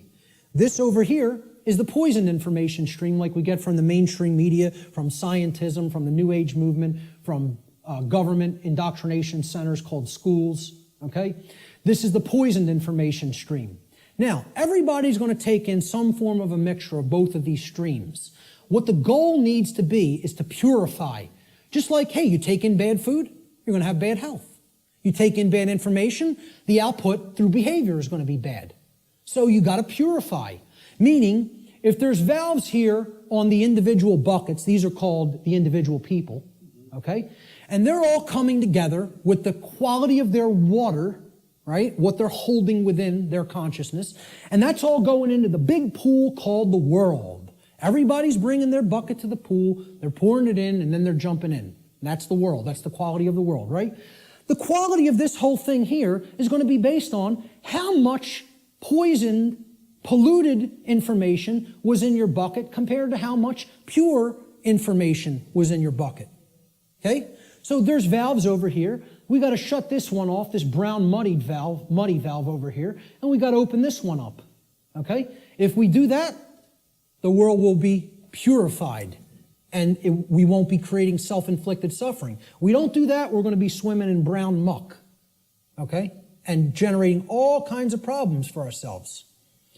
So, how are we spending our time? What are we paying attention to? Is this what we're doing with our time and attention? Sitting behind the hypnosis box? Which means suppression of knowledge. Hypnosis is the suppression of knowledge or the suppression of spirit. Okay? Or are we going to devote our time to some pursuits of wisdom? Which means developing knowledge, converting it to understanding by processing it accurately, and then converting into wisdom through action, through right action. And, you got to read to do this. People don't want to hear that either. Okay? Reading is required. The ancient Romans had two words, it was the same word, okay? That meant two different things in their language. The word was liber, L-I-B-E-R. Liber meant free, as in not a slave. A free being would be described as liber, free. It's the basis of the English word liberty, liberty, freedom, okay? They had the same word also meant a different concept. So the word liber didn't just mean free. If it was used in a different context, does anybody know what else the word liber meant, L-I-B-E-R, meant in Latin? Book. It meant book. Does that tell us something? They associated the Latin word for book also meant free in their language. Okay? And again, liber is the basis for the word library. Okay? Library. Okay? Where you can go to become free if you read the right books. And again, the world is our library now. We've reunited all the parts of the big library that were cast to the four corners of the earth. The mystery traditions are available at your fingertips now, which hasn't been the case at any time in human history. And what are we doing? We're playing Farmville on Facebook. So we have to ask ourselves, what are we spending our spiritual currency on? And are we investing it wisely for a return of real money, which is actually spiritual enlightenment? I'm going to take a quick break right there, and we'll pick it up with the next section in 10 minutes. 10 minutes, right back here to continue. Thank you.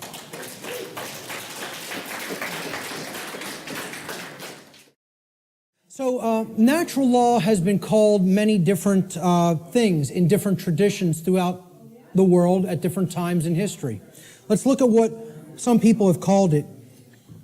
It's been called the law of cause and effect, or the laws of cause and effect.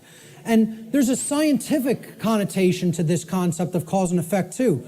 Even scientists will say an effect invariably follows a cause. And they'll also say things like, for every action, there exists an equal and opposing reaction. So there's a consequence when an action is taken. In the more New Age circles, you've heard it referred to as the law or laws of attraction. Okay? I call this presentation the real law of attraction. So, however, there are some good things that the New Age community, and I don't tell you it's all bad, I don't make that blanket statement, okay? It is a religion in many respects, but however, there are some truths embedded in it that can be taken on their own and, value can be gleaned from. So one of those sayings is, the energy that we emit is the energy that we attract. This is true. What we're putting out into the universe is what we're getting in return from the universe and what we're creating in our reality. Energy flows where attention goes. I just talked about this in the last section. What we put our attention on is what ultimately gets manifested in the world. As you think, feel, and act, so you shall be. Some of the teachers of different variants of law of attraction teachings have only put the first part in that. As you think, so you will be. No. As you think, feel, and act, so you will be. And most of all, as you act, so you will be. Most of all. Okay? So, It's been called karma.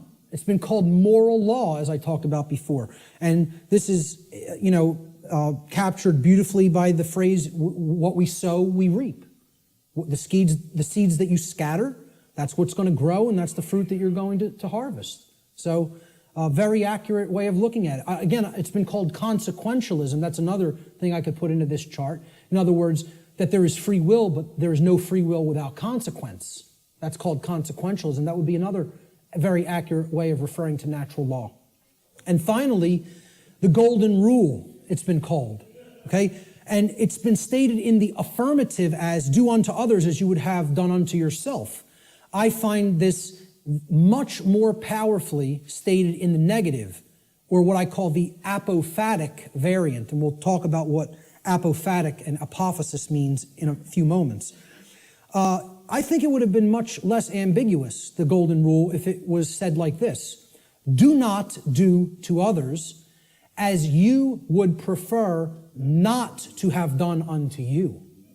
Now the ambiguity goes away, because people want to be treated slightly differently, Hey, a masochist might want to get beaten by a sadist, okay? But that doesn't mean, do that to others because you like it. But people know what they don't want. They don't want their rights taken. They don't want their property taken or damaged. They don't want to be harmed in their person, They don't want any of those things. They don't want to be lied to. They don't want to be deceived. So don't do those things to other people. So let's jump into this is the heart of the presentation here. It's how natural law actually works in our lives. What are its expressions? How can we come to understand how this operates? There are ways of knowing, and they're through these expressions of natural law. So we defined what natural law is. We talked about the underlying principles that it's based upon. Now we are going to talk about how it works in our lives, okay? So we're going to build a chart of the natural law expressions in a moment. What these expressions are the recognizable workings in our life. And they take place through 5 basic expressions. Each of the 5 expressions of natural law have a positive aspect and a negative aspect. So that gives us a total of 10 overall natural law expressions. And we're going to build a chart regarding these expressions. Okay? So here's the expression, and then there's a positive aspect to the expression, and there's a negative aspect to the expression. The first expression of natural law is known as, and again, this is what I call these things. There's no hard and fast rules. It's just terminology. It's jargon to try to explain them in words. Okay? These are unseen concepts and laws in reality, in nature, in the nature of the universe. Okay, these are just English word terms that I'm applying to these concepts. Okay? So the first principle of natural law I call the generative polarity. Or in other words, this is the force or energy that we are using at the base level to start the process of creation. Or you could say of co-creation. Okay? We're co-creating the reality that we experience with the laws of nature. So you could look at the first first expression of natural law, which is the generative polarity, as the force that we use to set all of the other events which are to come, which are to manifest in our lives, into motion. Or in other words, what we use, the force that we use to generate or create the quality of our experience. That's the generative polarity. The positive expression of the generative polarity is love.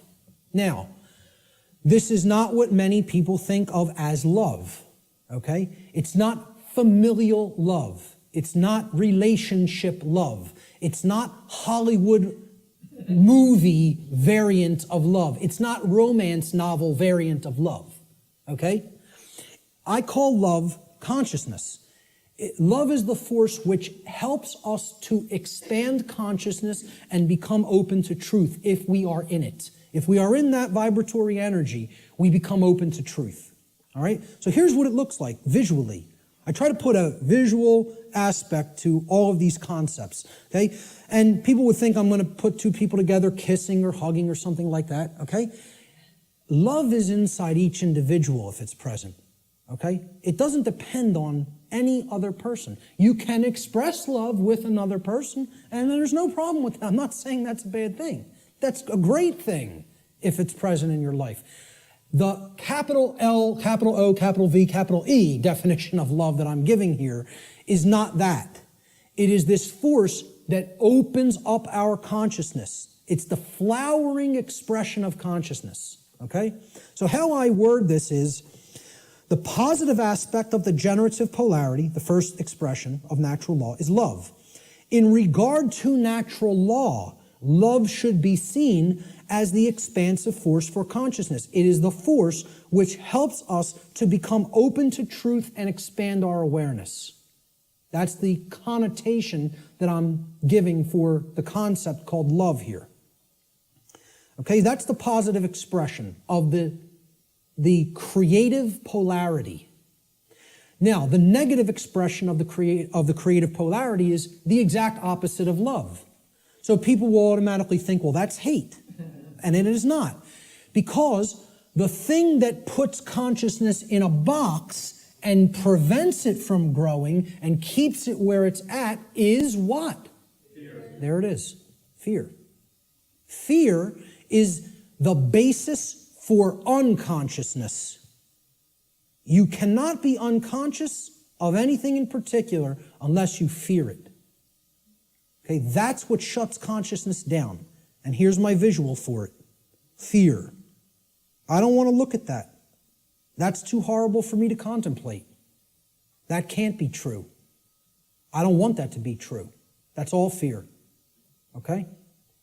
The negative aspect of the generative polarity is fear. Fear is the contractive force for consciousness. Fear is the force which influences us to become closed to the truth, and it is the force which ultimately shuts down our awareness. That's why so many people are unconscious, because they are fearful. They are fearful of the responsibility that comes with knowledge, and most of all, they are fearful of having to act based upon knowledge, because that requires courage. The second natural law expression is the initiating expression, what I call the initiating expression, just my term for it. Okay? The initiating expression is the first stage of tangible and recognizable results which we produce in our lives after we have, quote unquote, set the ball rolling, okay? Set the dynamic in motion by choosing between the generative polarities of either love or fear, all right? So, we choose love and something starts to happen. We become open to truth, right? Well, love is the expansive force for consciousness that opens our minds to the truth and awareness. So what do we gain as a result of accepting or existing in the vibratory energy called love?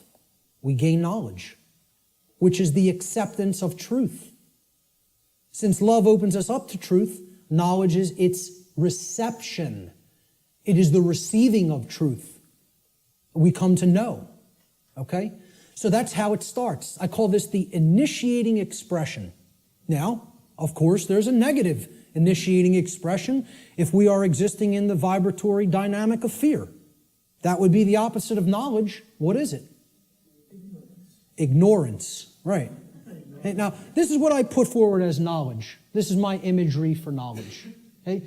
That's a being who knows themselves. You know, and as the mystery traditions of Greece put forward at the Delphic Oracle, know the self and you will know the universe. In other words, know the microcosm and you will know the macrocosm. Know thyself. The positive aspect of this initiating expression is knowledge or the acceptance of truth. Knowledge positively influences the quality of our lives because it positively influences our decision-making processes that lead to understanding in every area of our lives. You want to know how something works and ultimately create something good, you have to have knowledge. You want to know how a car works?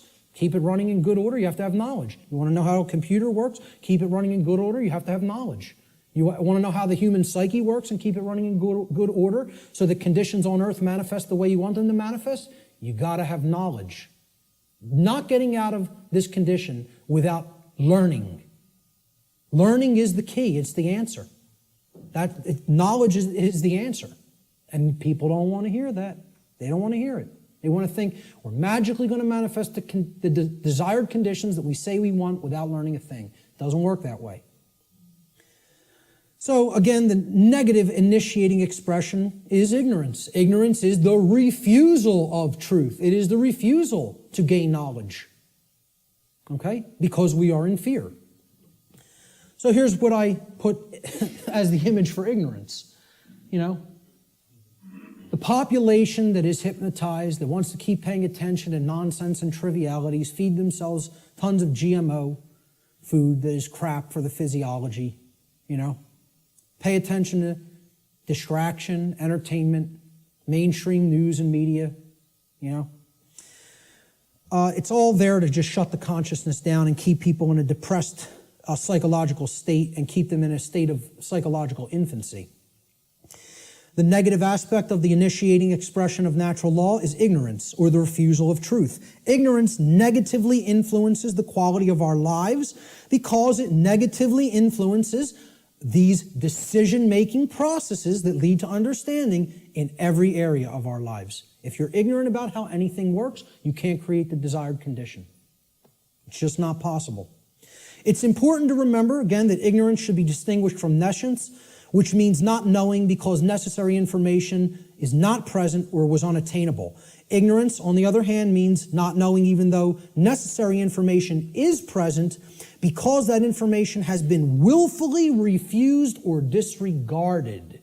And again, to keep us in ignorance, they don't need to hide the information anymore because it's not hidden anymore. It's out. And once again, it's available at your fingertips for free if you have the desire to take it in. But now, the manipulation mechanism that is used is dissuade people from looking at it. Provide endless entertainment, provide endless amusement, provide endless distraction, and say there's nothing to any of that stuff. That's just some old crazy religion that you don't need to understand. It's no different than any other religion, believing that natural law exists. Okay? That's what people will insist on telling you. So people will be dissuaded from ever looking into it, and they'll disregard it of their own choice. Thomas Jefferson said that if a nation expects to be ignorant and free in a state of civilization, it expects what never was and never will be. Freedom and ignorance are antitheses of each other that can never coexist simultaneously. That is an impossibility in natural law. I'm going to put up a couple other quotes on ignorance. Samuel Adams said, "No people will tamely surrender their liberties, nor can any be easily subdued. When knowledge is diffused," that means it's everywhere present, "and virtue is preserved," meaning morality. On the contrary, when people are universally ignorant and debauched in their manners, meaning purely selfish and only worried about themselves, they will sink under their own weight without the aid of foreign invaders, meaning the society will turn inward on itself and collapse and destroy itself just based on the fact alone that the population is ignorant and they are ensconced in moral relativism and other forms of debauchery and just self-pleasure as their highest virtue, their highest desire. Socrates said that the only good is knowledge and the only evil is ignorance. And this is a quote I'd like to be remembered for. "Willful ignorance in the presence of knowledge is the measure of a bad person." And people will say that's extremely harsh. That's true.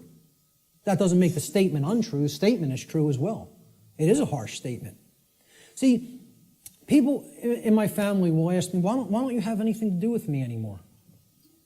I've deliberately cut off many members of my own family. Okay? Because many members of my own family say, I know what's going on and I don't care. I don't intend to do a damn thing about it. I'm worried about me, myself, and mine, and I don't care what's happening in the world. Well, you know what that's called, folks? That's called a bad person. Let's not mince words. Let's not euphemize. Let's call it what it is. That's called a bad person. And I don't want anything to do with bad people in my personal life. I don't hang out with bad people. I try to surround myself with good people who care. Because they're co-creating wisely. Okay? I tell family members who I've cut off association with, because you do not care is what makes you a bad person. I don't want anything to do with you until you start caring about what's going on in the world. Then we could talk again. And I'll welcome you back with open arms and forgive you. But not until. You want to stay in that level of consciousness? I want nothing to do with you. I don't want to be around people like that. They're bad influences, and they do bring other people down. So I'll still put out the information. It's there any time for free that they want to go and engage it. And I tell them all, anytime you want to ask me and come over and engage directly with me, I'll make the time for you. But until you want to do that, until you develop that desire, I don't want to be in your presence. Okay? So maybe, I don't know if that's going to be effective. I don't know. And guess what? I don't care whether it's going to be effective, because I'm not going to surround myself with bad people until they decide I want to make myself a better person. Then I'll engage them and speak the truth to them. But until then, I'll put this out there for all for free, and they can engage it any time they want. But in my personal life, I can't make time for that. I don't have energy for that. I barely have energy for this. An anonymous quote, I believe this was from some internet forum. I don't know what the gentleman's name was, but it was a great quote. Ignorance is the root cause of all evil. And since only knowledge eradicates ignorance, it is our duty and moral obligation, there's that term, to educate ourselves as well as the masses around us. That's a moral obligation if you're in a position of knowledge. And once again, that's why I do what I do. I don't do it because I like people. Believe me, Barb will tell you how much I like people. I don't do it to make friends. I don't do it to make money. I do it because it's a moral obligation and for no other reason. I don't serve people. I serve truth. Truth is the force which I serve. And I bend the knee to no other. That's it. That's it. So great quote on ignorance there. Great few quotes on ignorance. Let's look at the next expression. The internal expression is what happens inside of us, very simply. So now, we've started creating with a polarity. Something has happened in the world, either acceptance of truth or refusal of truth. Now something's going to take place inside of us, right? So look, this level is that knowledge level, right? This is the base consciousness level. You could look at, that's the foundation. Remember that 4-block diagram, right? You could look at this. Here's the foundation. This is the foundation that lies underneath the trivium, right? Okay? That's as deep as it gets. Consciousness or unconsciousness, love or fear. That's what everything is a choice about, between, right? Now here's that first block. Knowledge or lack thereof. Knowledge or ignorance, right? And you can see these polarities are like that concept of, the polarity aspect of the natural law principles, okay? There's one thing that's real, and then this is the illusion, okay? These are two aspects of the same thing. This is consciousness, and this is its lack. This is acceptance of truth, and this is the lack of that, okay? So it's the same thing, but opposite in degree, which is why they're the same expression. Now, what happened after knowledge or lack thereof? We went up to understanding, right? So that's what this level is. Understanding happens internally, right? It's an internal process, all right? So the positive aspect of the internal expression is when we come to understand through developing the knowledge and the acceptance of truth that we are sovereign.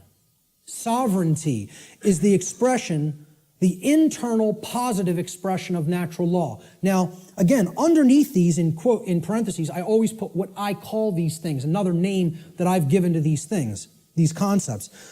I call sovereignty internal monarchy. Internal monarchy. Now, monarchy means one ruler. Mon means one, is a prefix for one, and archon in Greek means ruler or master. So, internally, we each need to master and rule ourselves. This is our kingdom that we get to rule and nowhere else. We don't get to rule over anybody else. Many people think they're the rulers of other people, but they're wrong. Each of us is a sovereign being. Sovereignty, as we're going to see, means that you're not owned by anyone else. No one else owns you if you're sovereign. Okay? So here's my expression, my visualization for sovereignty. Okay? Somebody who truly has the light. They have the light at their disposal. They're bathed in it. It's flowing within them. Okay? And light has always been associated in different mystery traditions as knowledge. It's been a symbol that has represented knowledge. This is the person who has the knowledge and has gone through the decision making and filtering processes with that knowledge to come to an internal understanding that they are a sovereign being. And I have news for everybody, whether you know it or not, whether you are familiar with the term or not, every person here is a sovereign, and you can never not be. It is an impossibility for you ever to be non-sovereign. It cannot be done. Cannot be done in nature. Okay? Every single human being on this planet is a sovereign being. And we're going to look at what a sovereignty actually means. The positive aspect of the internal expression is sovereignty, or what I call internal monarchy, meaning one ruler within. Internal monarchy, one ruler within. As a state of consciousness, sovereignty means that one has unified the three aspects of their consciousness, such that there is no internal contradiction between one's thoughts, emotions, and actions. We become a being that as we think, so we feel, so we speak and act. And there's no contradiction between those. We're not torn apart from within in this state of internal opposition amongst our own consciousness. Okay? Moreover, let's break the word sovereign down. That's where we're going to come to the real meaning of the term. Sovereign is derived from the Latin adverb super. Super means above. See, in classical Latin, there's no V in classical Latin, right? There was no V character. Actually, if you wrote a V like that, it was a U, okay? And why a double U looks the way that it is. It's two V's, actually. But that sound was U in Latin, if you see a V. There's no V sound in classical Latin. It doesn't exist phonetically, all right? So this phonetic variation that we express as V or V in English, in Latin was P or B. It was represented by a P or a B. So what we're really seeing here is suver, okay? But it was pronounced in Latin super, like super. Well, what does super mean? Super, you're beyond, you're above and beyond. Okay? It means above or beyond. That's what it means. A superman is one who's beyond an ordinary man, right? The Latin noun regnum comprises the second part of the etymological root of this word. Regnum, it comes from rex regis in Latin, or regis. It means king. So regnum was the king's rulership. Regnum means his reign. It's where the word reign comes from in English, regnum, in Latin. It means rulership or externally imposed control. Okay? Not control in the context, I'm going to control my emotions, I'm going to control my behavior. No. It means I'm going to control you externally by imposing my will over your will through coercion. That's the context of rulership or control that I'm talking about here. So put them together. Super regnum, sovereign, means above or beyond externally imposed rulership or control by another. That's what it means. Sovereign means not a subject to another being, like a king, like one who considers himself a king. And it means not a slave to someone who considers themselves your master. That's all sovereign means, folks. Not a slave. And why I say every single person here is a sovereign is because there is no such thing, never has been any such thing, and never will be any such thing as legitimacy to slavery. That has never existed, does not exist now, and never will exist. Slavery is an illegitimate concept. None of us are slaves. The condition of slavery has been imposed upon people, but it has never in history been legitimate, and it never will in history be legitimate. So there is no legitimacy to the concept of slavery, of the rightful rulership of another being through directly imposing your control through coercion. Doesn't exist. That's a big part of what natural law is about. We have to understand when we're saying this word, this is what is meant by sovereign, not a slave. Okay, we did a study where we asked people, are you a sovereign? Like 11% said yes. Maybe, I think it was 10 or 11%. Which I thought was almost encouraging, that 1 in 10 people knew that they were sovereign beings. It was amazing. But 90% of the human population doesn't feel that they're sovereign, doesn't know that they're sovereign. I'm telling you, it doesn't matter an iota whether you believe you are or not. I'm telling you it's an eternal truth that you are a sovereign and can never be non-sovereign.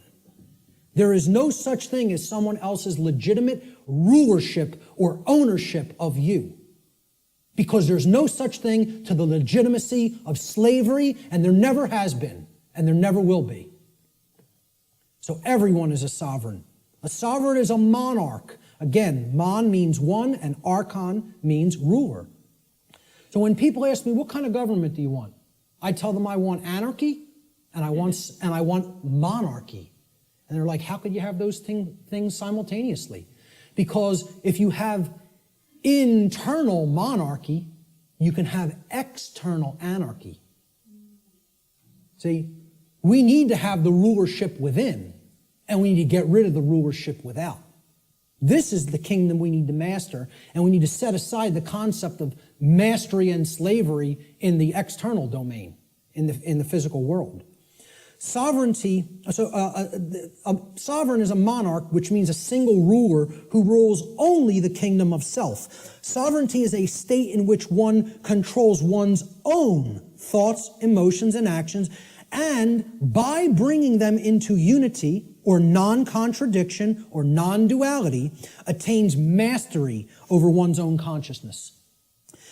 Sovereignty could be considered the equivalent of true self-control, true self-mastery, true self-love, or true self-ownership. It's all of these things. And ultimately, it means not a slave. That's what has to be remembered above all else. Let's look at the negative internal expression for natural law, which is confusion. Now, confusion results when we are in ignorance. That's the emotional dynamic, the feeling that takes place within the individual. This is the lack of understanding. Confusion only happens in a lack of understanding. When we have not taken in knowledge, because we are afraid, we are in fear, okay? Ignorance results, and then confusion happens internally. So look, remember, here's the essence, that's the foundation. This is that first stage, that first building block that we called knowledge or lack thereof. Okay? This is the second building block that we called understanding or lack thereof. This is true understanding when truth has been taken in and accepted. And this is the lack of understanding. Now, in that state of lack of understanding, we're confused. So there's no rulership within. Inside of us, there's anarchy, which means the absence of ruler. Of a ruler, not the absence of rules, which I'm going to get into later. Anarchy means there's no ruler, no master. So if there's no master inwardly, we have a big problem, because that means there's no self-mastery, there's no self-control, there's no self-discipline, and ultimately, there's no self-love. And that results in an understanding that we don't truly own ourselves. It would result in the absence of self-ownership, which is what we're experiencing as a species. That other people believe they own other people. This is what I found as a picture representing confusion. Someone who doesn't know themselves. Doesn't know themselves, completely attached to a ego identity. Their whole mind is all wrapped up. I believe I'm this businessman. I believe I'm this banker. I believe I'm this lawyer. I believe I'm this doctor. And that's my identity. And if something goes wrong with that, there goes my identity. There's who I am down the drain. You know? So this negative aspect of the internal expression of natural law is confusion, or what I call internal anarchy, meaning no ruler within. Confusion is the state of mind in which the being is ruled by fear and ignorance.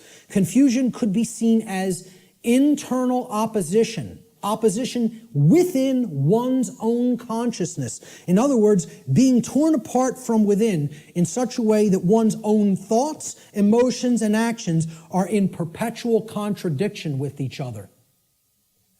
A thought, emotion, and action are not in alignment. As we think is not how we truly feel and is not how we act. There's total contradiction and separation. No unity amongst those three aspects of consciousness. That's confusion. The fourth expression of natural law is what happens externally in the macrocosm in society. When you have a bunch of people who are in either this dynamic within their own consciousness, or a bunch of people who are in this dynamic in their own consciousness, a state results in the society at large, because the society at large is comprised of the aggregate quality of the individuals that comprise that society. All right? So if there's love present and knowledge has been taken in and it's been understood and we understand that we're sovereign and we're expressing self-ownership and self-mastery, what state manifests in society? Freedom. There it is. Freedom can only manifest when those preceding conditions are in place. It cannot magically manifest by any other means. If we say we want to be free, this is the path we have to take. Consciousness, acceptance of truth, and an understanding of our own sovereignty through self-mastery. It can't happen any other way. It's not possible. Okay? So, this is what the picture I chose for freedom. This is actually from the cover of probably one of the greatest books I think that's ever been penned by human hands. And I've read a whole lot of books in my life. And for me to say that, it's a high compliment. Okay? I think I'm a pretty good judge of books that can impart some wisdom to people. And I'm telling you, you need to read the book, The End of All Evil by Jeremy Locke, if you haven't already read it. This is one of the cover image from that book. Very rare book. To find it physically online, if you find it at a decent price, snatch it up and give it to other people or sell it to other people. Okay? I had a physical copy of this book. I lent it out, took off. Forgot who I lent it to. It happens, right? But this was a rare book. And I think it was only pressed a couple thousand, and it was never repressed. So it's a single printing or something like that. Never repressed it. Now, you'll find that book for $150, $200 in some places, right? I finally found it at some foreign source online for like $20, $25 and jumped all over it, and I finally have a new physical copy of it. One of the books, along with Larkin Rose's book, The Most Dangerous Superstition, that if I had to tell you, destroy every other book on earth, it would be down to these two. You know what I mean? It's that much. They're that important. This is the cover image from that book, with chains being broken that were formerly holding the earth in captivity. I think it's a great image that represents what freedom is about. It's not about my freedom. It's about our freedom. It's about freedoms for all beings. And guess what? Our, when I say that in relationship to the earth, doesn't just mean human beings. It means all beings, including the animal kingdom. So the positive aspect of the external expression is freedom, or what I call external anarchy, meaning externally there are no rulers. There is no condition of masters and slaves. Okay? So that's what anarchy actually means, the absence of slavery. That's what it really means. True freedom for all should be seen as the goal of spiritual development. Such a state can only manifest as a result of human society's adherence to natural law. Can only manifest.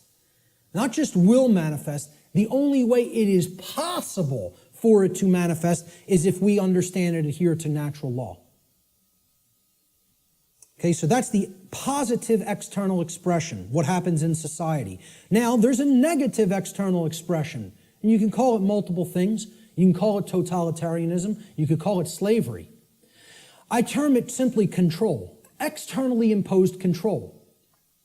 Okay, it doesn't mean, self-control. It means literally someone outside of your own being is trying to control you and own you.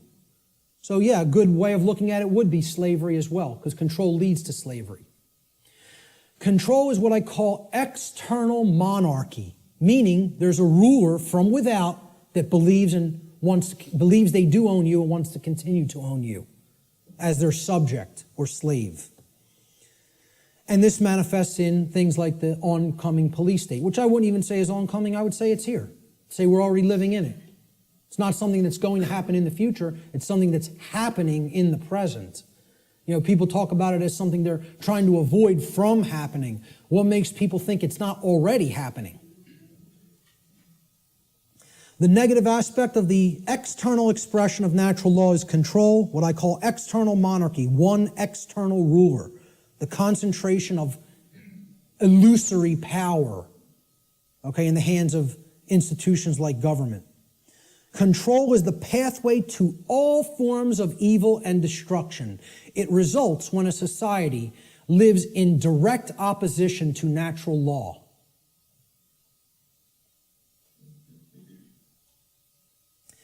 The fifth and final expression for natural law, how it operates in our lives, is what I call the manifestation, or the result that we create. So again, here's the foundation for that little 4-part building, right? Here's the first block, knowledge or lack thereof. Here's the second block, understanding or lack thereof. Here's the third block, wisdom or lack thereof, which is why we're in a society that's completely based in control, because we're drowning in knowledge and having a lick of wisdom, or very, very little, I should say. Certainly not enough to go around, okay?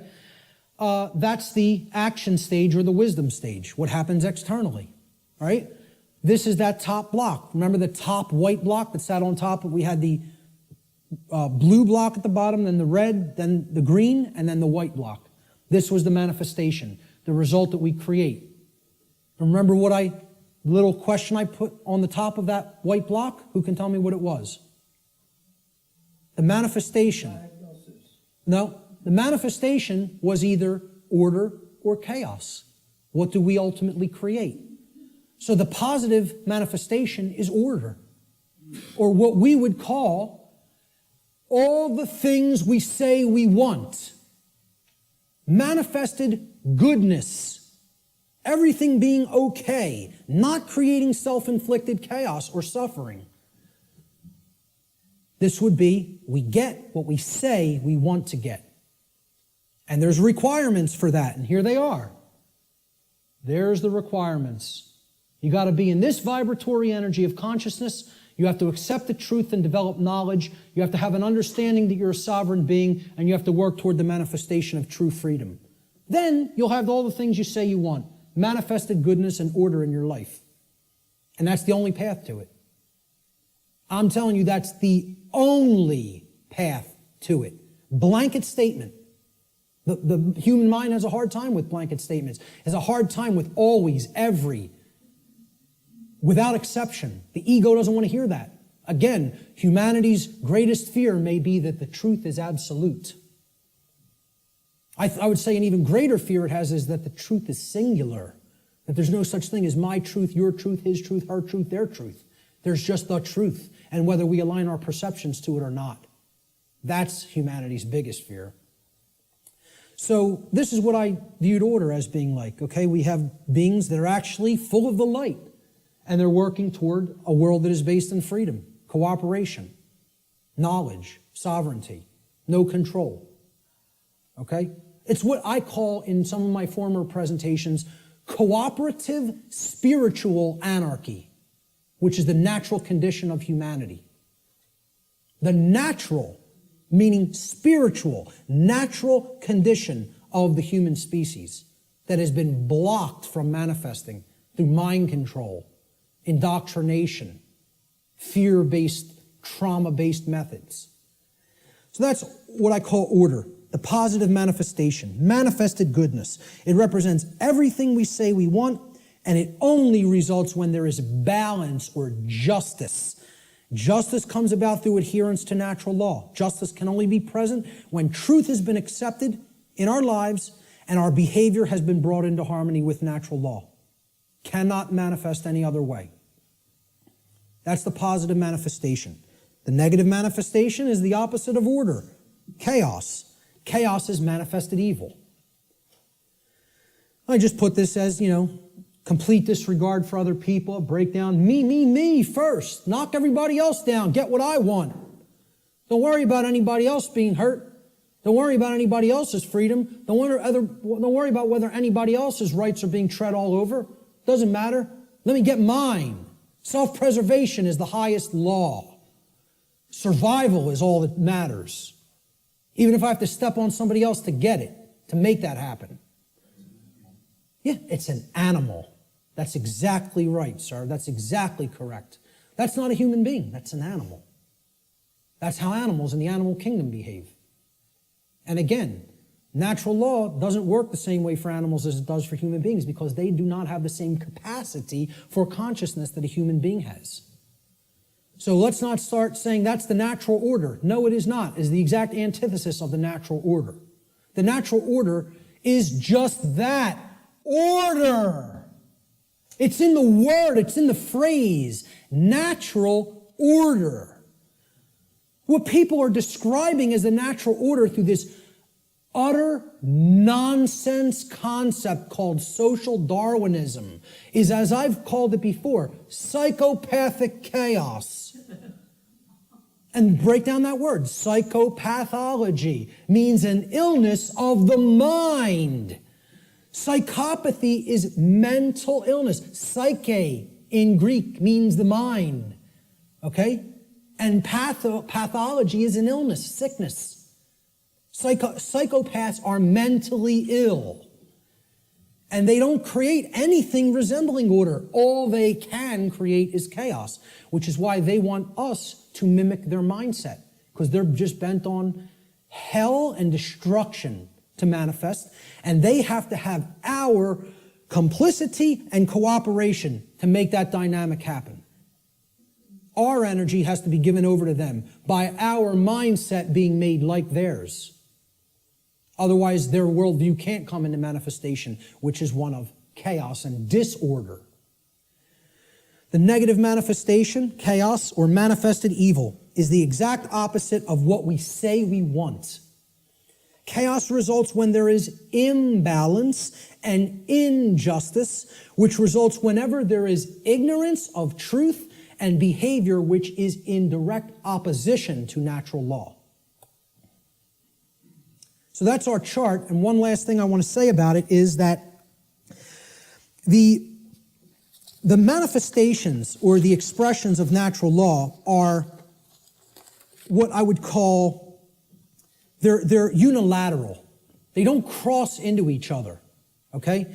There's no such thing as, well, I've accepted the truth and I've developed knowledge, so now I'm in a state of confusion. It doesn't work like that, okay? You can't go from ignorance to sovereignty, to the understanding that you're sovereign.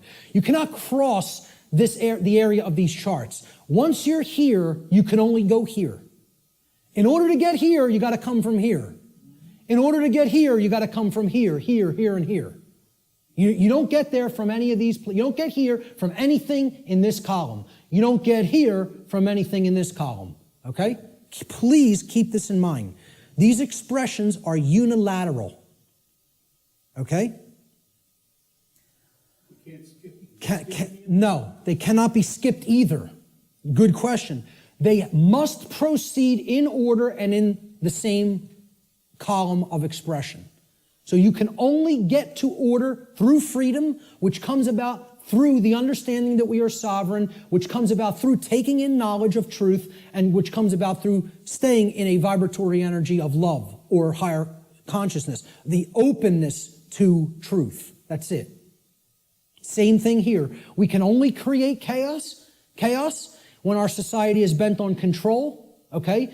Because we are confused beings that don't understand our sovereignty and think other people can legitimately own us or rule us. And that comes from a place of ignorance or refusal of the truth, which is based in fear. Can only manifest that way. Blanket statement, too.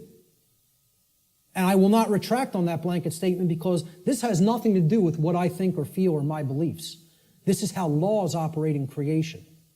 Not a belief system, not a religion, has absolutely nothing to do. I did not develop this. I came to an understanding of it by seeking truth. I'm telling you, this is not my information, never has been my information, never will be my information. There's no copyright on it. I don't claim it. It's eternal truths that have existed forever and will exist forever, whether human beings are here or not. Take it and share it freely and widely to anybody that's capable of comprehending it, because it's the only way we're going to get out of this mess. Okay? Those are the expressions of natural law. Now, when I say living in harmony with natural law or living in opposition to natural law, what do I really mean? Well, what this has to do with is knowledge. And we're going to keep going back to this trend. This thread is not going away. Okay? And guess what? Every time I teach any of this stuff, whenever there's the new age community around or present, okay, and you'll encounter them from time to time, they'll insist, they'll even see it's like you can tell knowledge is becoming a bad word to these people. No. When you say K-N-O-W, no, it's almost like they immediately have an avulsion, extreme negative reaction, and it is fear. But it's mind control, moreover, because they are being fed this poisonous untruth that there's not really any such thing as knowledge, and that knowledge is not the way out of this prison. And I'm telling you, it goes hand in hand with religious traditions, because they want you to externalize your power, externalize everything. And I'm not telling you, I'm not saying don't have a model for behavior. And okay, this person, Buddha, you want to pattern your behavior on the Buddha's life? Great. Live the great life. You want to pattern your behavior on the life of Christ? Whatever. And again, I'm not getting into this discussion here today about the actual historicity of the man Jesus, regardless of what you believe regarding that. I understand I could write books on astrotheology, okay? I understand that being may never have existed in the way a lot of people believe he did. So what? Whether Siddhartha Gautama existed in the form of a man or not, or whether that's an allegory, who cares? Understand the spiritual teachings they were trying to convey to humanity and then apply them in your life.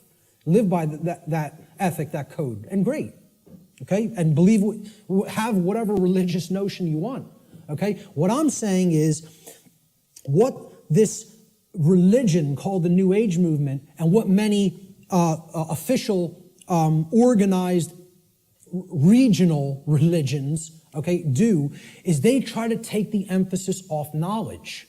Because again, if you're not seeking truth and trying to develop knowledge, that's how this information remains occult. And that's how the control system stays in place. They want you to externalize your power to a deity or a guru. Once you do that, you're accepting your chains. You're saying, I have no power. Let me tell you something, folks. I'm not powerless. I am full of power. Why? Because I have knowledge of how things actually work. Nobody can tell me that I'm owned by somebody else and can get me to believe it because I have understanding of my sovereignty. If they can take that away from you by getting you to de-emphasize the importance of knowledge, of self-knowledge, they own you. That's when you're owned at that point. Okay? Knowledge is the way out of this. Knowledge, understanding, and then converting that to true wisdom through actions. Not believing in something, not accepting everything, not waiting on somebody to come down and save you, whether it be Zoroaster or the aliens from Zeta Reticuli or Ashtar Command or Jesus Christ. Okay? You keep waiting on an external Savior, you're going to be waiting in your chains forever. The knowledge of truth is what the Christ figure himself proclaimed would be the pathway to true freedom. Now, whether you put any emphasis on even exoteric Christianity, I'm telling you, that's the core of all the mystery traditions, is that until you take in the light, you'll never dispel the darkness. And the light is knowledge of truth. That's what it has always been symbolized as and represented as. Okay? Knowledge is the answer. And here's what the biggest piece of knowledge that comprises natural law needs to be understood. There is a difference. It is a 100% completely polarized antithesis. These are diametric opposites that exist in nature. These concepts, right and wrong, do not exist as constructs within the human mind. Anybody who believes that is thrown completely off the path. They are engaged in Satanism. Let me just say it just openly, right out, in a way that is completely unambiguous. If you believe there's no real difference between these things and that they do not exist in nature, you are accepting Satanism. It's a satanic belief system that comes directly from dark occultism. And once again, you could say whatever you want about believing that or not. I was a priest within this religion. So if you go up to a Jewish rabbi, and you would expect he would have some knowledge of the Judaic tradition, would you not? If you went up to a Catholic priest, you would say, well, he has some knowledge of Catholicism and how it expresses the Christian tradition, would you not? If you go up to a Islamic, what do they call them? Right. Would you expect that this practitioner of his religion, who's in the priest class of his religion, would have some knowledge of Islam? Well, I'm telling you, I was a priest in Satanism. And I'm telling you, the concept of moral relativism is satanic belief. It is satanic ideology. It's it's their second tenet. They have 4 pillars. The 4 pillars of Satanism are self-preservation is the highest aspiration, and nothing comes above it. The second tenet is there is no such thing as the objective difference between right and wrong. Right is what's good for me, wrong is what's bad for me, personally. And that's it. And I get to make that up based on my likes, preferences, and whims. Okay? The third tenet is social Darwinism, which is an extension of macrobiological Darwinian theory. Okay? Social Darwinism, an oligarchy or a ruling class gets to direct the herd because we know better. And it's just our right to do so because our intellect makes us superior. And the fourth pillar is eugenics. Since we are ultimately God, since we decide what's real and what's not real, and we give that perception to the rest of the herd, and we get to decide what's right and wrong, well, we're God here. And therefore, we get to decide who lives and who dies. That's the 4 pillars of Satanism. And you know how many people believe that nonsense? A whole lot. Way more than people in the priest class of this religion, because they are propagating these tenets everywhere in human society. So many people are Satanists and do not even know that they are Satanists. It is a secret, infectious ideology. And I'll tell you a personal anecdote real quick. And I'll tell you who it is now, because I don't care anymore. My own grandmother. All right? Let's make it personal. All right? Okay? And I hope she sees it. My own grandmother, I believe was in her late 70s or maybe early 80s at the time. Okay? I think she's in her mid-80s now. And I don't speak to her anymore. I took a printed sheet of paper that I printed out of my printer, printed it out of a laser printer, and I put a little piece of white tape. I taped a piece of white paper over the heading, the title of the document. And I asked her to read this. It had 4 paragraphs, right? And the paragraphs described each of the tenets of Satanism, very briefly. Self-preservation is the highest law, etc., etc. Moral relativism is what we believe in. Social Darwinism is what we believe in. And we believe in eugenics. Okay? She said to me, well, I pretty much agree with everything that's written there. And I said, you do? And she said, yeah, that's how I think. I don't see anything really wrong with it or bad with it. I said, okay. I said, peel that little strip of paper off that I've taped to the top. I want you to see what the document's called. And on top, it said, the tenets of modern Satanism. And you know what her response was? Well, then I guess that makes me a Satanist, doesn't it? Not horrified. Not, oh my God, what is my belief system? What do I believe in? No. Well, guess that makes me a Satanist, doesn't it? As if it was just no big thing. And you know what? You know how many people are in that mindset?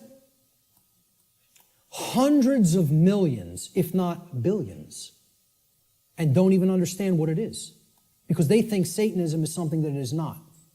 They don't understand what the ideology of Satanism is. They think you have to be associated with the trappings of Satanism, okay? That you have to dress as if there's such a thing as dressing like a Satanist. Or you have to have certain things on your walls in your house or in your garage if you're a Satanist. Well, let me tell you something. Satanists are the owners of banks. They own hospitals. They own schools. Okay? Yeah. Certainly that university right across the road. And many people ascribe to this religion in their thoughts, emotions, and actions, and do not even understand it because they don't even understand what that belief system is about. They don't understand what that ideology is. They don't know its tenets. So, again, going back to this, if you don't know that there is an objective, meaning in nature difference, okay, between right and wrong, that is a satanic belief system. Morality, it's not right versus left. It's about right versus wrong. This whole left-right paradigm that people are, you fall in with the left, with the Democrats, or the right, the Republicans, has nothing to do with any of that. It's a false paradigm. The thing that all of that's a distraction for not getting you to pay attention to and understand is the difference, the real, true, and objective difference between right and wrong. And we're going to explore what that is, because it can be known. It can be known, and most people will be shocked and horrified to understand the real differences between right and wrong, because they'll have to look into themselves and recognize in many ways that they are cooperating with wrong, and that they don't really truly know the difference between right and wrong. When you tell people this, I'm telling you, I told this to somebody in a bar once, which was a big mistake of even trying to bring up this discussion in that environment. But occasionally I even, make asinine mistakes like that and think I'm going to be talking to even a semi-conscious being when you're talking to a block, okay? So I said, you understand what actual morality is true common sense. We're going to look at that term, common sense, and explore what it really means. And she said, so what you're saying is if I think that there's no really objective right and wrong, that I don't have common sense. And I said, yes, that's what it, no, I said, that's not what I think. I'm trying to explain to you that's what it means by definition, not by what I think. The definition of common sense is to truly know the difference between right and wrong. And I said, because I say that you are not fully in that state of awareness, don't even take it personally, because billions of people on the earth are in that same state of awareness. You're not special, and it's not a personal attack against you.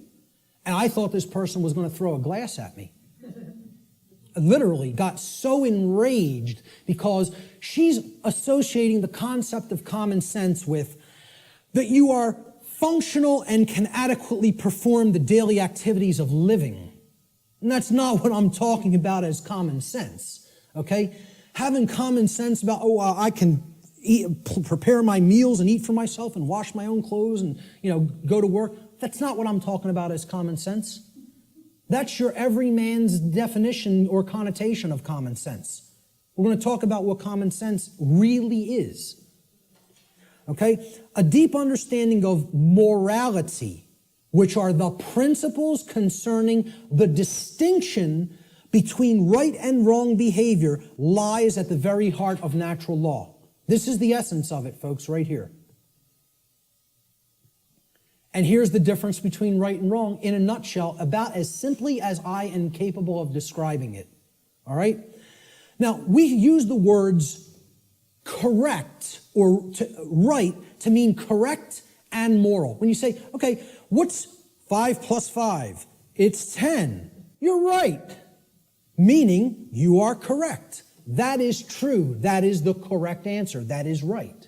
Okay? And then we say, was stealing that money from Jim, was that right? To mean, was it a moral behavior? So now, why would we use the same word, again, like the ancient Romans used the same word, book and free? Okay, those two different concepts were represented by the same word, liber, right? And there's a reason, because reading will put you on the path to true freedom if you read the right books. Okay? Why would in the English language, we have other words to mean the same concepts, but the word right means two things simultaneously. It means both correct and it means moral. There's a reason, because they mean the same thing. Correct is moral. Correct meaning that it is in alignment with that which is true, means literally by definition, if it is true, then it is moral. The more you are following something that is false, that is not based in truth, the more you are going down the path of immorality, of wrongdoing. So we have to come to know what is true regarding right and wrong if we are going to be able to correctly, with wisdom, choose between these two modalities of behavior. So, right, again, it means both correct, which is based in truth, and moral, which means that the action, if taken, if acted upon, is in harmony with natural law. Actions based in it do not result in harm to other sentient beings. That's the definition of right. Now look at how simple that definition is. And think about it for a moment. We're talking about what is a right. Meaning, what do you have a right to do? And what you have a right to do is no different than what I have a right to do. What I'm telling you here is every single human being on this planet has the exact same rights. Not one person has one more right than another being. Not one person has one less right than another being. To think that anybody has more or less rights anywhere on the earth at any time in history is a fallacy. It is a lie. It is a deception. It is wrong. It is not correct. It is not based in truth. Rights are universal and the exact same for every human being. Blanket statement, absolute truth. Let the ego chew on it and deal with it. Okay? And again, the ego will have a hard time with this in many cases, with many people. They'll hear that and they'll want to throw a glass at me. So, look at the definition again. A right. So when you make a definition, right, this is a noun, right? Noun's a person, place, or thing in the English language. We're talking about a noun here. You look up the word right, it's a noun, meaning a right.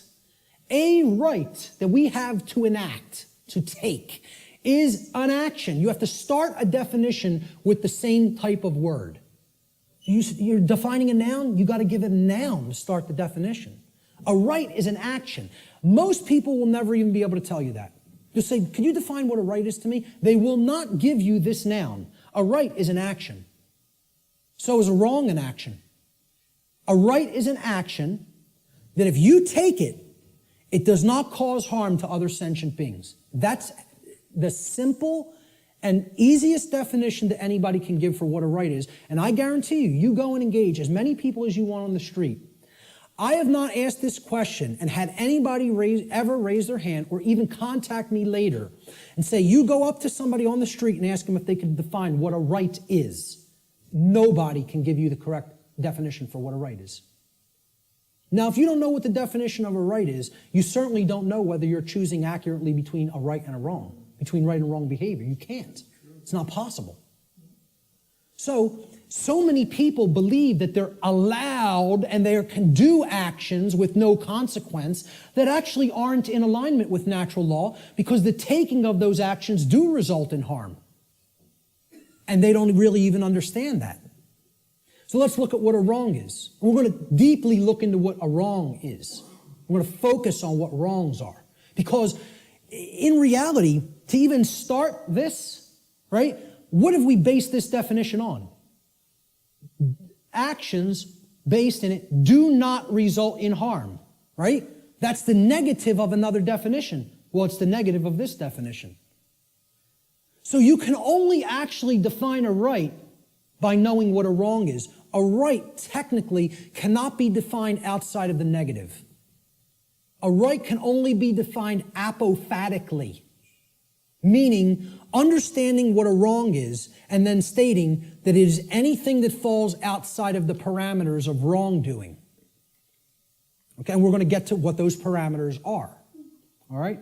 So, I'm sorry, I want to focus on wrong for a moment. Okay? Wrong, again, we say this, what's 5 plus 5? 9. Wrong, it's not true. Incorrect. Incorrect answer.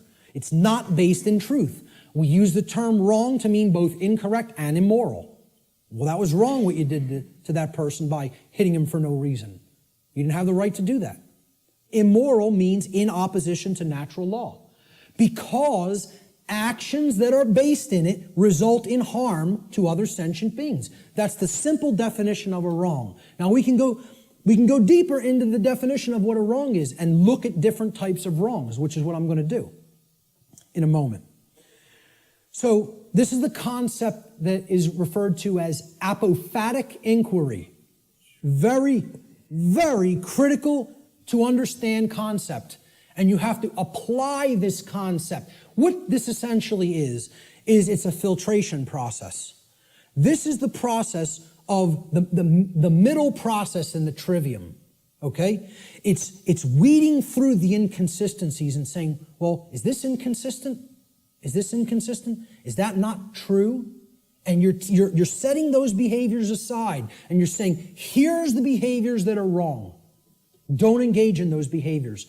It's negative. It's a negative process. It's a destructive process. You're taking away from the body of everything that can be done, and you're saying, I'm pulling all of these out through a weeding down process and saying, these are all inconsistent with truth. It's called apophasis, apophatic inquiry. And that is to be delineated from what's known as cataphatic inquiry. Cataphatic inquiry means you're reasoning in the affirmative, and you're not trying to weed down through a process of elimination to get to the truth. Okay, so cataphasis or cataphatic inquiry would be equivalent to inductive reasoning, whereas apophatic inquiry or apophasis would be akin to deductive reasoning. All right? Rights are most easily understood when they are considered through apophatic inquiry, or what is known as the process of apophasis. This process helps us to understand what a right actually is by understanding which actions are not rights because they cause harm to others. They're the cause of harm. Here's what apophasis is. It's been called apophatic inquiry. Okay? Really, look this up. Understand what apophasis is because it's part of the trivium process. All right? It comes from the Greek noun apophasis, written there in Greek script, which comes from the Greek verb apophanai. Okay, so apo in Greek means away from or the negation of, and phanai in Greek means to say or to speak. So when we put them together, it means to say no or not to say, or to say what something is not, in other words. That's what apophasis is. You're saying this is not this. It's the opposite of that. Okay? So it is a method of logical reasoning or deductive reasoning that is employed when you are given a limited set of possibilities in order to arrive at knowledge by way of the exclusion of known negatives. You're setting the logical inconsistencies to the side and saying, this is not what this thing is. That's called apophasis. Okay? You are describing what something is by explaining what it is not. This is called affirmation through negation, is another term that this truth discovery process is known as. Okay? So, what we're going to do is apophasis. We're going to do apophatic inquiry regarding right and wrong. So, what is not a right? What are ways that people can cause harm to other people or animals? Ways that we can cause harm to other sentient beings. One of the first thing, so what we're doing here is we're going to list the boundary conditions for natural law here, for breaking natural law. If we take these actions, we are breaking natural law because the action is a cause which results in the effect of harm to another being. All right? So these are what are simply, I call them the natural law transgressions, which means sins or wrongdoings. They're simply harmful actions that a person is capable of taking to another being, against another being. That's all. So, of course, many people will get the first one. What's one of the main horrible, wrong things that somebody can do to another person? Kill them. Murder them. Take their life. Okay? Murder. And I would distinguish murder from killing as well. Because occasionally, to defend oneself, killing may be necessary. But murder is always immoral and wrong. Okay? See, the fifth commandment in Hebrew, do you know what it says in Hebrew? It does not say thou shalt not kill. The term for murder in Hebrew is tirzach. The fifth commandment in Hebrew is lo tirzach, which means do not murder. Murder as a verb in Hebrew is a completely different word and a totally different connotation than the verb to kill. Because what they're saying is don't take life without any right to take it, meaning that you initiated the violence, and that's what murder is. It's the initiation of the taking of somebody else's life when you had absolutely no right to take that life. Now, if someone is coming after you, your rights, there may be times when you do have to take defensive action and forceful action, up to and including deadly force. We're going to talk about that later. But murder is the first natural law transgression. And if you want to go down to a subsection of this transgression, you could list it as a totally separate wrongdoing. I'm keeping it in the same basic category. Assault, meaning you're directly physically accosting without right the well-being, the bodily well-being of another being, is also, it's like it would be, you could consider it attempted murder. Because assault is something that you do without right. If someone assaults somebody, they have no right to commit assault. Never exists. The right to commit assault does not exist. The right to commit murder does not exist in any circumstance, ever. Blanket statement. The right to defend oneself through physical force exists. and possibly in certain circumstances, the right to kill exists. But murder and assault can never be rights, because they always are done by being initiated without the right to do so. It is the initiation of violence. All right? Rape is the second natural law transgression. Okay? You're coercing the free will of another person and making them sexually associate with whom they wish not to. That's rape. And it's always wrong. Blanket statement. All right? The third natural law transgression is theft. It is the taking of property that does not belong to you. Someone else, got that property through lawful means without hurting somebody else. That's their property for as long as they are using it and being responsible for it. And you don't have a right to just take what doesn't belong to you. Nobody has a right to take my projector or my remote control or my computer any more than I would have the right to take Richard's cameras. Okay? It would be theft of somebody else's property. It's not mine. And this is the problem. We don't understand property. As we're going to get to, all rights are property rights. We'll get to that in a moment. That's the third natural law transgression. The fourth is trespass. And that means going into somebody else's lair that they are using, that they own lawfully and that they're responsible for, without their permission or consent, and you're just invading their privacy and their space, and you're taking their security away from them in that process. And we do have a right to set aside a place for ourselves for our own lair. Okay? And to violate that is to trespass against somebody else in their own property. The fifth and last natural law transgression is coercion.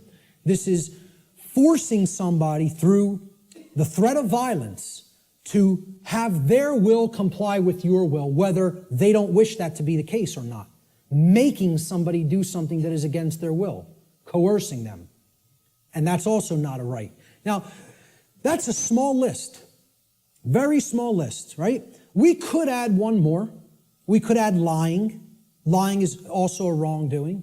And I would consider that a theft of truth or a withholding of truth that somebody needs to understand to make accurate and informed decisions, lying to them. Okay? But essentially, these five are the overarching natural law transgressions. I challenge anybody to come up with a wrongdoing that doesn't fit into one of these categories. So far, I've never had one person able to do it. Any wrongdoing, any action that you could think of that doesn't fall into one of these wrongdoings. Yep. I would probably categorize it as pure ignorance, but, I would say, hey, maybe you could look at it like that because that's propagating the slavery system indirectly. So, you're actually, you're not doing anything to help anybody else's freedom, certainly. I don't know if I would categorize that as a natural law transgression because, it's giving consent and propping up that system. It's not technically what I would call an action, but it's more of like giving consent. Hey, you could say that is a wrongdoing, I guess, because giving your consent is tacitly saying yes to control, and that's ultimately affecting everybody else's freedom negatively. So, possibly. But in general, what I would say is if you could think of an actual physical action that doesn't fall into one of those categories, let me know. Because that's a pretty comprehensive list, and it's only like, 6 words. So, now, what if I told you I could narrow it down? What if I told you I can get rid of 5 of those words and take it down to 1? Okay? These are the wrongdoings. Let's try to narrow it down, right? Okay? Every harmful action that a human being is capable of taking is a form of theft. Now, many people will hear that for the first time. I've never heard that said. There is no action that you can take that causes harm to another person that is not a form of theft in some form or fashion. I challenge anybody to come up with an action that isn't a form of theft, that is an action that is a wrongdoing that isn't a form of theft. You won't be able to do it. I put that challenge out on my podcast. Say, email me if you know. No, not one person. The only one person challenged it and tried to say lying. I say, okay, that's really taking the truth from somebody, thieving truth. And whether you want to look at it as you're simply dissuading them from looking at the truth too, deceiving them or not offering correct information, still you're taking away their ability to make correct judgments based on the availability of information. So it is a form of theft. Some form of property. Now look at that word. Property. Proper, meaning right, is always being stolen when a wrongdoing is committed. All rights are property rights. All wrongs are theft of property. Once again, I challenge anybody. It's an open challenge. If you can find me a right that is not a property right, or a wrong that is not the theft of some form of property, please do it. Please let me know. Okay? Life is a form of property. So taking life you had no right to take, murder, is stealing property that wasn't your own, because that was that person's life, possessive. They own it. And I didn't have a right to just go and take it for no reason. Rights are a form of property, meaning actions that you may do because they are in harmony with natural law and do not cause harm to others. I don't have a right to stop you from taking. If you're not harming somebody else, nobody has a right to stop you from taking a right, taking an action. You may perform any action which does not directly result in harm to somebody else. Okay? Rights are a form of property. Freedom is a form of property. Somebody doesn't have a right to take somebody else's freedom and hold them against their will just because they don't like what they're doing. They have a distaste for what they're doing. Or they want them to comply with their behavior, with their commands. Okay? They want them to make their behavior comply with commands that they're being given. So, if you really break it down, let's look at the wrongdoings once again. Murder. Is that not the taking of somebody else's life? Assault is the taking of their right to remain unharmed in their person. You're taking their health if you assault them, right? Their homeostasis in their body is being put under assault. And that's robbery. That's somebody taking something that isn't theirs to take. Rape. You're taking somebody else's free will to sexually associate with whom they choose to sexually associate. And therefore that's a property theft, because that's their property, their free will. Theft itself says it right there. You're taking physical possessions that aren't yours to take from somebody else. Stealing. Trespass. You are taking someone's security in their own lair, as we talked about, which you don't have a right to take. That's also their property. Coercion. What are you taking? Somebody else's free will, which isn't yours to take. That's a gift from the Creator, which belongs to each individual. And if somebody's coercing somebody by telling them, you must do this because I said so, and if you don't do this, I will come and do some form of harm to you, that's not a right. That's a wrongdoing, coercion. And it's a form of theft.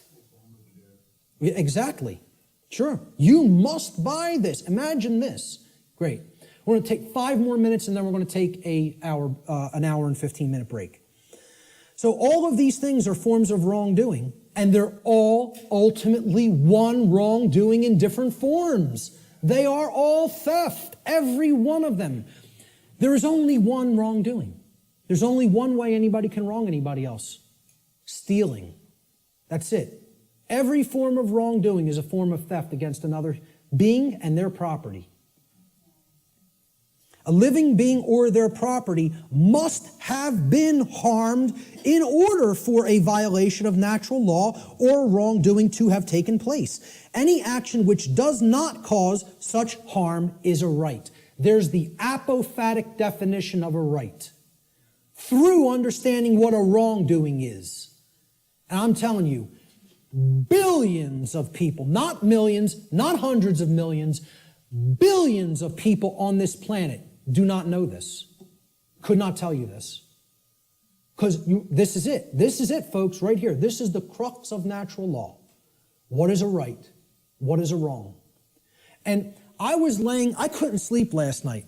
After we got home, and I never have problems sleeping, ever, ever. I'm just going to tell you this before we break. I was laying in bed last night before I went to sleep for the night. Could not sleep because all I was thinking of is how preposterous. I told this to some people at lunch.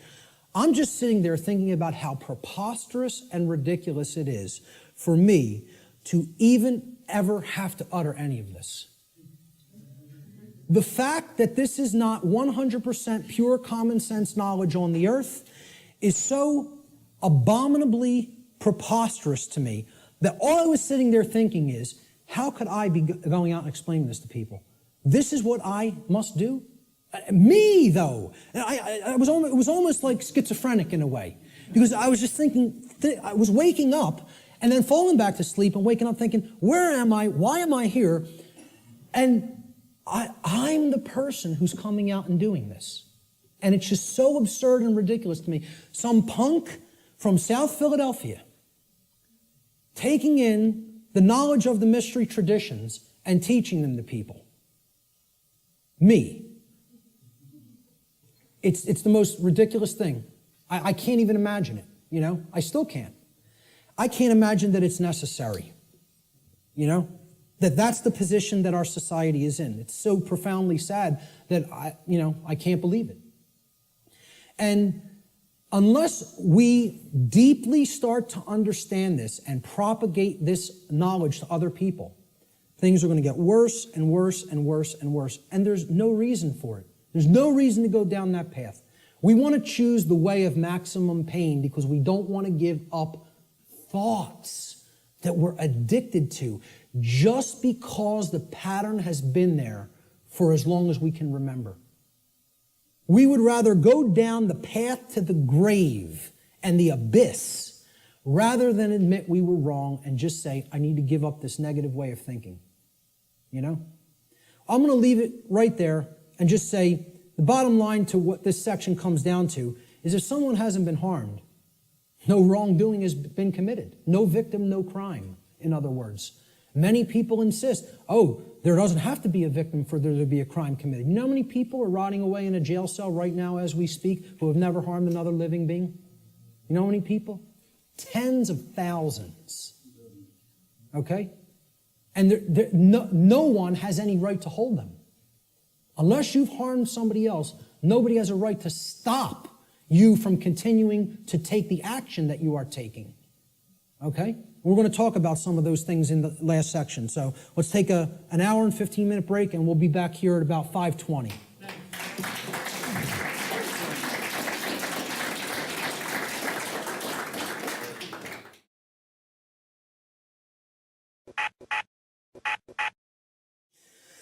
Okay, so we ended before the dinner break. I hope everyone enjoyed their dinner.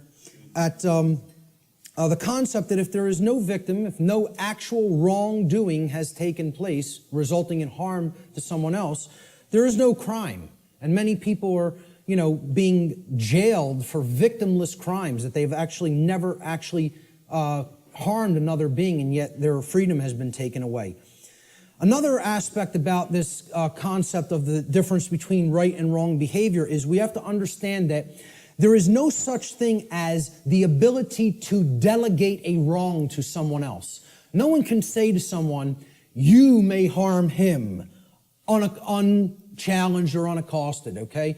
That you're allowed to do that morally, okay? No more than anybody can say a group of people may commit a wrongdoing and they have the moral right to commit it, to commit that wrongdoing. There's no such thing as that, okay? So this is what many people who believe in things like government believe in, that we can delegate to a group of people who are calling themselves a government something that is not a right and agree, all come together and agree upon, they now possess this right. Rights can't be granted by human beings to other human beings. Everybody is born with the same rights because rights don't come from human beings. Rights, like the laws of nature, come from the creator of the universe. They don't come from human beings. Human beings don't make up what right and wrong are. Right and wrong are inherent to creation and are up to us to discover and recognize what they are and then live in accordance with those principles. So if a specific action is not a right for any individual, that action cannot be, quote, delegated, granted, or licensed to any other individual or group and magically called a right. It does not become a right. If it's wrong, it remains a wrong, no matter how many people believe they can do it or delegate it or otherwise. Similarly, a right can't be turned into a wrong. If it's a right and you're not harming somebody by doing it, somebody can't magically say, well, that's a wrong and you're not allowed to do that. And yet we have things that go right hand in hand with that, and it's called government. An action that is a wrong would forever remain a wrong under natural law. So how do we know what rights are? Part of knowing rights is understand that natural law, the difference between right and wrong, always holds true regardless of a population's belief system. Like natural law being in effect, the difference between right and wrong are not dependent on anybody's belief. They are eternal truths that need to be understood. So this means it does not matter how many people agree that a wrong can be turned into a right or that a right can be turned into a wrong. Such things can never be done in reality. We can believe we can do that and act like that, but in reality, it cannot actually be done. A right forever remains a right, a wrong forever remains a wrong. People can only believe that they can claim such reversals and that this will magically make it so. Unfortunately, most human beings erroneously believe that it is morally possible for them to create and delegate rights, quote unquote, which do not exist, or to take away actual rights from people which do exist. They believe we can do that. So when in doubt as to whether an action is or is not in harmony with natural law, the visualization exercise that I always ask people to do is to imagine a scenario of a planet, a world, where there is only two people, where only two people exist on an entire planet, okay? If the behavior in that circumstance, in that visualized instance, is either a right or a wrong, in that instance, it remains a right or a wrong in any size population, regardless of how many people may believe otherwise. Okay? So if a right is a right for one person to do toward another, okay, or if it's a wrong, the action is a wrong for one person to take toward another, population is irrelevant. People will say, well, yeah, if there was a couple of people, that would be okay, but if in a world of 7 billion people, we can't let people do that. Well, this has nothing to do with what right and wrong is. You know, as if they're changeable. Let's look at this scenario. So there's our world, and there's two people, okay? Two well-groomed businessmen. And they're, you know, we're going to look at it at an instance. Let's look at taxation, the concept of taxation. Is taxation of any kind a right or a wrong? Is it morally acceptable and justifiable, or is it something that is actually a wrong? So let's look at what taxation really is. And again, we're not going to euphemize. We're going to talk about it straight on. So here's what taxation is. It's not what I believe it is. I'm getting down to the heart of the matter and describing what it actually is. Taxation is the claim that a specific group of people who call themselves government have been given a, quote, right. They've been delegated a right, okay? We've written down a law, and we say this people calling themselves the government and the IRS have a right to do this particular action, this activity, okay? This behavior. They've been given a right to confiscate, unwillingly, I might add, an arbitrarily chosen percentage of the product of another individual's labor. Now, let me just start with this, right? If you ask anybody, how many are you going to voluntarily pay more taxes? Nobody will raise their hand. And you say, why not?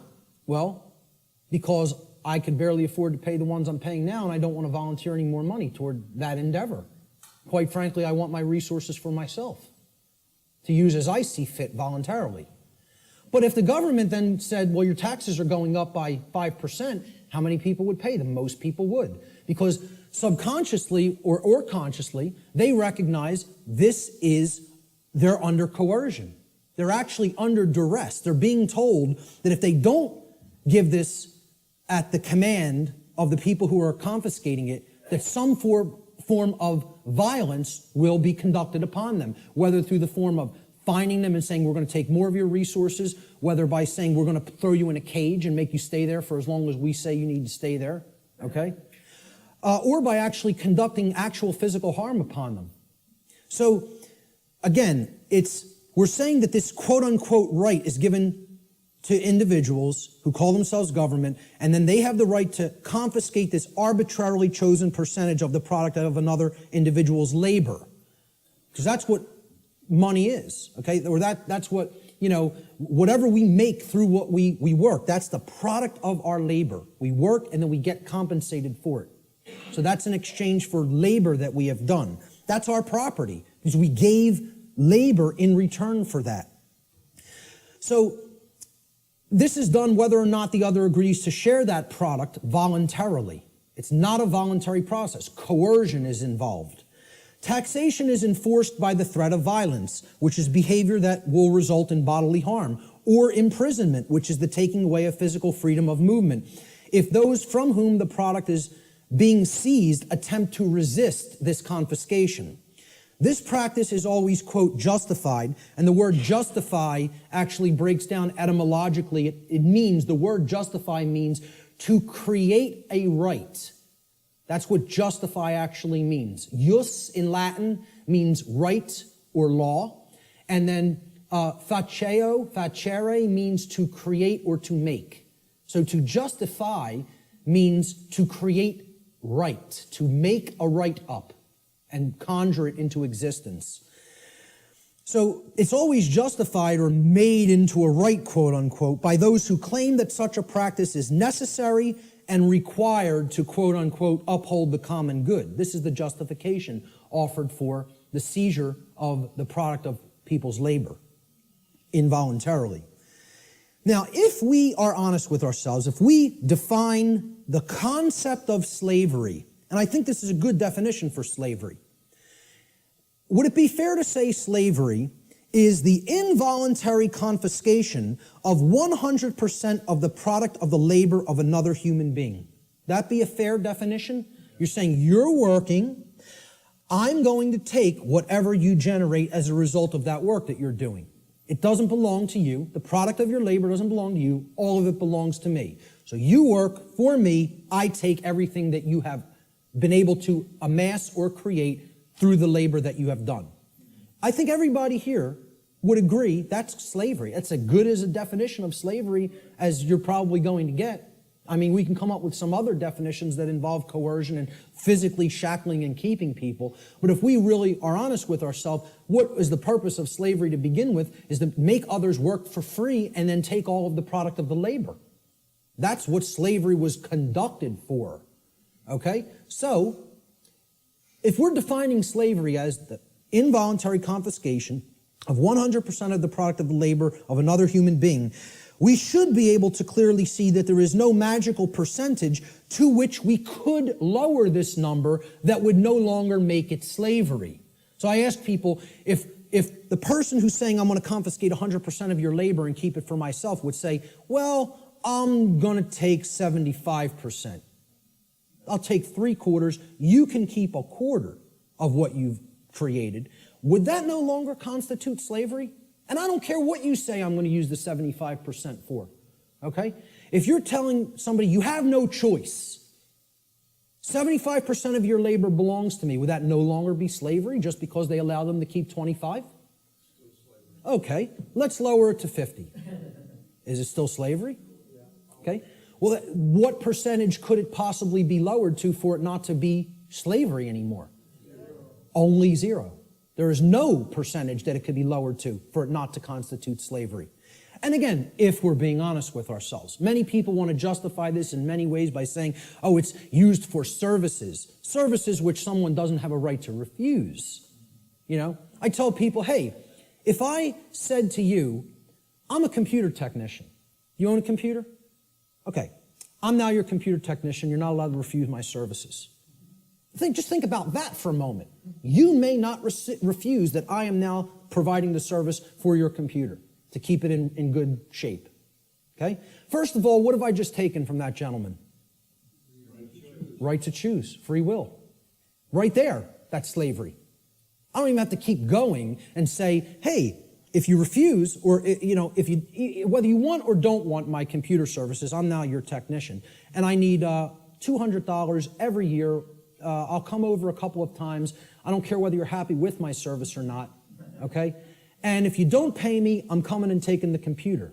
Now, is that really your property if you're living under that kind of duress? Or am I just a violent criminal who's saying I'm going to steal your stuff if you don't give me what I say? I'm holding you under extortion. That's duress. That's called duress. It means I am threatening violence unto the person unless they conform to my will. And that's what we're all held under. We're held under duress. All forms of taxation are duress. It is a master class telling people you have no right to refuse the arbitrarily set confiscation of your labor that I deem is going to be necessary for what I say it's necessary for. So how could you possibly claim that your home belongs to you if you're paying something called a property tax?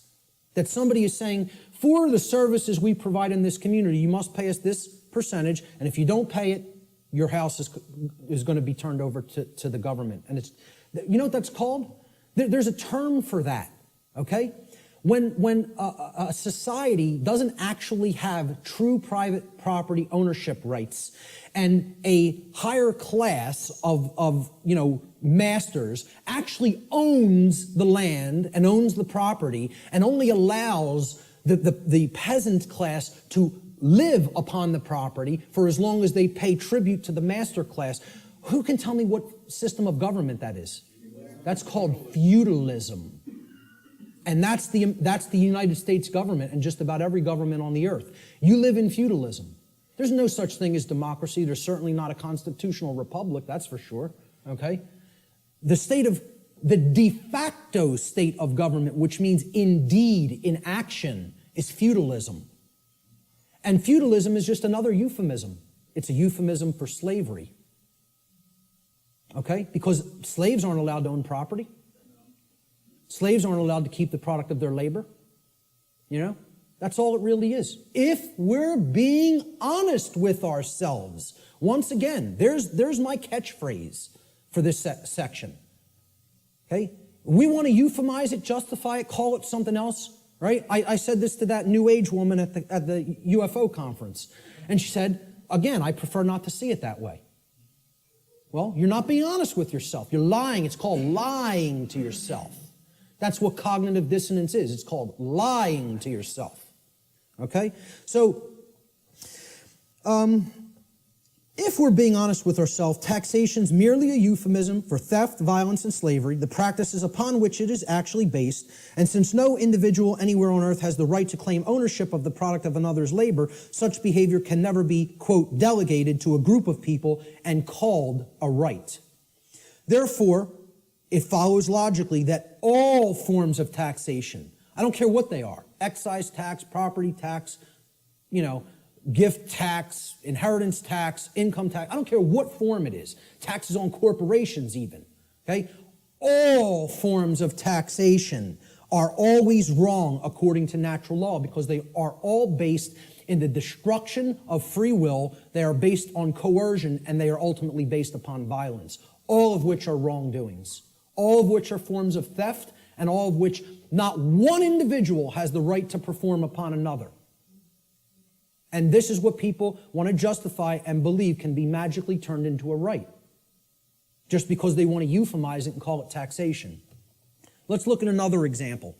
Prohibition, one of my pet peeves, okay?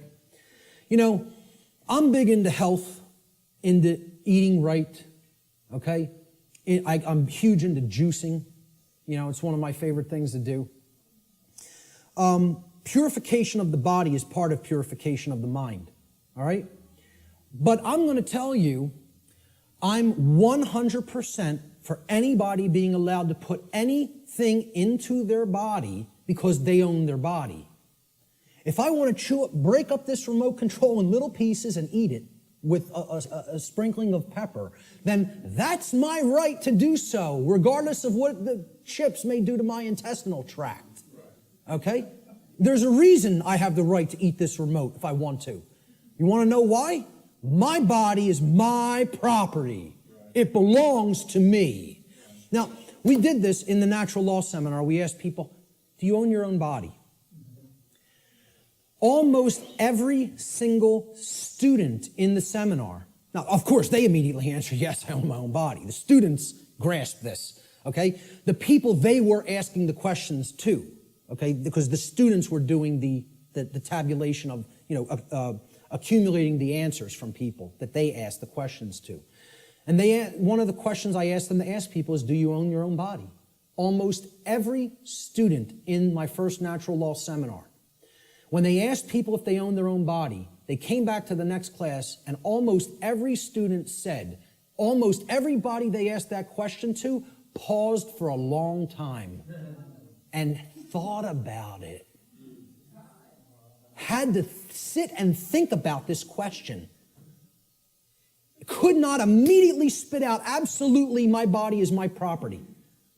And because I think people want to overthink things and say, well, am I going to own my body forever? I'm going to die one day. Does that mean I don't own it now? What's the over-intellectualization and mystification of this concept? I tell people, I recognize fully I'm going to die one day and this flesh is going to crumble and pass into the earth, okay? Does that mean I don't own my body right now? I'm using my body right now. That's why I own it, specifically. Specifically because my consciousness inhabits this body and I'm using it as the vehicle for the expression of my consciousness is the very reason I own my body, okay? And people can't spit that out. It's like unfathomable to me. The ridiculousness of some of this, that the human mind could be worked into the situation that it has been, is almost incomprehensible. So let's go forward with prohibition, okay? It's the claim that a group of people who call themselves government have been given the right to prevent others from putting any given substance into their own bodies, and if others refuse to comply with those terms, that they will be fined or imprisoned. And it should be self-evident that if an individual's body is actually their own property, and it is, then that individual always maintains the natural right to decide what will or will not be put into their property, which is their body. Why can you put what you want into your car or your home? Because you own it. It's your property, okay? Technically, it should be. I mean, technically it isn't really, but my whole point is nobody else can tell, no other individual can tell you what you can and can't put into your home, okay? Could I tell you, hey, I don't want you putting that jacket in your car. You're not allowed to put it in there. Well, who am I to tell you you're not allowed to put that in there? It's your property, okay? So why would we accept that? Not accept that, but we would accept I can't put something in my own body that I deem that I want in it, okay? Because people can't separate the act of imbibing the substance or putting the substance into the body, okay, from the action that people may subsequently take. And they're two different things. So somebody might go out and want to get smashed tonight and do a bunch of drinking, but if you then go out on the street and start clubbing somebody with the nearest available blunt object, you don't have a right to do that. You had a right to go drinking, okay, any more than you would have a right to go snort some cocaine or bang some heroin into your arm, okay? I don't think those two things are particularly good ideas, but I support your right to do it. But hey, if after you do those things you go and hurt somebody else, you got to be held accountable for the actions you just took. That's what personal responsibility is all about. And these two things need to be delineated from each other. We have to clearly be able to separate the act of the right to put something into my body and me still being personally responsible for what I do with my body. Okay? So, understanding that this is a claim made to tell people that I'm going to make the decision about what you put into your body, we can easily see this claim of this right to command what will or will not be put into the body of another person. What it actually amounts to is a claim of ownership upon the body of another person. If I'm telling you you can't drink orange juice, I'm making a claim, your body belongs to me because I'm going to decide what goes into it or what does not go into it. Okay? So if I say carrots are off limits for your consumption, sir, and they may not be ingested, I've just made a claim that I own your body. Well, what's the claim on the ownership of another person's body called? Slavery. If we're not euphemizing it, and if we're being honest with ourselves, okay? Prohibition is merely the claim of ownership upon another person's body is called slavery. Therefore, prohibition is merely a euphemism for slavery that is backed by violence, regardless of the justifications made by those who claim such practices are, quote, necessary for the common good. That's always the justification. Since no individual anywhere on earth has the right to claim the ownership of another person's body, such behavior can never be delegated to a group and magically termed a right. Therefore, all forms of prohibition are always wrong according to natural law. Doesn't matter what the substance is. Doesn't matter what it is. How destructive it may be to the body or brain. Look, if I want to go under my sink, take some cleaning supplies and make a nice cocktail with some lye and some roach poison and some rat poison, stir it up in a water solution and go glug, glug, glug, glug, glug. That's my right. Want to know why? Because I own my body. I own my consciousness and my body, period, the end. So if I want to do that, that's my right to do so. Okay? Nobody has a right to tell me what I can and cannot put into my body. Yet we accept this because of these justifications that, it's for the common good. Forget what rights are. It's for the common good. We need to accept slavery for the common good. Yeah, it works out like that. So how about licenses and permits? These are claims that a group of people who call themselves government, and again, we're going back and visualizing. Imagine one person trying to make this claim to another person. Nobody would find it legitimate. Nobody would find that one person may make that claim to another person. Yet we think these other people called government have rights that individuals don't have. That's what we think. That's called mind control. Mind control is getting people to accept some people have rights that other people don't have. That's what it is. So go back to that visualization exercise. Can one person make that claim over another and have it be legitimate? Of course not. So if nobody has that right, how could that right be delegated to somebody else? It can't. Licenses and permits, they're claims that a group of people who call themselves government have been given the right, quote unquote, the right to prevent others from exercising specific behaviors, even if such behaviors cause no harm to others or their property, unless those others petition, meaning beg, or pay the government for permission. That's what a permit is. It means permission to be allowed to exercise those behaviors. This amounts to the claim that rights are actually merely privileges that may be granted or revoked by government at any time. Okay? Based upon the people in government's preference, their discretion. All right? Remembering that the definition of a right is any action which does not cause harm to another living being or their property, there is no such thing as the right, quote unquote, to stop another person from exercising a right. If something is a right, meaning it doesn't cause harm, there is no such thing as someone's right to stop you from performing that action. Okay? That would be called coercion, which is a wrong. Okay? So the actual ingestion of, let's say, marijuana, for example, harms no one else. You can put that into your body, sit there perfectly peacefully, and not cause harm to another living being. That's called a right, for the very specific definition that it caused no harm. Okay? I would not have the right to tell another individual, you may not do that action. That would be a wrongdoing. Well, it's the same thing for something when it comes to licenses and permits. You're telling people, hey, if you pay me $50, I'll let you smoke that marijuana without doing violence to you. Unless I change my mind. And then I won't give you a permit. I'll just say, hey, you're not allowed to do that. Even something that is a right, like assembling and speaking. Like what was done in the state of Pennsylvania a few years ago when the G20 visited it in the city of Pittsburgh. Okay? The city telling people, we have revoked the right to assemble and speak and petition for grievances. You don't have the right to come and speak. No protests will be tolerated or we'll hit you with sound and water cannons. And people just laid down and accepted it. The whole city of Pittsburgh. Because, we're going to go and ask them for a permit. And they just said no. No. You don't have that right anymore. We find you on the street, you're getting blasted with a sound cannon and deafened. Some people went permanently deaf. Permanently deaf. Lost their hearing from what happened in Pittsburgh, Pennsylvania.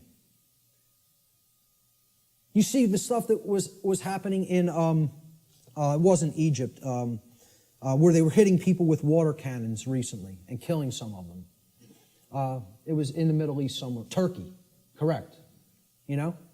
Hitting people, some people died getting hit in the eye with such pressure it hits the brain.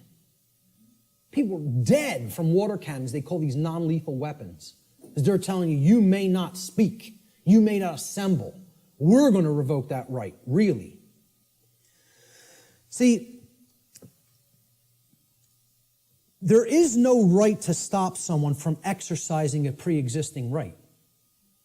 That's you making the claim, I own your rights. That's what that's really doing. That's saying, I'm God, I get to grant what a right is or revoke what a right is at any given time.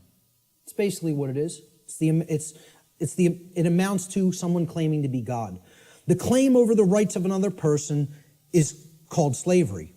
Even more so, it is the claim to be God, the claim that the rights of another flow from you. Therefore, licensing and permits are merely other euphemisms for slavery, regardless of the justifications made by those who claim such practices are, quote, necessary for the common good.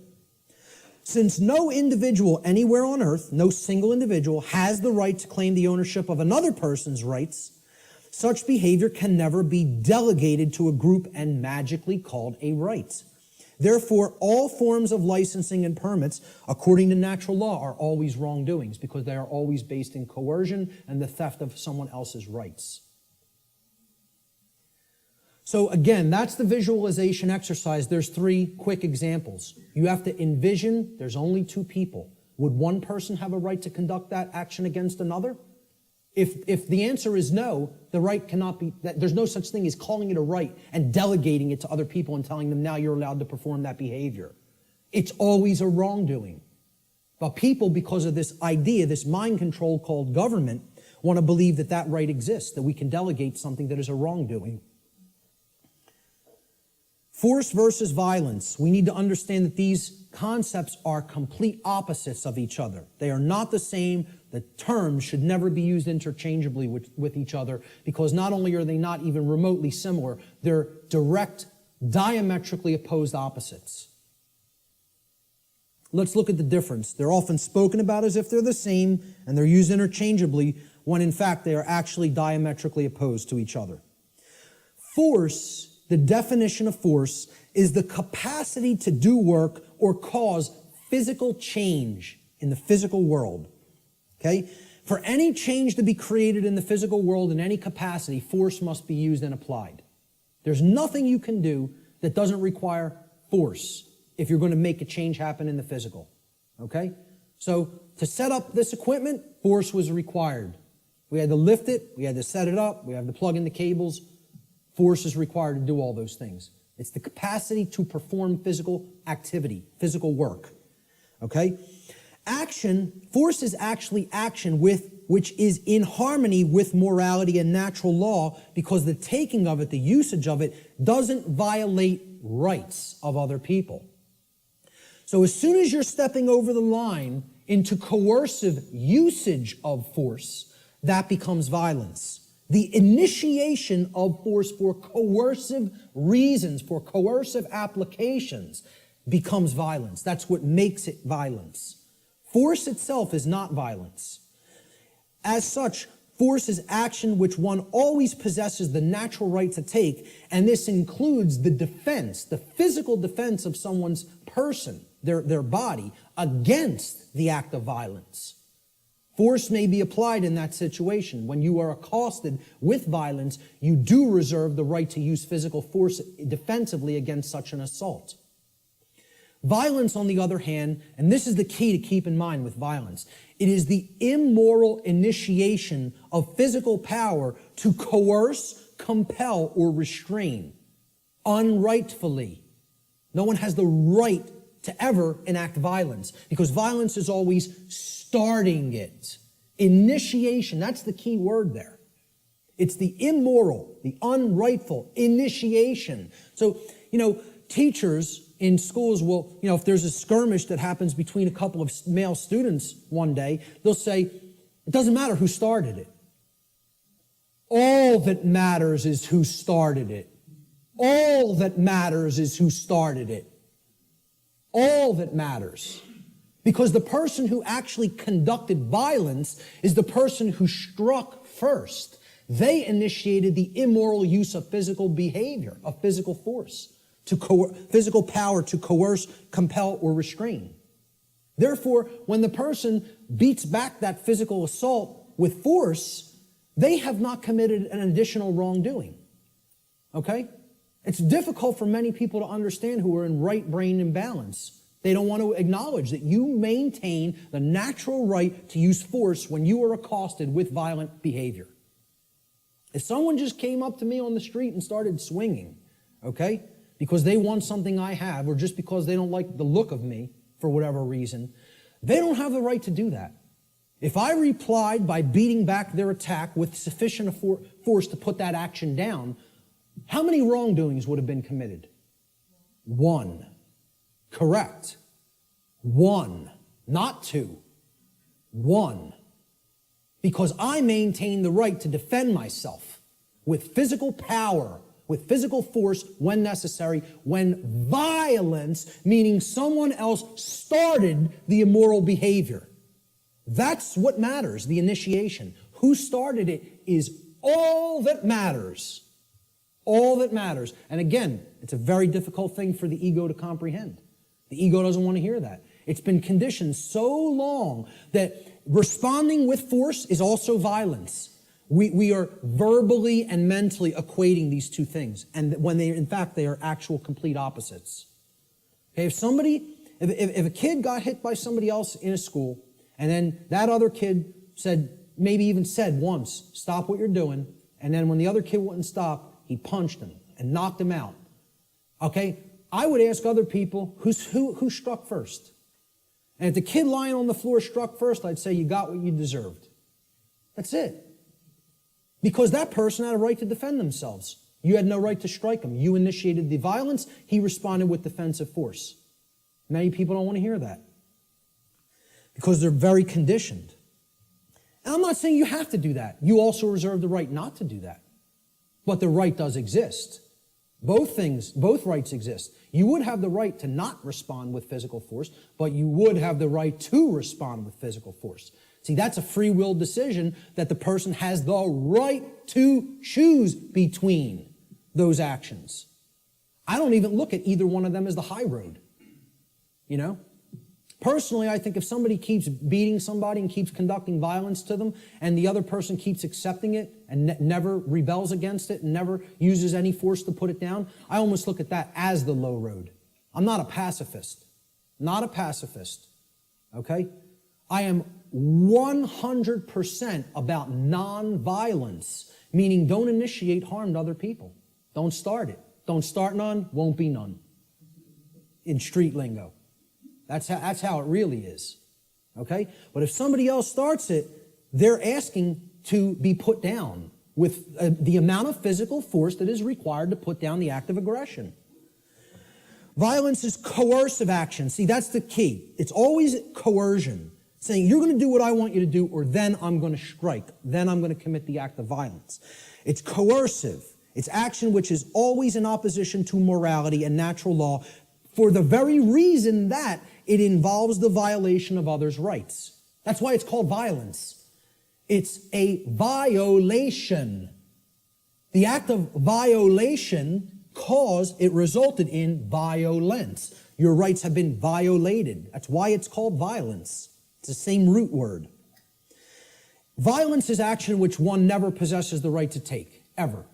There is no such thing as the right to commit violence. Doesn't exist. Because violence is the immoral initiation of physical power to compel, coerce, restrain, which no one has the right to do. No, you don't have the right, no one does have the right to initiate that type of action. Force, on the other hand, there is a time and a place to exert that force in a defensive capacity. All right, so we'll talk about that here. This piece of trash comes up to somebody on the street and says, give me everything that's valuable. I want your shoes. Oh, they're leather? Take them off. Take the wallet out, all the jewelry. Give me your purse. Give me your wallet. Okay? It's called a thug. Nobody would believe he has the authority or the right to do that, and we would have the moral obligation to obey this criminal. You know, if the criminal started calling himself government, we might start believing it. Right? But let's say somebody on the street saw what was being done, took out their own 9mm and blew this guy away. How many acts of violence were committed? One. They would look at it like that. But what I understand. But again, that's somebody saying, I prefer not to see it that way. Well, again, perception and reality do not really align in many cases. They're not the same. That person is incorrectly perceiving what is. They're not seeing the truth. And many people don't want to hear that that's the truth because they're very conditioned and they are very well-behaved slaves. You know, as harsh as that is to say, they don't want to understand that the inherent right to use force against violence exists and is always our right. Always. Now, I'm not telling you go out and immediately do that either because the perception is so screwed up in the body of humanity that the majority of people don't believe that would be a right. And they'll persecute you for doing it. You see, the self-defense principle is continuously being eroded.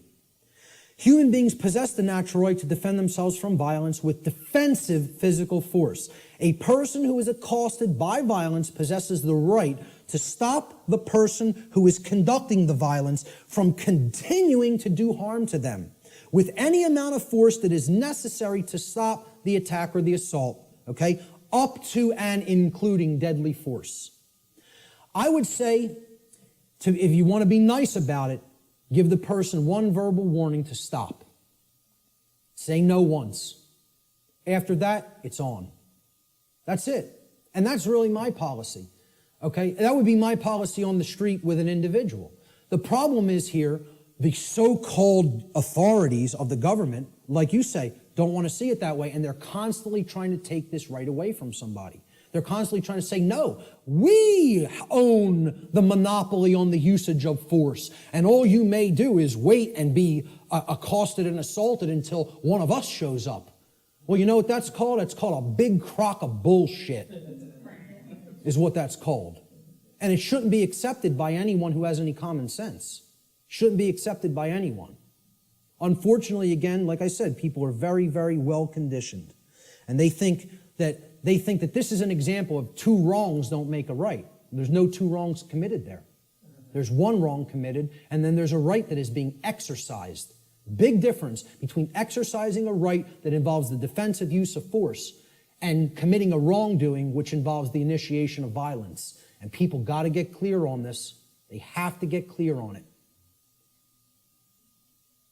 So the question becomes, does violence magically become a right when it's conducted by government? When they shut down people's free speech rights and assembly rights? Or when they conduct direct theft from people through what's this euphemized form of slavery called taxation?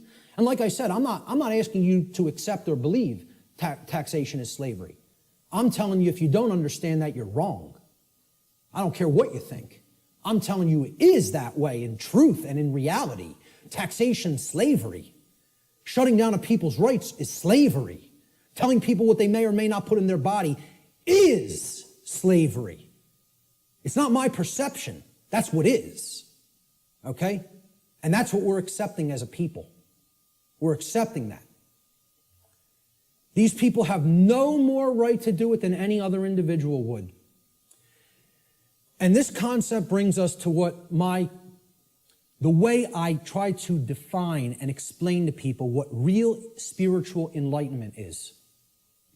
Because what the New Age community is telling you that an enlightened being looks like is equally as a big crock of bull of what people who don't understand self-defense, the self-defense principle, believe. Okay? Enlightenment is not what this New Age nonsense community is trying to tell people that it is. All right? It's not about not taking action and sitting under a tree and meditating until you're magically enlightened. Okay? Enlightenment means knowing what's going on around you. Enlightenment means knowing what's going on within you. Enlightenment means truly knowing the true objective difference between right and wrong and living that in your life on a daily basis. Enlightenment means not aggressing upon your fellow human beings, but not agreeing voluntarily to be aggressed upon by them either. Okay? There's two pillars, two dynamics that go hand in hand with real enlightenment. I call this the two pillars of enlightenment. Okay? So here they are. The first pillar is the sacred feminine principle. This has been called the non-aggression principle. All right? It is the simple law of don't engage in violence. Or, quite simply put, don't steal. Don't steal. We talked about that. That's what all spiritual law can be boiled down to. Don't steal from other people. Don't take what isn't yours. Don't take life that isn't yours. Don't take property that isn't yours. Don't take rights that aren't yours. They're the property of others. Respect their ownership. Okay? Most people can grasp this pretty readily. Okay? And even in the New Age movement, they grasp this. In other words, don't immorally initiate non-rightful use of physical power to coerce, constrain, or compel the rightful physical behavior or free will choice of another sentient being. Respect other people's free will, their rights, their property, their life, period. Real simple. It's the golden rule. Don't do things to other people that you don't want done to you. I always state it in the apophatic, in the negative. It's much more powerful that way. But there is a second principle, a second pillar or tenet of enlightenment, if you will. This is the sacred masculine principle. This is what religions of the world, whether they be government, organized religion of different regions of the world and cultures, the New Age movement, all right, this is what they are seeking to suppress, because religions are right brain modalities. They're right brain methods of mind control. Just like government, who thinks it's a monopoly on the physical use of force, that's a left brain imbalanced mindset. All right? The second pillar of enlightenment is the sacred masculine principle, which is also known as the self-defense principle. Your body's your property. You have a right to defend it when it comes under attack by violence. This principle states sentient beings have the inherent right to use force to defend themselves from violence conducted upon them by another. This is the part many people don't get. You know, that's why we're not rebelling against our slave keepers, our slave masters who are masters of other people in their own sick, distorted, psychopathic minds and are nothing but thugs and criminals that people magically believe have the moral authority to continue to do what they're doing just because they euphemize slavery and call it government now. That's the sacred masculine principle. There is no such thing as an enlightened being that doesn't fully grasp both of these principles. Anywhere. Never has been. There's no such thing as half measures. You got to get them fully, both, or you're not there. And that's the problem. We're not all the way there. If people were already there, they wouldn't be tolerating what we're putting up with. More aggression against people's rights is being conducted in this country than when the founders of this nation actually separated from England. And they would have been horrified. I tell people, look, not to get nasty, but I tell people, if the founders of this country could magically come back to life somehow and see what's going on in this country, they'd take a piss on people. That's what they would do. That's how much disrespect they would have for what we're putting up with. You know? Again, just to say it the way it really is. That's what they would want to do to us. Because they would tell us, we warn you about all this. We warn you about it all. And you know what you did? You ignored it. Ignored it. So what did all those people who died in that revolution die for?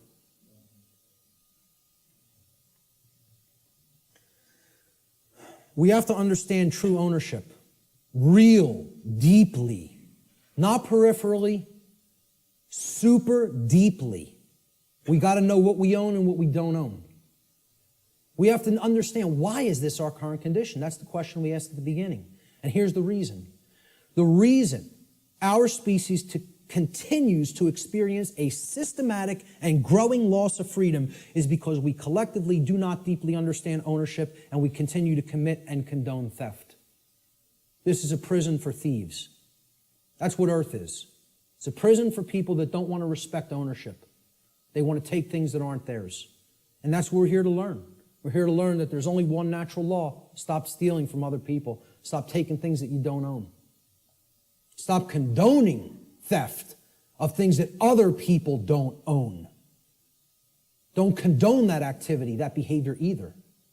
So what is ownership? What's the definition? What does it entail? To own a thing means that regarding that thing, an individual maintains three basic things regarding it. The first is rightful possession. It means you acquired it without doing harm to somebody else. So you rightfully own it, lawfully own it. Okay? You're in possession of it. You have it in your possession. It is yours.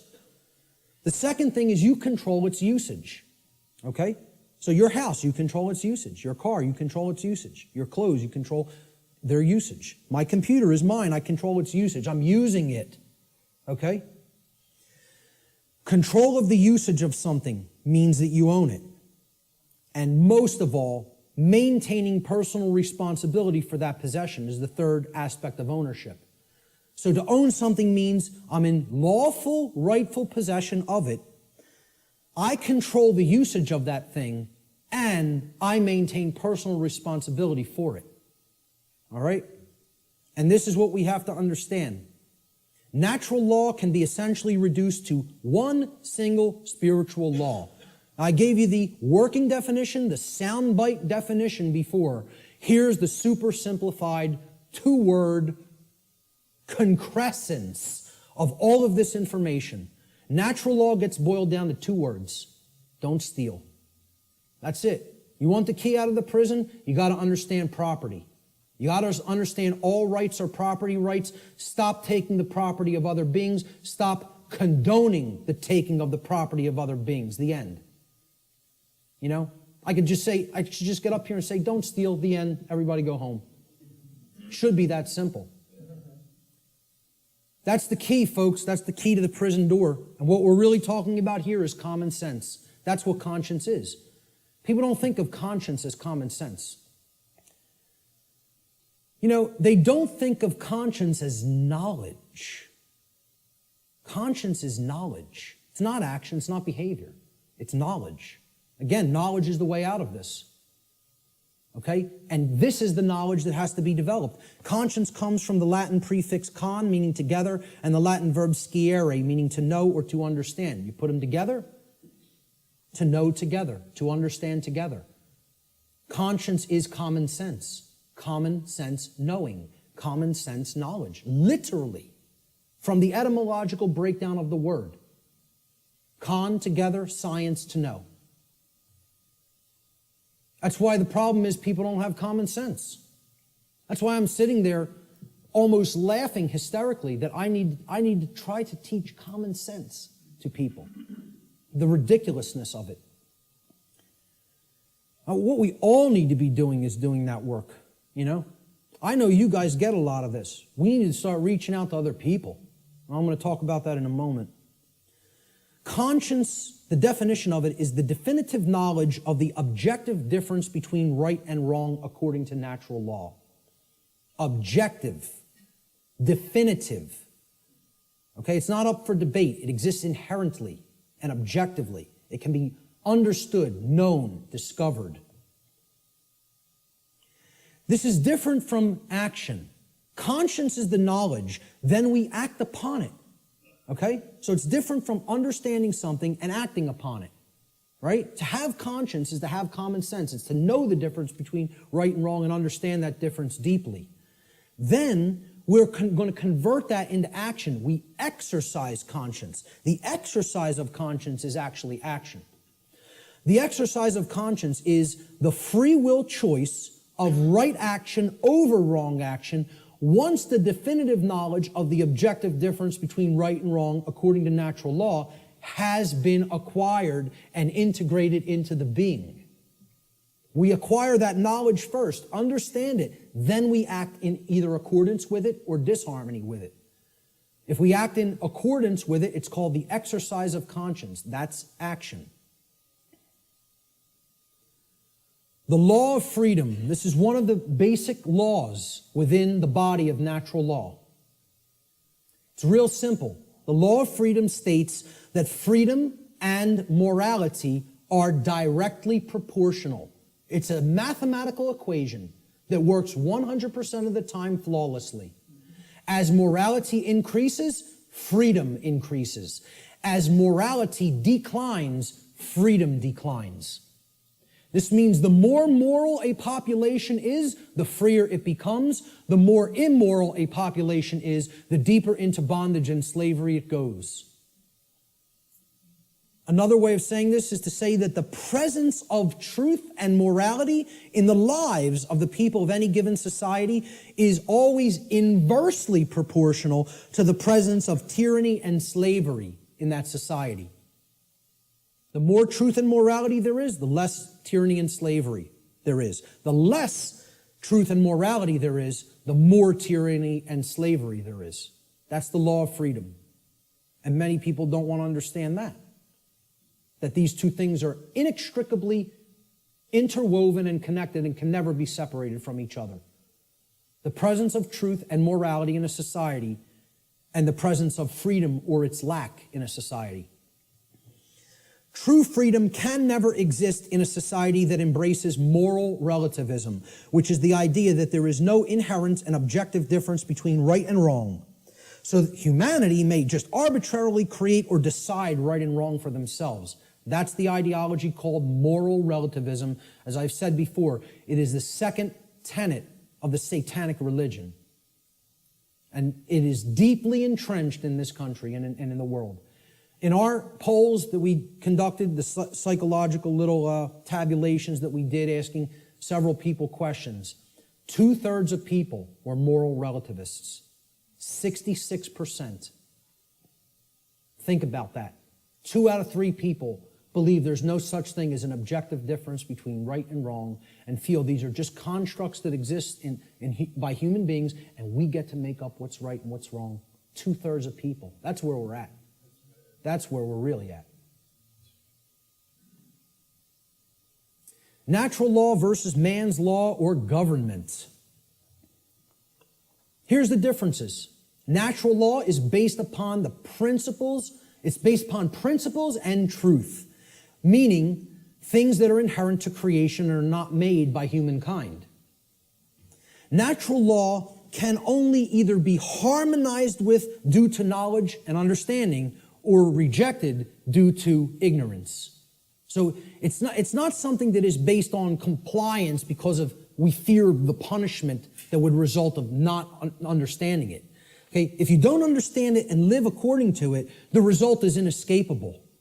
Because men and women are not actually creating the result. Okay? The universe is bringing that result to us intelligently and dynamically. All right? In other words, once again, this is about consequences. You behave a certain way, there's certain consequences. You change the behavior, you'll change the consequential results. Natural law is universal, which means that it exists and applies anywhere in the universe regardless of physical location. There is no place you can go in the physical universe to escape natural law. Let me know if you find a way out of this universe and into another where natural law no longer applies, and we'll take a look at it together. But until you figure out the way out of this universe and into a place that's not governed by law, you're bound by natural law. Okay? Natural law is eternal. It will exist for as long as the universe exists, and it is immutable. Exists and applies for as long as the universe exists and cannot be changed by anything humanity is capable of doing or any other species in the universe is capable of doing for that matter. Man's law, on the other hand, let's look at how this contrasts with natural law. It's not based on principles and truth. It's based on dogmatic beliefs that are programs that are running in the human mind. These are constructs of the mind that operate like programs. Man's law is complied with due to the fear of the punishment that will be conducted upon people who attempt to not comply with it.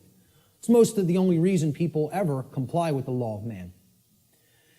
And that's a very low state of consciousness, fear. That really is only going to get you all the negative things that we say we don't want if we're in that vibration.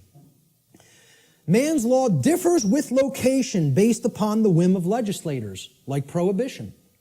Well, I'm allowed to smoke marijuana in one state, and then I could be jailed for it in another. My freedom can be taken if I cross this imaginary line. Okay, I'm a gun owner, okay? If I take certain weapons that I own across an imaginary line, I could be jailed for years. But over this side of the imaginary line, it's okay. And you're just exercising a right. Over here, it's morally wrong. We'll cage you for it. Over here, yeah, you're allowed to do that. You can have that high-capacity magazine. But over here, you're going into a cage for it, just by crossing an imaginary barrier called a state border. And people think that makes sense. They think the moral relativism of man's law makes sense. They actually believe something can be moral in one place and immoral in another place. You know? That's cognitive dissonance. That's holding two contradictory notions in the mind simultaneously and accepting them both when they're clear contradictions with each other. It's called lying to yourself. Let's be honest about what it really is. It's called lying to yourself. Man's law changes with time based upon the whim of legislators, which is also moral relativism. Prohibition in the 1920s. Oh, it was legal to possess and consume alcohol. Then for years it became illegal to do so. Then it switched back to becoming magically moral again. We won't cage you for doing it. Well, it changes over time based on our preferences and likes and dislikes. Yeah, we get to make up what law is, what right and wrong are. It's called moral relativism. All right? And it's one of the tenets of Satanism. So what does this mean for the law of man, actually? You know, that people seem to have so much respect for. You know, we're a nation of laws written by men. You know, we don't give a damn about moral law. We don't really give a damn about what's right and wrong. You know, but we have so much respect for the law of man, which people actually believe is somehow based in morality, when it's nothing of the kind could be further from, couldn't get any further from the truth than that. It's based in moral relativism, which is about the whims of the legislator at any given time or place. You know, you listen to certain forms of music in certain countries in the Middle East, you could be jailed for years just by putting a certain song on. Imagine this. And we would think that's unacceptable and deplorable. Yeah, we think you have this 30-round magazine here. This state only allows 10 cartridges to go into a magazine. I bring the physical object, even if it's not loaded with any ammunition, into another state. I can be put in a cage. Physical piece of plastic. You know, it's just total nonsense. Either something's a right and you're allowed to own it and you need to be responsible for it, or it's not a right because you're harming somebody. You know, it doesn't get any simpler than that. So what's this all mean for man's law? In light of natural law, what does it mean? To understand natural law, what does that mean for the laws of man here on earth?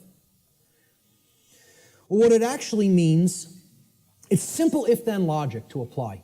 If a particular man-made law is in harmony with natural law, then it follows logically that it is redundant. It is stating the obvious. It is stating what is already known. It's like saying, I'm going to write down, yes, during the day the sky refracts a blue frequency. The sky is blue. I'm going to write that down and make it so. Well, it's redundant. It's self-evident. You can go out in the sky and look at the natural color of the sky on a clear day and see what the frequency is with your own eyes. No, you don't need to have it written down. Okay? It's a redundancy. So if it's in harmony already with natural law, it's stating a truth that is already there. It's an inherent truth. It's pre-existing. It's self-evident. Therefore, the writing down of that concept and calling it a law is irrelevant and unnecessary. Now let's look at the opposite. What if something that man writes down as a law is in direct opposition to natural law? So if a particular man-made law is in opposition to natural law, it follows logically that it is both false, meaning that it is incorrect. Okay, that's what natural law is. It's based in truth, that which is. And it's also immoral. Because if it's not based in natural law, it means that it is doing something that is actually harming somebody by taking something from them that doesn't belong to you. Like taxation, like permits and licensing, like suspending rights that do already exist, etc., so forth. All right? So, therefore, it's wrong, and it cannot be legitimately binding upon anyone. You can't write down a wrong and say, this is morally binding upon you, even though it creates harm, it causes harm, yet you must follow it. You know, and people believe this. We asked in the natural law seminar, how many people believe that if a law is passed and it restricts a right that you feel you have naturally because that action that it's saying you may not do causes no one else any harm? Do you have any moral obligation to obey that law until you could find a way to get it changed? And over 2/3 of people said, yes, you have a moral obligation to obey that law. Because these people have the moral right to issue commands and write down laws that constrain you, even if that behavior actually doesn't harm anybody and therefore is a natural right. You would still have to try to find a way to get that law changed. Nonsense. Nonsense. No one can be legitimately bound to a dictate of man that prevents somebody from exercising a natural right. It's called mind control, is what it's called. So in light of the differences between man's law and natural law, in light of natural law, man's law is both irrelevant and unnecessary, as it is either redundant because it is in harmony with natural law, or it is completely immoral because it is in direct opposition to natural law. This is a system of slavery that is not needed. There is equality under natural law, perfect equality. Everyone has the exact same rights. No one has any more or less rights than anyone else.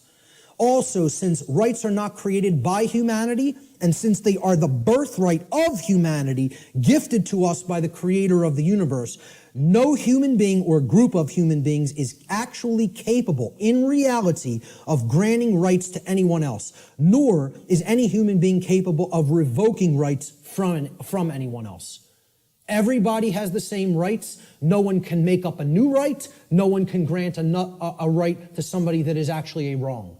Does not exist, never has existed, never will exist. This is an illusory belief system. All right? I'm not telling you people don't believe that can be done. I'm telling you in reality, in truth, it can never be done. Chris Leispooner phrased it pretty well. He said, government is nothing but men acting in concert. The morality and value of government, like any other association of men, will be no greater and no less than the morality and value of the men comprising it. Since government is nothing but men, its inherent, quote, authority to act is in no way greater or different than the, quote, authority to act of any individuals in isolation, like that example of two people on the planet. Government has no magic powers or, quote, authority that is not possessed by private individuals. Let he who asserts that government may do that which the individual may not do assume the onus of proof. That means the burden of proof, and demonstrate his contention. And you know what? There's nobody on this planet that can do that. Because when it comes down to it, if you're telling somebody else they may either commit a wrong against somebody else or prevent someone else from exercising a right, that's a lie. And that does not exist. Not in reality. It exists in a diseased mind is where it exists. Only in a sick mind is where that belief exists. You have to be imbalanced in the mind, in the psyche, to believe that that's true. It's a mental illness. I mean, that's what it really is. The word government, you break it down. People say this word every day almost, and yet they've never looked at the etymological roots of the word. It comes from the Latin verb gubernare. Once again, no V in classical Latin. No V, okay? So again, these were rendered as either B's or P's in classical Latin language. So you could write this in what would be more modern Latin as gubernare with a V.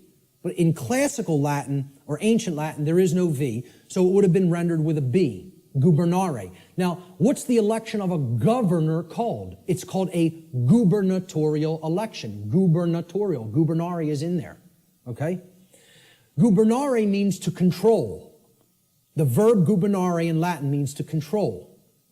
The Latin noun mens, which is where the second part of the word ment is derived from, means mind. Okay? So you put these together, and the word government actually literally, from its etymological roots, means to control the mind, or in other words, mind control. Now, I'm going to put something else up here for a moment. The etymological origin of the English suffix ment, M-E-N-T, is often debated in this etymological breakdown, all right? And I've gotten stuff about this constantly, and I've told people I'm not interested in hearing about it anymore. I know where this comes from. I know why the creators of the English language made it so, made it like this, okay? It is overwhelmingly clear by people who have studied linguistics and the origins of words, okay, in English from ancient languages, that the creators of the English language deliberately chose the Latin noun mens, meaning mind, to represent or mean in English the state of or the condition of. And this was done in direct keeping with the first principle of natural law, as we've already discussed, the principle of mentalism, which demonstrates that in order for any particular thing, event, or circumstance, any state or condition to exist in manifested reality, as it currently does, which is known as the plane of effects, it must have first existed in the plane of causality or the mental realm, the mind. Okay? We've already looked at that principle of natural law.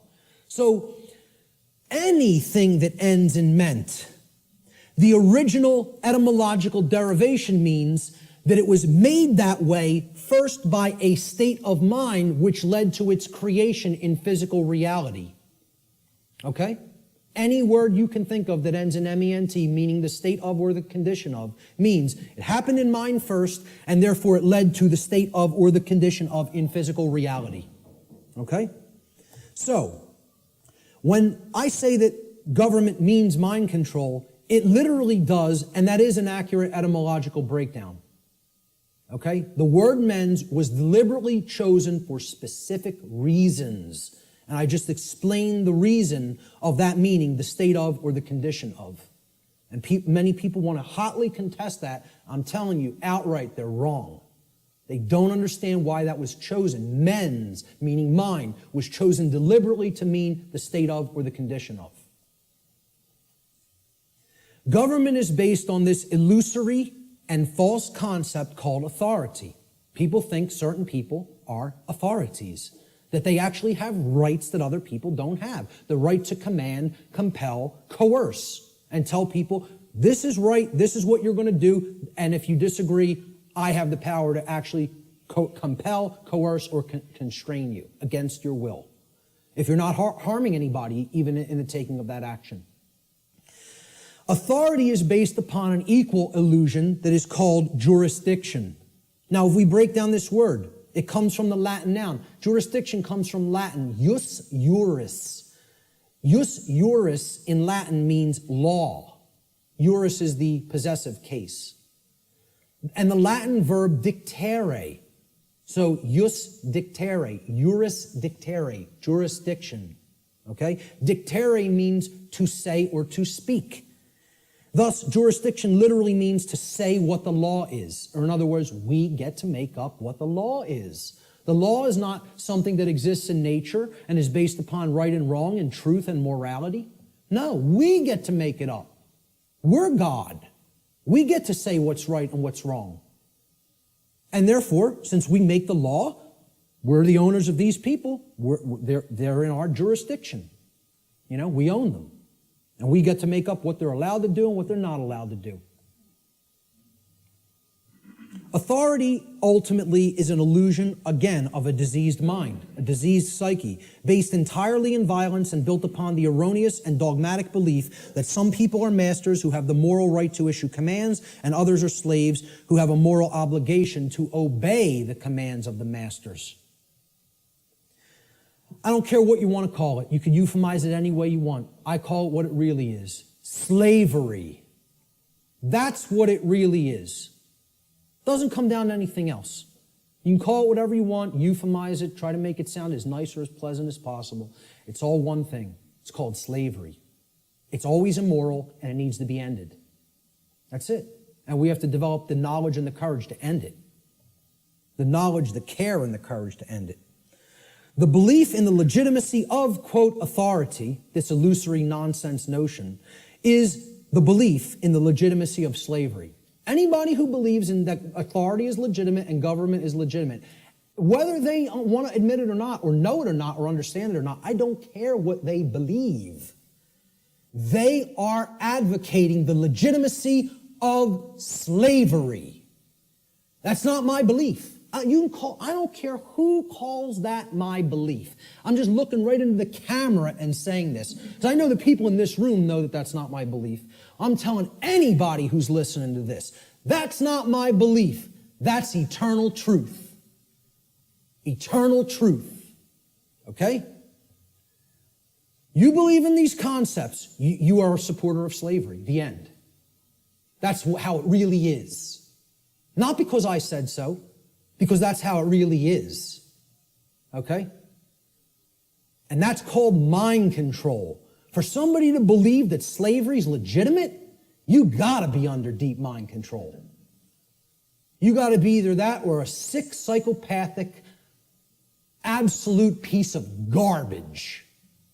Okay? One of those things or another is true if you believe in those concepts. And again, I'm not afraid to tell it to somebody right to their face like that. I don't care. I'm not here to serve truth, make friends, or be liked. I'm here to tell people what the truth. I'm not here to serve human beings, make friends, or be liked. I am here to serve the truth. Whether it will be accepted is not up to me. I'm doing what I'm charged to do by creation. Okay? Whether it's accepted is somebody else's karma, not mine. Ultimately, authority is the idea that man can become God and through, quote, jurisdiction, dictate the law. What the dark occultists of this world, who are behind ostensible governments in the world, you know, they set up all of these institutions as temples, right? What this sick psychopathic priest class ultimately believes is they're going to become God. We're going to turn natural law on top of its head, and we're going to rule in hell. That's it. We're going to rule in hell. It's a religion. This is a religion. Okay, government's a religion. The concept of authority is a religion.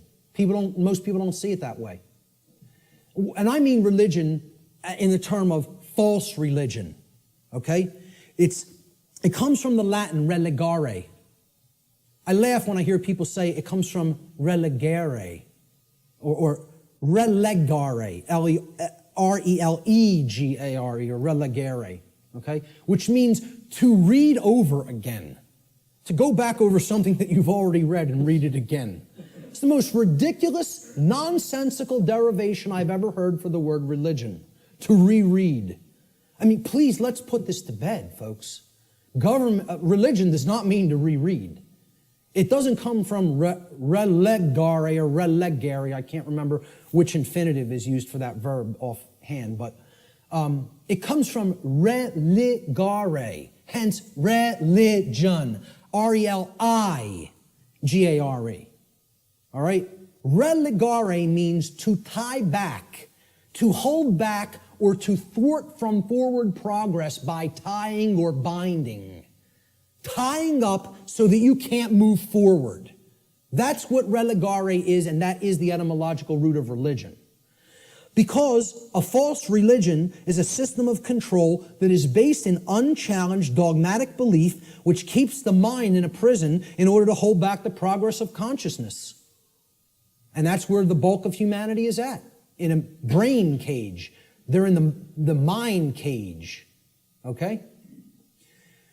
There is a positive connotation of religion. It also means to reunite with.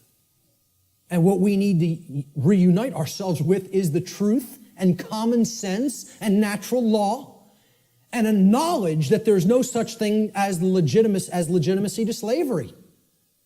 That's what we need to reunite with, you know? And then we'd be living with true religion. We'd be practicing true religion instead of fake religion. We got to stop trying to make our religion truth. And we got to start making truth our religion. That's what needs to be done. So what's the one true divide that exists in humanity? People say, oh, this is separation talk. We're all one. No, we're not. There is one true divide that does exist in reality. And here's what it is. The one true divide that separates humanity into two distinct types of individuals. The criteria for this divide is whether or not an individual believes in, quote, authority, and therefore believes that there is legitimacy to slavery. The two groups of people are the people who know slavery is never legitimate and people who believe that it can be legitimate. That's what actually separates humanity. See, all the other things, divide and conquer.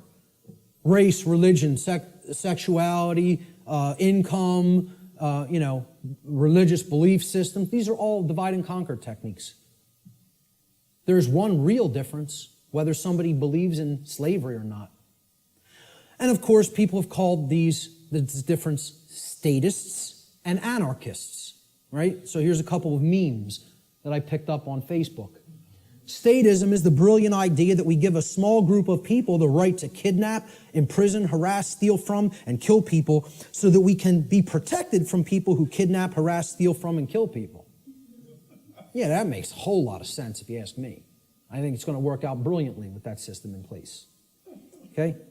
An anarchist, I couldn't find any good pictures of anarchists because they're all fake anarchists who want to destroy property and think that they're somehow doing the world some good. You know, the black bloc. They're really communists in disguise.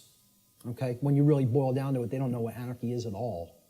They're just some, Marxists who thinks that that ideology, that junk ideology is some kind of a pathway to freedom. It's a bunch of left-brain clowns who have no understanding of natural law. Go put your polka dot jumpsuit and some floppy shoes on. And go get yourself a nice clown nose. Seriously, because that's what those people are. They're a joke. They're a joke. They don't know the first thing about what freedom is. Not the first thing. Okay? So, I was looking for good pictures of anarchists. So I was going to put, maybe myself, Larkin Rose, Freeman, Frater X, people who get all this stuff, who I personally like their work. Michael Tessarion, etc. David Icke. But I said, hey, let's put a meme up there that really expresses it. So I found this picture of Jesus, a meme that says, I'm an anarchist, but most of my followers are statists. People who are these fake-ass Christians who believe they somehow are following the teachings of Christ, and they believe in government, they believe in financial institutions, they believe in organized religion. These are the three things that killed Christ, if you even accept the historicity of the event. Who was Christ waging basic conflict with? The Pharisees and Sadducees, the organized religious order and controlling religious orders of his day. Okay? What really got him into deep trouble, he was pissing them off, but they were already on the wane. The old world order was on the way out, and the new world order was already on the way in at that time.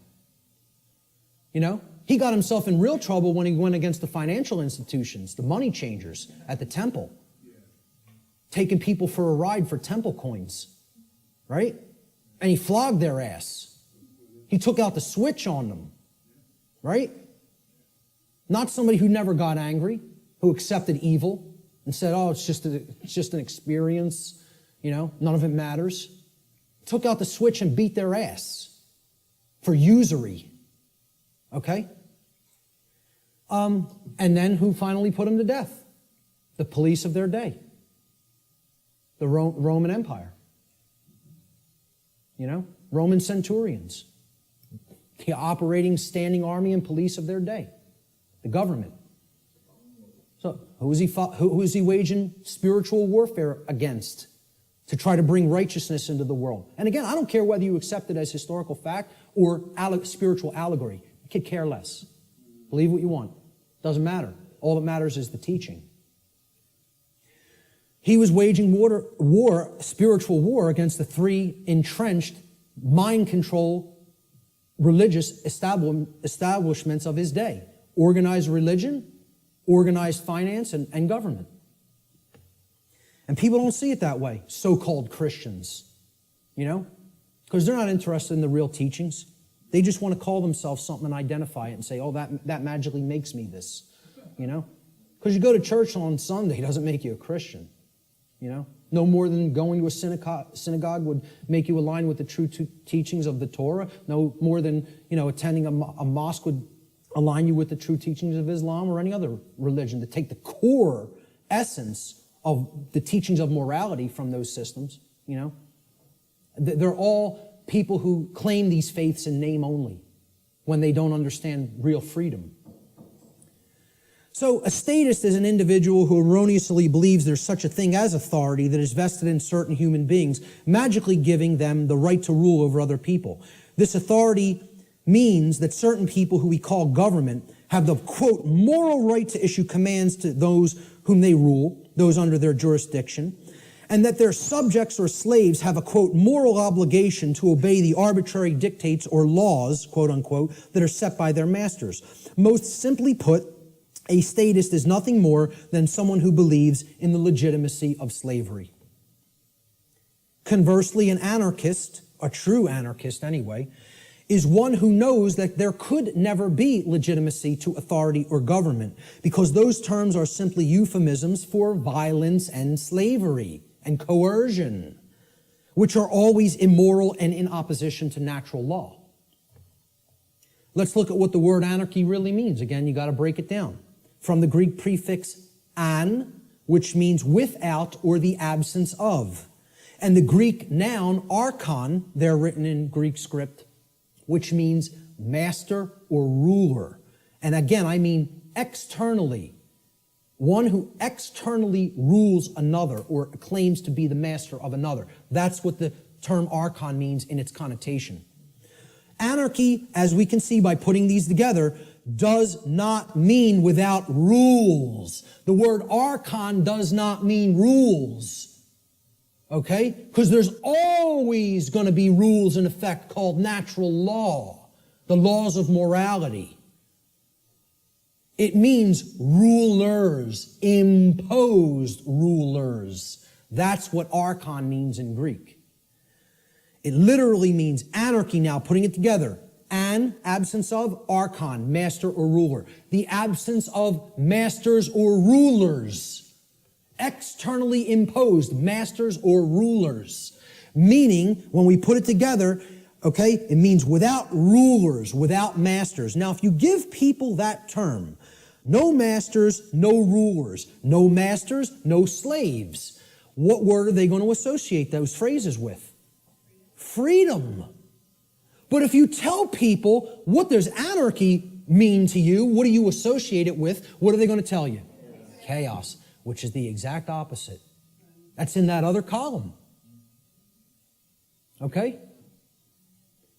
They have deliberately obfuscated the meaning of the word through a mind control technique called endless repetition. If I could keep telling you a word doesn't mean what it means, that's not a projector, that's a hammer. Hey, could you check out my hammer over there and make sure it's projecting the image on the board correctly? You know, the bulb burned out in my hammer. I might need to go buy a new hammer. If I kept doing that endlessly for years and years and years, people would start calling that device a hammer. If I got enough people to keep calling it that. So they've gotten enough people to call freedom chaos. Think about that. They've gotten enough people to believe that the absence of the state of slavery means chaos instead of freedom. It's almost unfathomable. It's almost incomprehensible. The mind job that's been done on this species. It's almost incomprehensible. Anarchy is the state of existence where there are no masters and no slaves. Therefore, what it really means is the absence of slavery, or in other words, true freedom. That's all it means. I prefer to call it anarchony, okay? Keeping the entire word archon instead of taking out the O-N, okay? If we keep that there and call it anarchony, and I say I'm an anarchonist, people will ask, well, what the hell is that? And then you could really break the word down and say the absence of archons, the absence of those who would claim to be masters over a population of slaves. That's what an anarchonist is. It's saying that's illegitimate, that's unnecessary, and that we need to do away with that state of existence. Okay? So we look at this true divide again, the statist and the anarchist. I call the statist the archonist. This is somebody who believes in the legitimacy of the archons, the rulers. Okay? And I'll be talking about in future presentation the concept of the archons more in future presentations. And the anarchist, as it's been called, I think should be called the anarchonist, because that's somebody who knows that there's no legitimacy to the mastery over other people or the rulership externally over others, keeping them as slaves or subjects. There's no legitimacy to that. And that's the one true divide that separates all consciousness here on the earth. The real divide and the real enlightenment comes. Do you understand there's no legitimacy to slavery, or do you continue to believe that there's legitimacy to slavery? That's the divide in consciousness that has to be bridged. The fear of chaos. This is what keeps this system going. Chaos can't be viewed as something to fear. It's got to be viewed as a teacher, a harsh teacher, but a teacher nonetheless. See, chaos teaches us through the apophatic process what not to do. Okay? That's a bad idea. Okay? You probably shouldn't do that if your desire is not to burn your hand to the point where it's blistering and flesh is starting to peel off of it. If you don't care about whether that happens, by all means, keep it right on that stove. Okay? Right on that electric stove. But see, if you say, I don't want to be burned, there are requirements for obtaining that condition. It means you can't keep your hand on something that is extraordinarily hot, or natural law will take over and burn your flesh. Doesn't require your belief. That's how it works. Well, this is humanity. Humanity is the little child that is a little slow, and they want not to be burned, yet simultaneously they insist, no, I want to put my hand on the burner while the range is on and not be burned simultaneously. Well, good luck with that, folks, because it doesn't work that way. You don't want to be burned? The hand can't be kept there while the stove is on. The end. You don't want negative, self-inflicted suffering and chaos in your life? You got to align your behavior to natural law, which means you got to know the difference objectively between right and wrong, and willfully, through your free will, deliberately choose the right action over the wrong action. Then you won't be burned.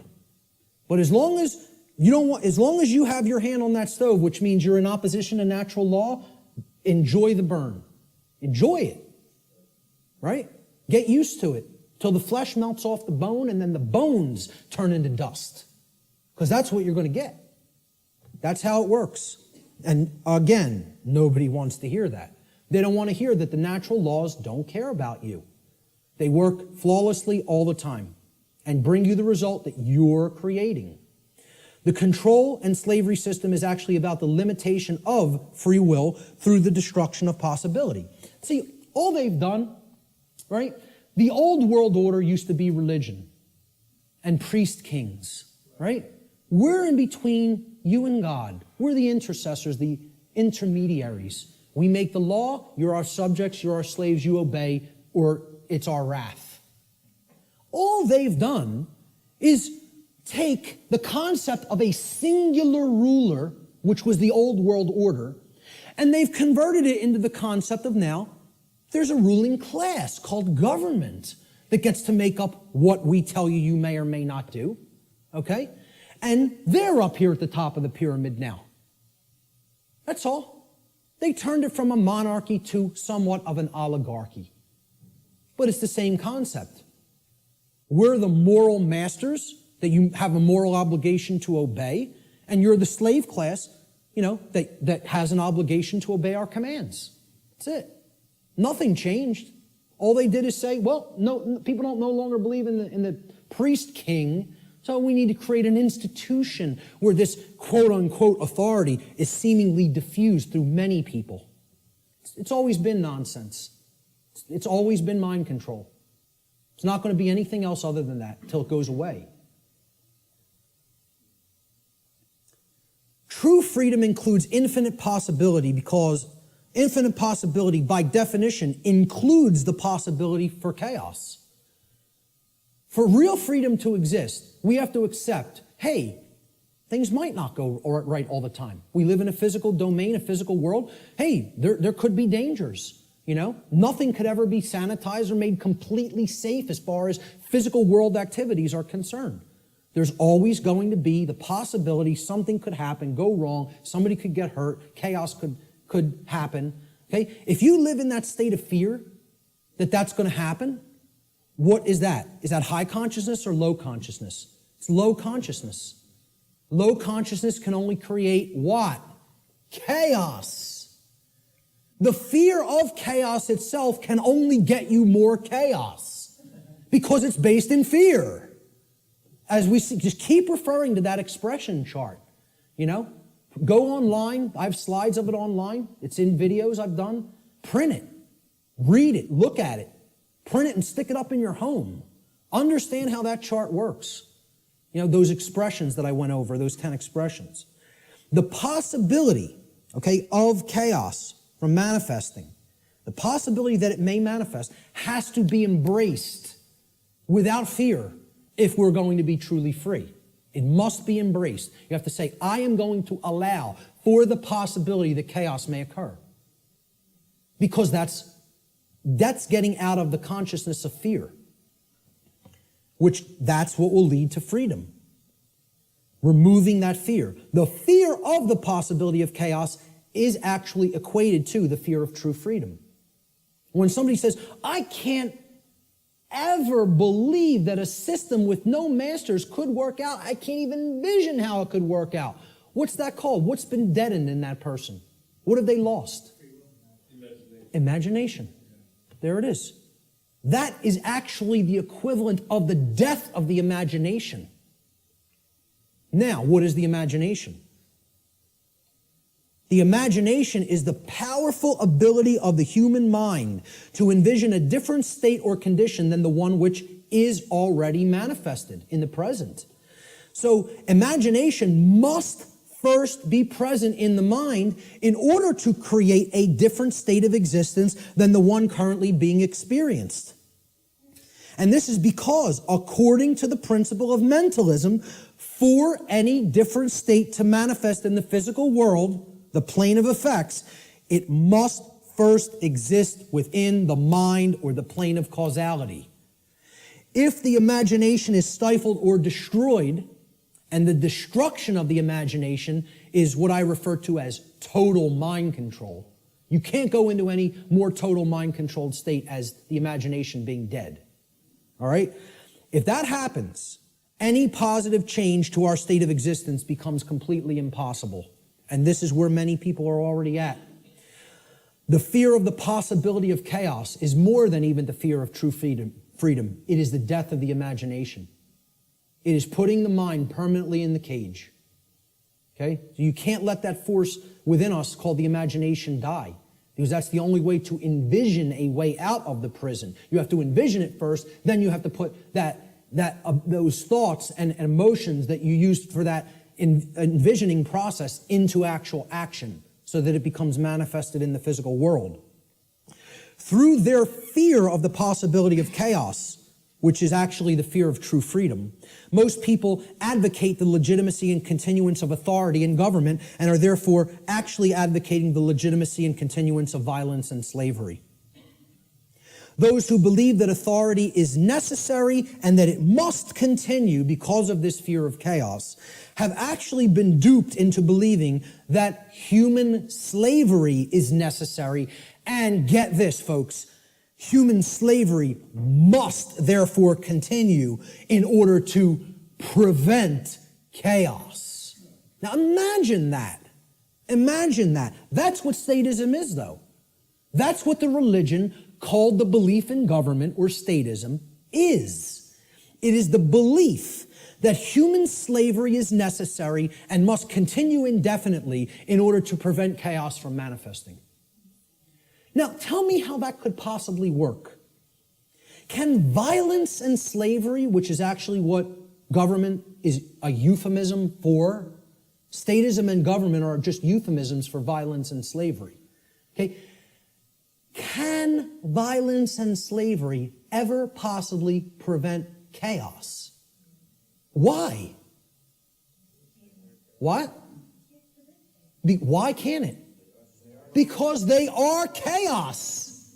Violence and slavery are chaos. We are already in the state of chaos.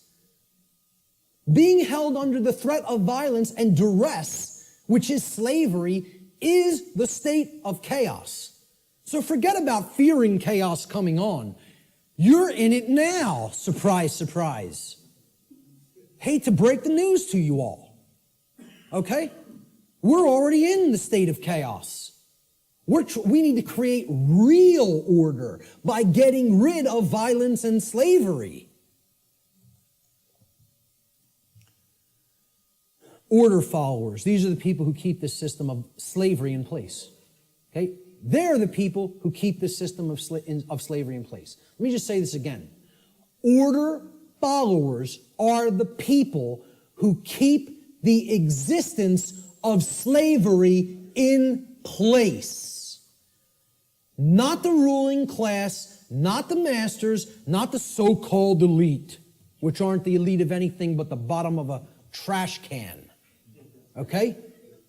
The people who keep slavery in place are the people who willfully follow their orders. Nobody wants to hear that. And people will hate you for saying it. Following orders means, by definition, doing what you are told to do without judging for yourself whether or not that action that you are being ordered to carry out is actually right or wrong. That's the definition of following orders. I mean, can anybody refute that?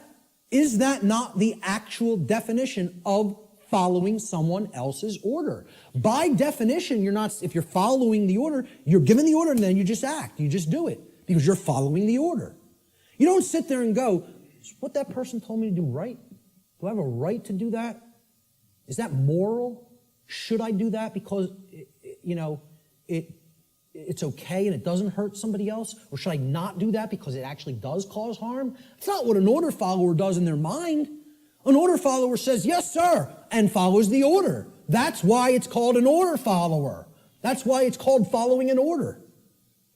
So that's the definition of what an order follower is. It's not my perception of what an order follower is. It's the actual definition of order following. Okay? If an individual, this is key to understand, if an individual is performing the task of following orders, by definition, that individual cannot be exercising conscience.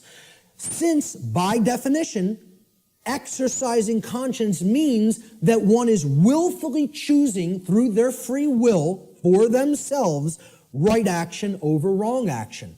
So the concept of following orders is completely polar opposite to the concept of exercising conscience. You cannot be doing the same things simultaneously. It's impossible to do those two things simultaneously. They are contradictions in terms by definition. Okay? Most people don't grasp that. Okay? By definition, if you're following orders, you cannot be actually exercising conscience, which involves free will choice based on the knowledge of right and wrong.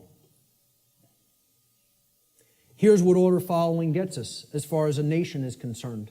Not that we're not already there, not that these people already didn't take us, because we're taken by them already, covertly. They took us through the school systems. They couldn't beat us militarily. So they said, well, let's send our ideologues over there and get into the minds of their children.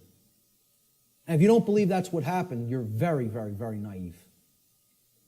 Not only the Nazis, but the communists as well. Because really, it's all just forms of socialism. That's what feudalism is.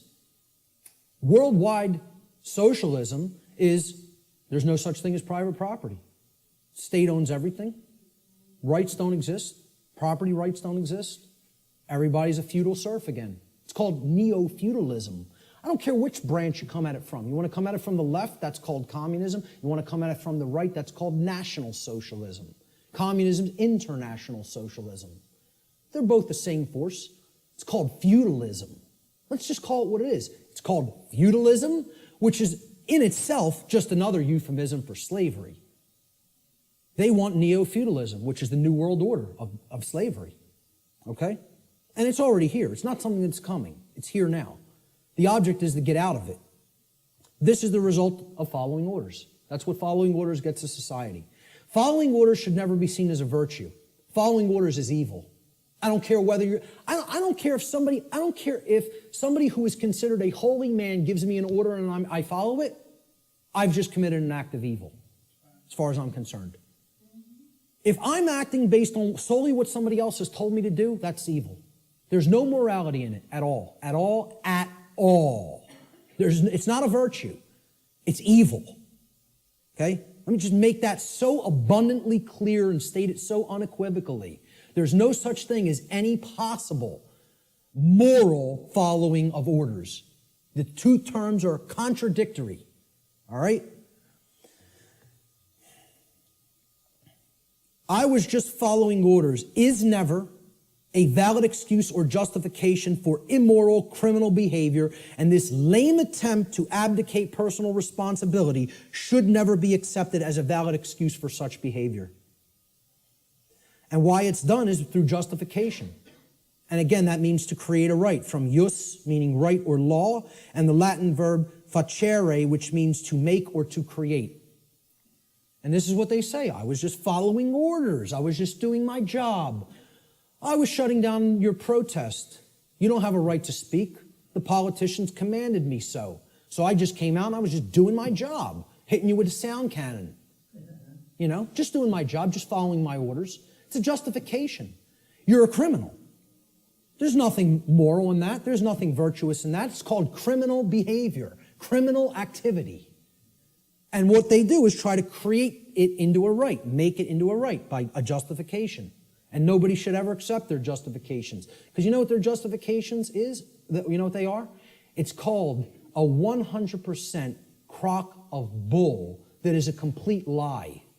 It's a lie. They're just straight up looking you in the face and saying, I'm not responsible for that. I just did it, but I'm not the one who's responsible for it because I was acting on orders. Well, see, this defense didn't work as the Nuremberg defense, and nobody in America should be accepting it. Nobody in America should be accepting it because they believe in the legitimacy of authority and government through mind control. That's what they believe it. They believe there's legitimacy to it. Most people actually believe that there's legitimacy to this criminal behavior because a class of people calling themselves government have magically been imbued and gifted with such rights, quote unquote. They believe they have rights other people don't. They themselves believe it, but worse is that the people who are actually affected by that criminal behavior, they believe they have the authority to do it. Gandhi said, you assist an evil system most effectively by obeying its orders and decrees. An evil system never deserves such allegiance. Allegiance to it means partaking of the evil. A good person will resist an evil system with his or her whole soul, which means saying no. Moral culpability. What does this mean? The determination of who is ultimately at fault or deserving of blame. Again, this is a legitimate and real concept. There is fault. There is blame. We got to get over this new age nonsense that nobody's at fault, nobody's to blame. You should never say, hey, you shouldn't have done that. That caused a lot of chaos and trauma for other people. You're not to blame. It just happened. No, wrong. The people who did the behavior are to blame. Who carried out the Holocaust in Germany? The people who followed their orders to do it. That's who carried it out. Order followers is the answer. Who carried out the purge of political dissidents in Soviet Russia? Order followers. And they're always in the form of police. Why do you think they call a totalitarian system a police state? Why don't they call it a banker state? How come they don't call it a politician state? What about a lawyer state? How about a judge state? Why not call it any of those things? You want to know why? Because none of those people are ultimately responsible for bringing that condition into manifestation through their behavior. They're the order givers. The order followers carry out their commands and through their behavior make that condition a reality. That's why it's called a police state. Because every police state that has ever existed has always been created by police who follow their orders because they don't want to take responsibility and think for themselves and know the difference between right and wrong for themselves like an adult. Instead, I want to be a child who obeys daddy because I have daddy issues. All right? And that's what it's really about, folks. We're going to get to that. There is such a thing as blame for the commission of actions which have resulted in harm or loss to others. This is what culpable means. It comes from the Latin culpa, meaning fault or blame. It means at fault or deserving of blame. Now, who's more morally culpable? The order giver or the order follower? And please recognize I've underlined and capitalized the term more. I'm not telling you the order givers are not morally culpable. They are. That's not the question. Are any of these people morally culpable is not my question. My question is, look at the full question. Who is more morally culpable? The order giver or the order follower? Always. Always. At all times and places. At all times and places. I put this meme up on Facebook, and I got some hate back for it. Okay? People don't want to hear this. Like I said, I'm not here to be popular to make friends. I'm here to tell people what the truth actually is, and they have to accept it or reject it on their own. I put this meme up, I made this meme and put it up on Facebook, and it had politicians on the left that said, my actions, underlined and capitalized, didn't cause that. And then there was some soldiers or Marines, whatever they are, order followers on the right side, and they're also saying the same statement. My actions didn't cause that. And then at the bottom, I just put this question. Oh, I'm sorry. Looks like, oh, I'm sorry. At the top, I put this question. Who is lying and who is telling the truth? So who's lying here? And if people can't see, I hope that they can see this horrific picture. This is the result of, bombings that took place in the Middle East around Iraq. And it's a father carrying his dead child in his arms, okay? Maybe if bombs were raining down on our children, we might think differently about going in and waging imperialism on other nations. I don't know. Maybe we might think differently about it, right? But when it happens to somebody else's child, that's okay. That's done in the name of freedom. Okay? Well, who caused this? Did they cause it? No, they didn't cause it. They are not the actual cause of this. Because you know what all they did? They signed some pieces of paper, wearing their expensive suits, okay? And they told these guys, they said, well, you're under our orders now. Go and bomb these people. And you know what these people did? Say, yes, sir, and go and drop the bombs. And fire off the ammunition. Okay? These are the people whose actions create things like this, not these people. All they're doing is speaking into somebody else's ear. All they've done is speech. Speech, not actions. See, again, really look. My actions didn't cause that. Yes, it is. If these people are saying my actions didn't cause that, they're lying. Very, very, very painful and difficult thing for people to comprehend and accept. I'm not telling you shouldn't feel bad hearing this, but I'm telling you it's true. The painful truth, the order follower always bears more moral culpability than the order giver.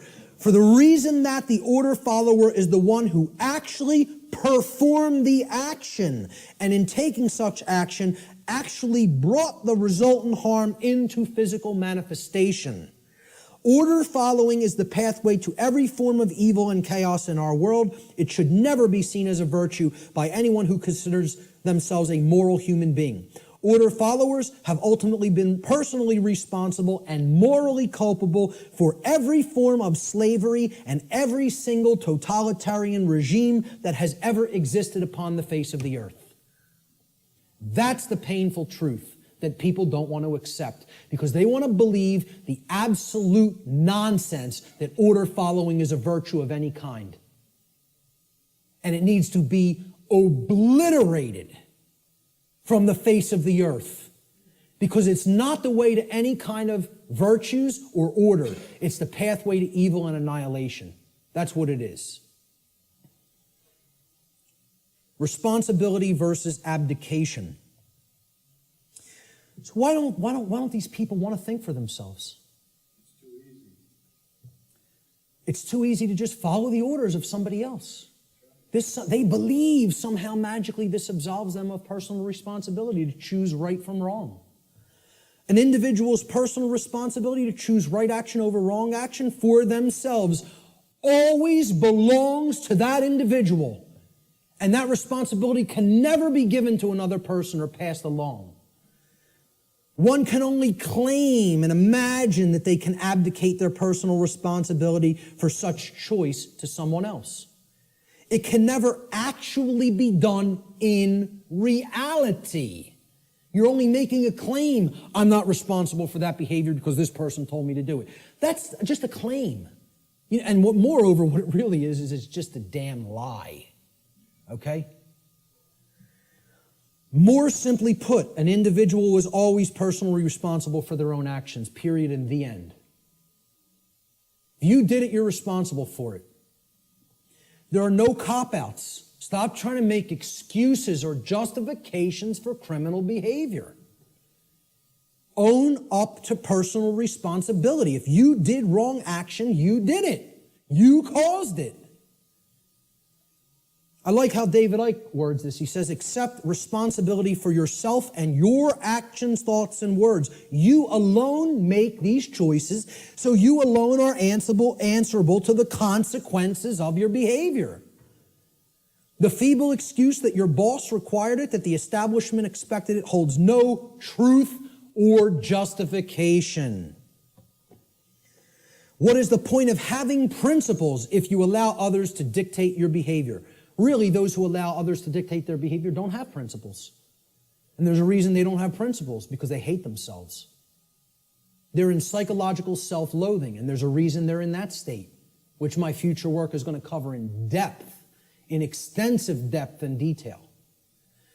At the end of the day, you will judge your performance and the contribution you've made to creation. It will not be based on what another expected of you or what you did because you felt trapped. Like, oh, there's no other way. I can't envision my way out of this. I can't envision doing something else. I might have to get another job. I might have to read and learn. I can't envision becoming a different person than the identity I've already forged for myself. How could I possibly imagine that? I have all my eggs in this basket. My whole ego identity is all wrapped up in my job and what I do. That defines who I am. I can't go against that.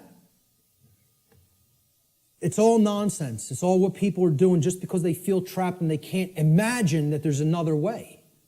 Most people erroneously believe this is the second part of the abdication of responsibility on the part of the people. Most people erroneously believe that they can hand over their natural law right to defend themselves to another individual, group, or entity.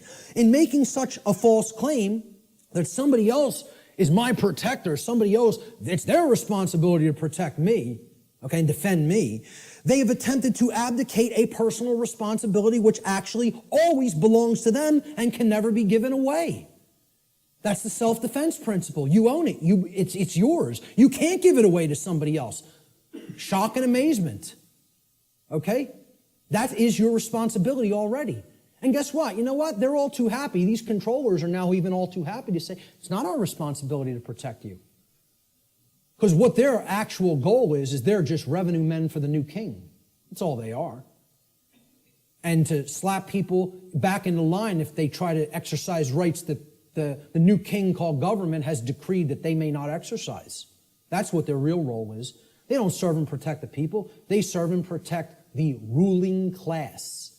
And they don't want to admit that to themselves. You know why? Because they're liars, most of all to themselves.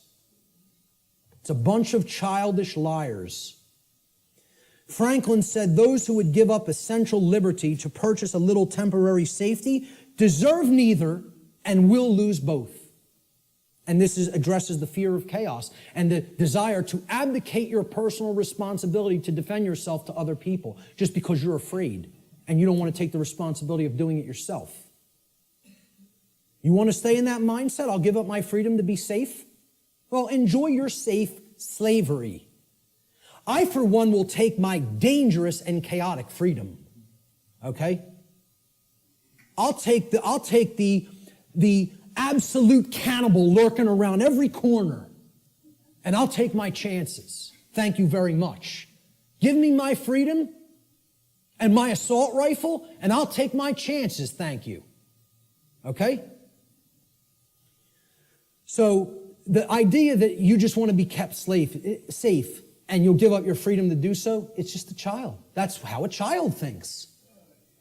And that's what this is really about. Not wanting to grow up and become adults.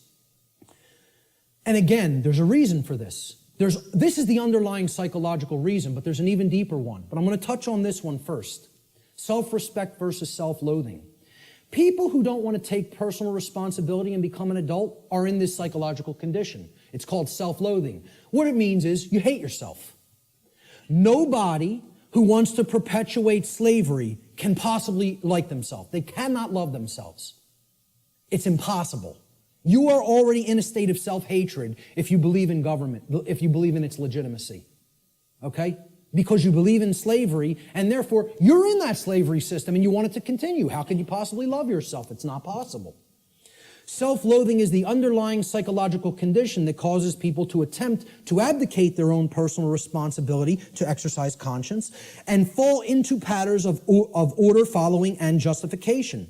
Just as it is not possible for an order follower to truly be exercising conscience, it is not possible for an order follower to truly love themselves.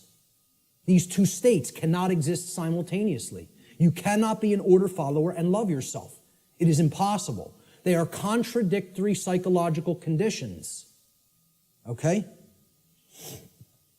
Here's what a self-loathing person really is. They're trapped in a trauma abuse victim cycle. A trauma happens, there's an abuser, there's a victim, and then it repeats itself. Because often the one who's abused becomes the traumatizer, and then the cycle repeats again. Talked about this pretty extensively on my podcast series, all right? That's what self-loathing, that's what this mind state, okay? This is a golem creature, okay? It's a 100% programmed and lifeless thing that is imbued with the ability to actually move like a robot. You could liken it to a flesh robot. Okay? And it's a concept in ancient dark occultism. All right? And the golem is driven by the force of self-loathing. And that's what the order followers are. They're golems. Okay? I'm not saying this to insult people. I don't really care how people take it. I'm telling them what they really are and what the dark occultists think of them. They call them their dogs and their pets. That's their name for the police and the military. I did a whole series on that. Okay? And I'm not telling you that from book knowledge. I'm telling you that from their lips to my ears. That's what they call them. The golem is in this mindset. Since I have suffered, I will cause suffering to others. Since I can't deal with my nested psychological traumas and childhood issues and inadequacy issues, okay, I'm going to take out all of that nested subconscious psychological frustration on other people that I have no right to take it out upon. That's the golem mindset.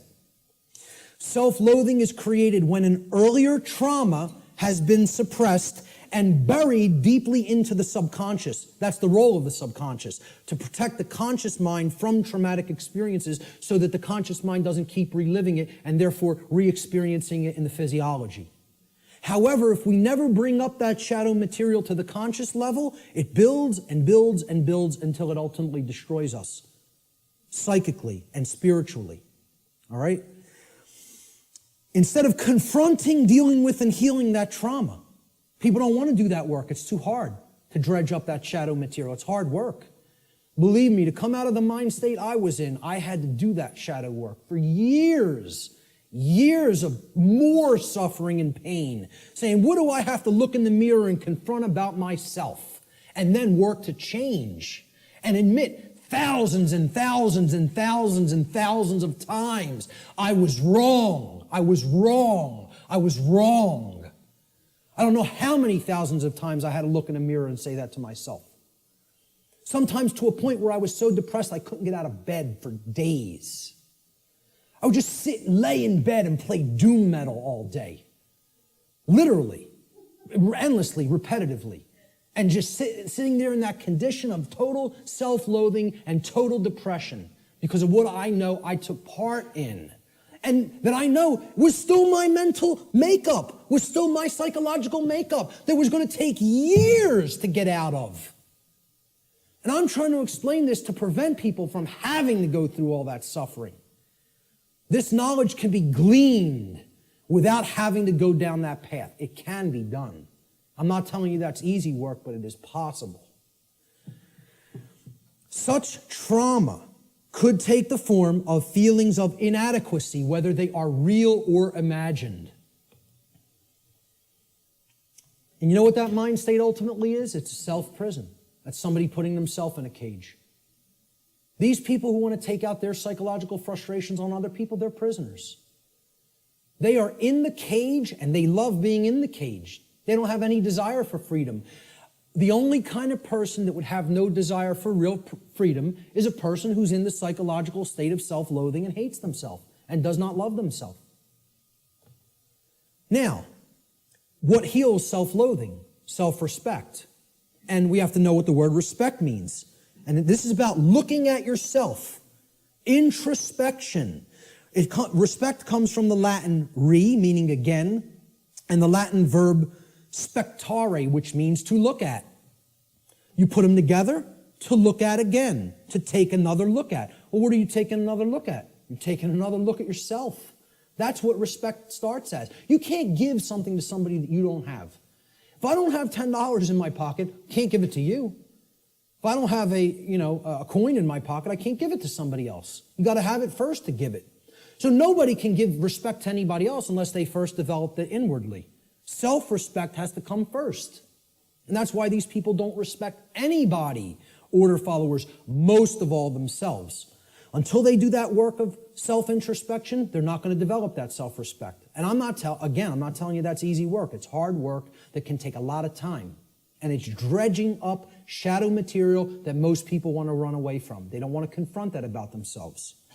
Only self-respect can heal self-loathing and therefore help to put an order follower on the path to conscience. We need to take another look at ourselves.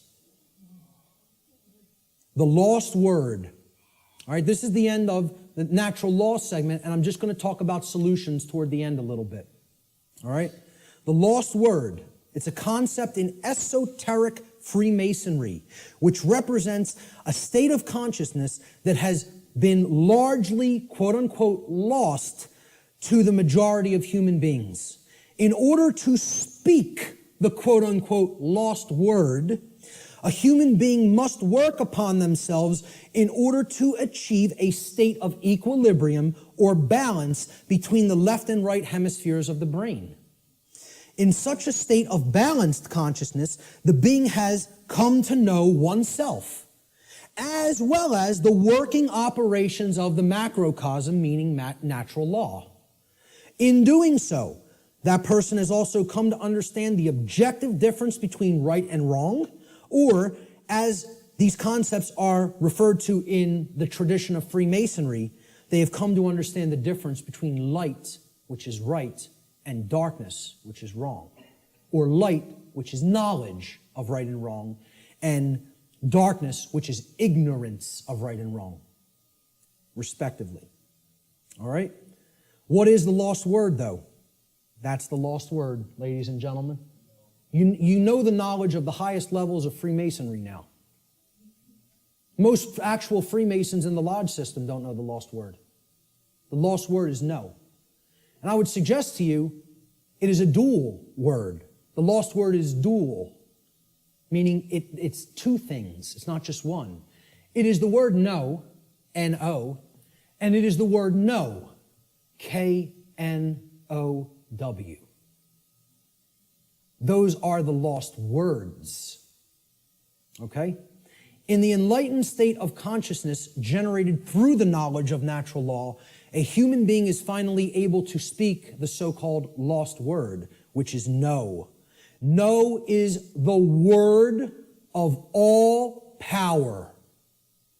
Only when we say no to those who would claim to be our owners, those who would claim that it is they who will decide which rights we have or do not have, do we stop externalizing our power to anyone outside of ourselves, and in doing so, reclaim all of our rights, all of our property that has been taken without right.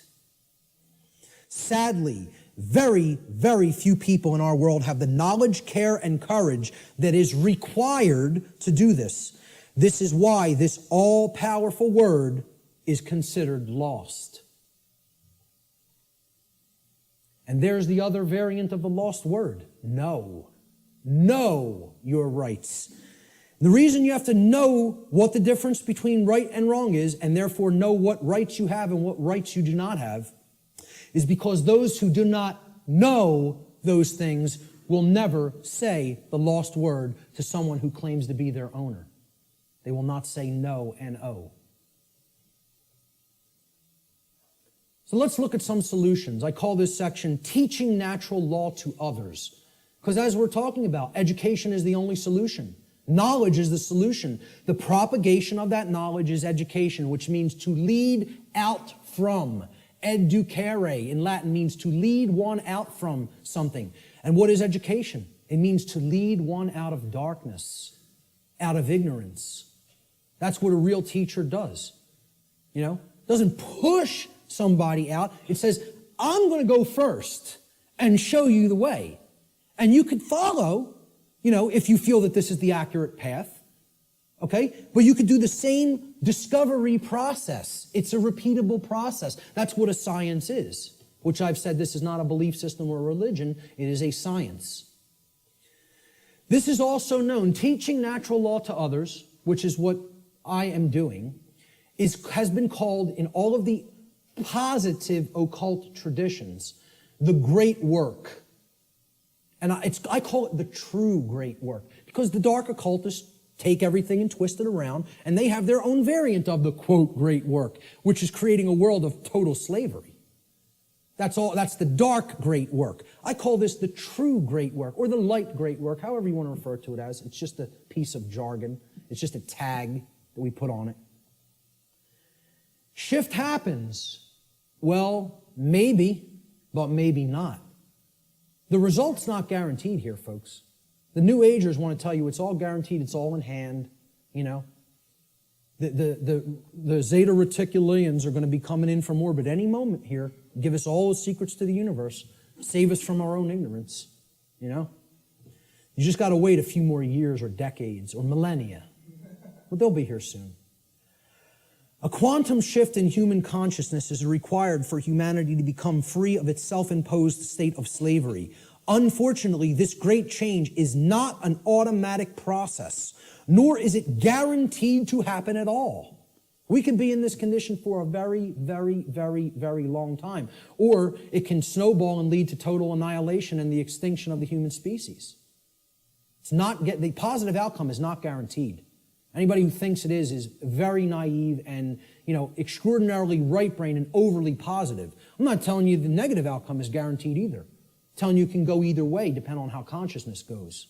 About how many people in quantum numbers are going to choose truth over deception. That's what's going to that's what's going to determine the outcome. Whether or not it will occur is a function of the human will to learn the truth and to teach it to others. This involves enormous effort, enormous dedication, and most of all, enormous persistence. You can't give up. Continuous application of will is required. Continuous work. In alchemy, there's a saying. It's like the catchphrase for the alchemical tradition. Labore et constantia. It means work and constancy. Continual effort. That's what's going to get this boulder up the mountain. That's it. And it's going to go kicking and screaming, folks, because of the level of calcification the human mind is at. I don't expect this to be an easy process. I'm not blowing smoke up your rear end and telling you, hey, come over and do the work, the great work. It's going to be so much fun. It's going to be so easy. We're going to get it done real quick, and everything's going to be fine. Okay? If I was some new age guru who was trying to get you all to believe what I'm saying, that's what I would tell you. Because all I'd be worried about is how popular I am and how many followers I can accrue. I'm not interested in that. I'm interested in telling you how it really is. That doesn't make me popular. As a matter of fact, that makes me hated by a lot of people. Okay? This is not going to be easy. A quantum shift has requirements. Quantum, the word quantum is derived from the Latin noun quantum. It's the same word in Latin as it is in English. Quantum in Latin means an amount of something. In order to tip the scales of truth and justice back to balance, a certain amount of people actually need to be doing the great work to help others to receive truth. If we don't have enough people doing that, those scales are not going to tip in the opposite direction. Got news for you. We need to hit a critical mass number. Numbers are required. The New Age movement wants to tell you, no, numbers aren't required. A tiny, tiny, tiny, tiny portion can make great, great, great change happen. Nonsense. It's not called a quantum shift for no reason. It's called a quantum shift because quantum means an amount. Okay? You need to put enough force on that scale to get the truth to tip in the other direction. If you don't have that amount, it's not going to tip. All right? So, individual behavioral choices, they are either based in harmony with natural law or opposition to natural law. They combine in their energy and effect, and in the aggregate, meaning in the sum total, they influence the quality of the manifested shared human experience.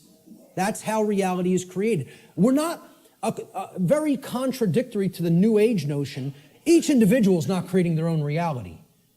In the aggregate, humanity is co-creating the collective shared experience that we are all undergoing.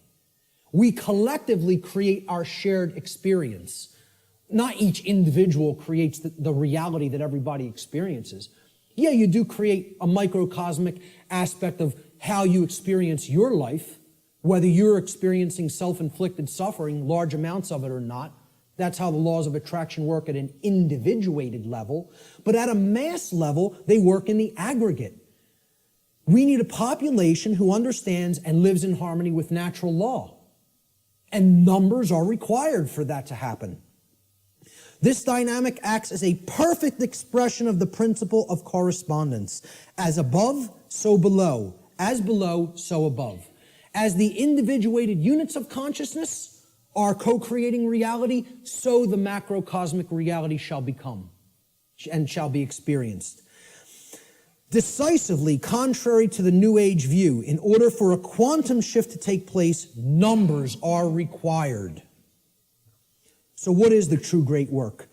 The true great work can only be performed after one has already realized the truth regarding natural law and brought oneself, one's own actions into alignment with natural law. That's when it begins. Because once you do that and you're no longer in that internal contradiction or opposition, that's when you can legitimately start teaching it to other people because you know it deeply enough and you've actually aligned your behavior to it. So the true great work is what comes after that. And here's what it is. This is actually what the true great work is now. It is the arduous task of influencing other people to go through the very same process of change, of positive change in consciousness that you have gone through. It is to help them to realize that in supporting and condoning the legitimacy of authority and government, in other words, man's law, that what they have actually been supporting and condoning is the legitimacy of slavery, and that they were immoral for having done so. Now that is hard work. Because people don't want to hear this. They want to believe what they want to believe. They want to be true what they want to be true. They filter their perceptions through those lenses. In short, what the true great work comes down to is to actually get people to abandon their religions, their false religions, really, I should make this slide say. The false and dogmatic beliefs which hold back the progress of consciousness by impeding the reception of truth and natural law. They're calcified religious belief systems. That's what has to be broken down and abandoned. Carl Jung described the great work beautifully. I consider him a modern-day alchemist, as I consider many other teachers of the great work. He said, one does not become enlightened by imagining figures of light, but by making the darkness conscious. Making the darkness conscious. Not wishing for it to become conscious, not meditating upon it, by making it happen through an act of will. And that can only be done if enough people are doing the great work. Okay? This latter procedure that he's just described, he says, however, is disagreeable and therefore not popular. So few people are doing this work. The answer is to actually become the teacher. I don't do this because I want a lot of people to be students and follow what I'm saying. I could care less whether you follow me. Believe me, I'm telling you, the wrong thing to do would be to follow me. That's a bad example. You follow me, you're going to go down a deep path of suffering for many, many years before you come out of it. It would be a bad choice.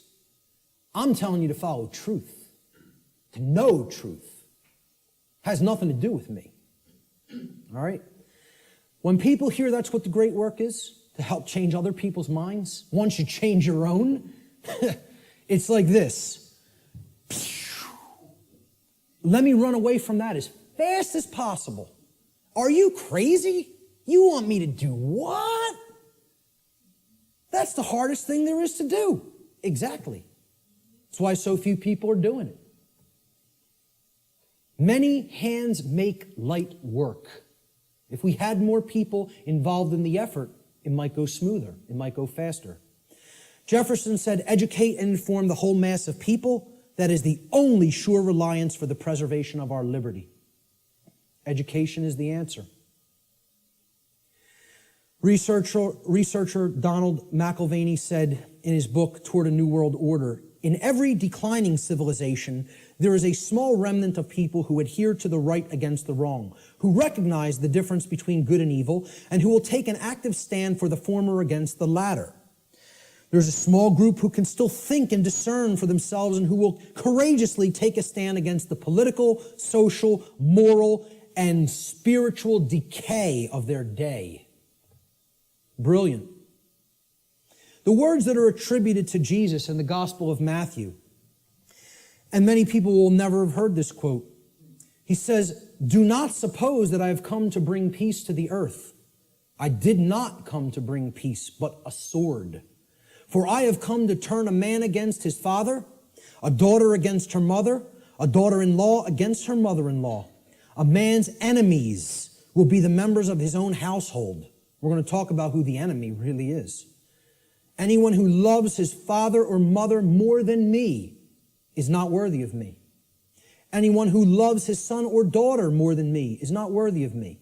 And anyone who does not take his cross and follow me is not worthy of me. Whoever finds his life will lose it, and whoever loses his life for my sake will find it." These are words attributed by Jesus, but what you want to put in place of Jesus is the word truth.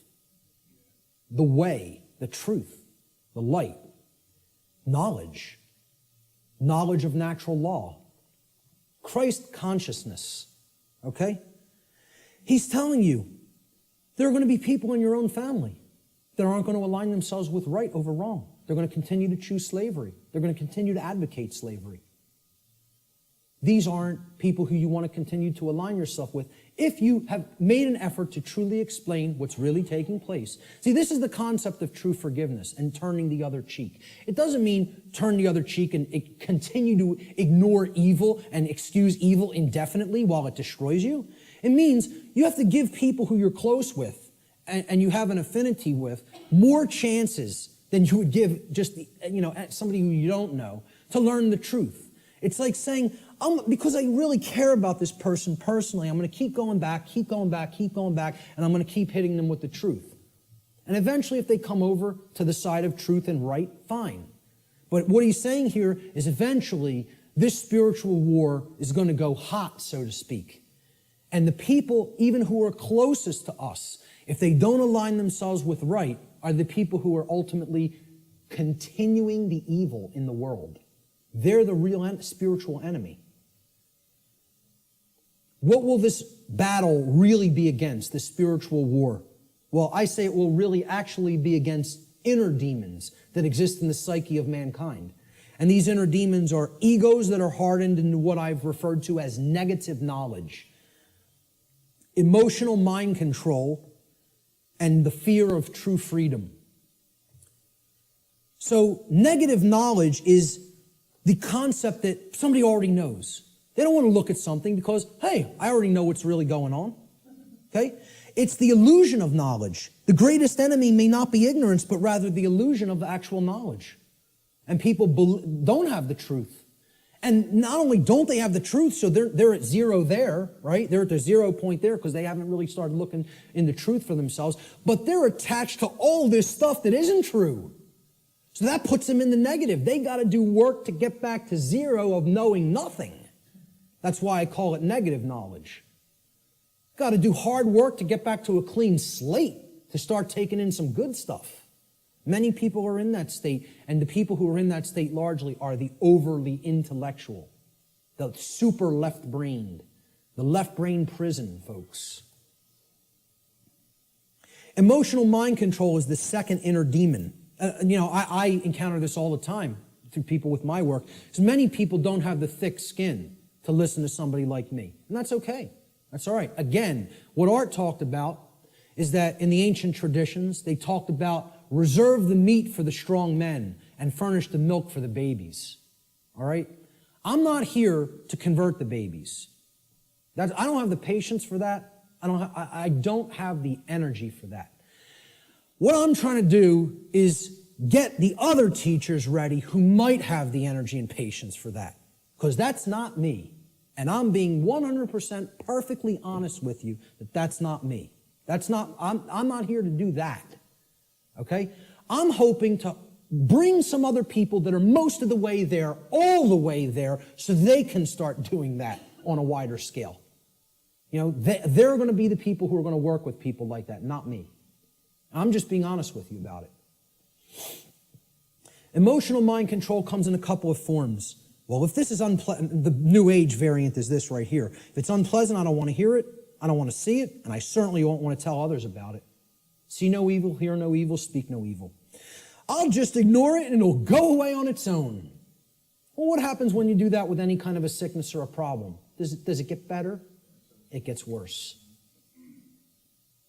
The second form of emotional mind control is people have a problem hearing truth because they don't like or prefer the way it's delivered. I'm not going to stop delivering truth the way I deliver it. This is my style. I like my style, personally. I don't think I have a problem at all in the way I present. I listen back to my presentations and I don't, totally pat myself on the back, but I say, I did a damn good job there. I'm proud of how I did, personally, okay? I'm making an honest assessment about how I present. And again, I realize my presentation style is mostly for the thick-skinned. It's not for the people with super delicate sensibilities. So be it. That's not really who I'm trying to reach. I'm trying to do vertical integration, not horizontal integration.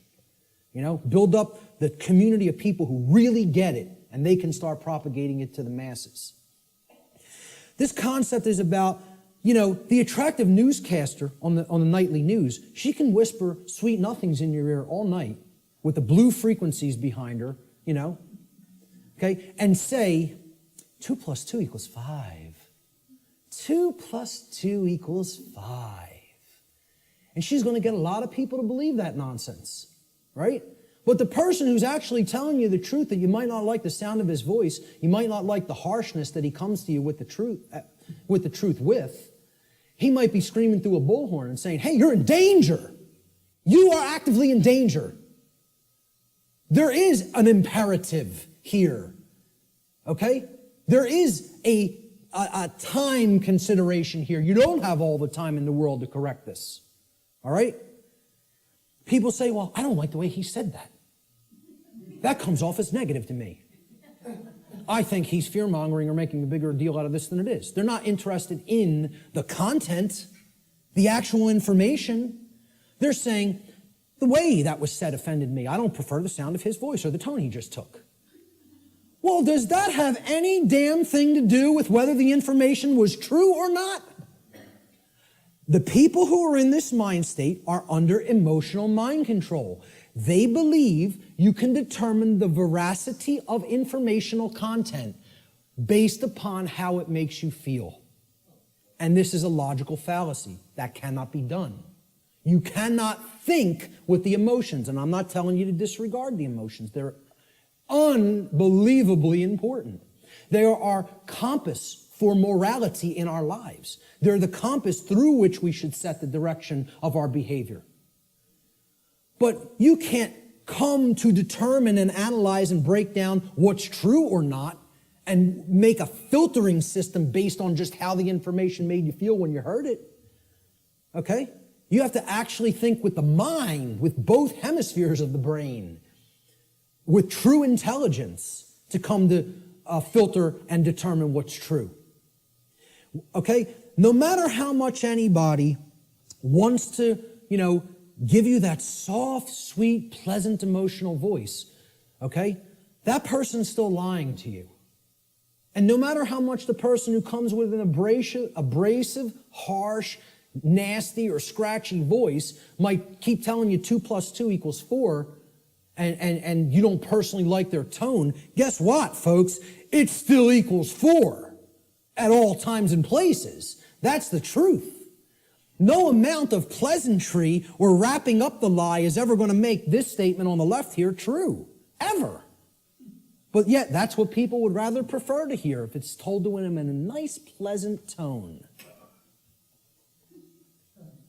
Truth is belligerent, as I said at the beginning of the presentation. It is, by its very nature, at war with the forces of falsehood and deceit. Brecht.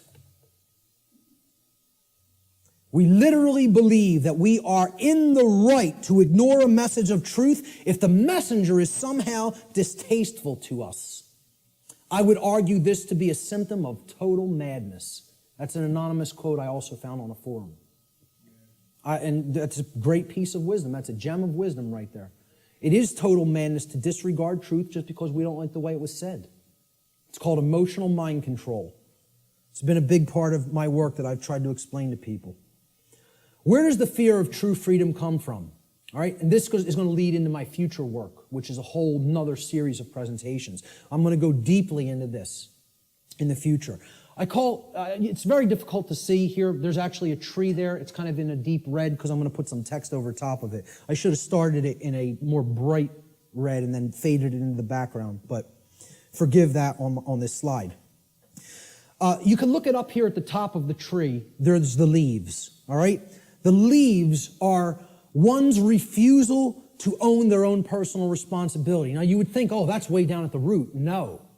That's the symptom that's manifesting up at the top of the tree. That's actually the leaves on the tree, the leaves and the twigs, right? Then we get down to the big branches and the trunk of the tree. We're getting closer to the heart of the real psychological issues that are at work driving the negative aspect of the problem, all right? And this we've already talked about, self-loathing due to lack of self-respect. Now, what am I really describing here? What have we actually been describing? What kind of people want to live in perpetual refusal to own personal responsibility because they have some nested traumatic issues that have led to self-loathing and lack of self-respect? What am I really describing there? What? Well, yes, it's a slave mindset, but there's something else that I'm describing. What kind of person is that? A child. Thank you. We're talking about people who are psychologically, emotionally, and spiritually immature. They have not grown up. They have not accepted personal responsibility, which is a hallmark of true adulthood or maturity. And this is due to the trauma that they've undergone that's led to self-loathing, okay, and the lack of self-respect, which is why they don't want personal responsibility. They want to remain an eternal child. Now, let's find out what is at the root of this tree of evil. Because until we go into this space, into this causal factor of these other manifesting psychological conditions, we're not actually hitting the actual root of the problem. If a child doesn't like themselves, they hate themselves, they feel they're not good enough, they're not worthy, they have all these imagined feelings of inadequacy and self-loathing, okay?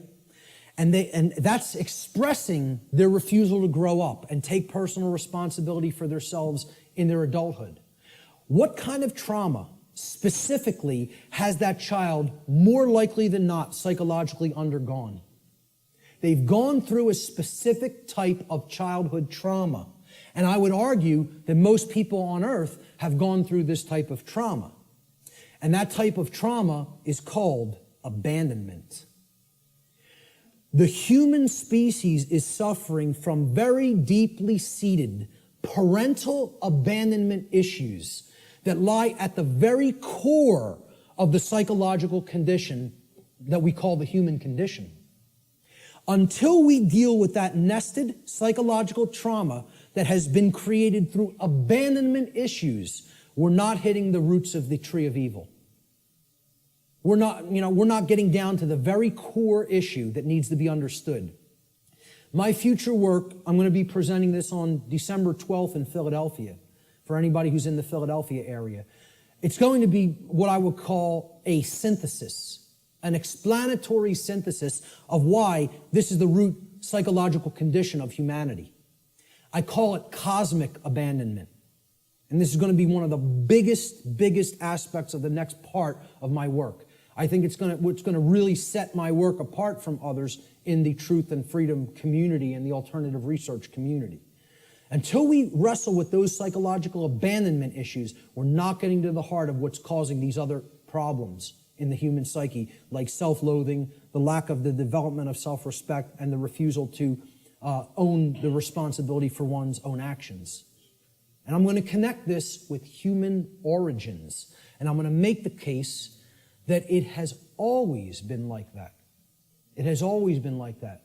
We have been children on this planet since we have been on this planet.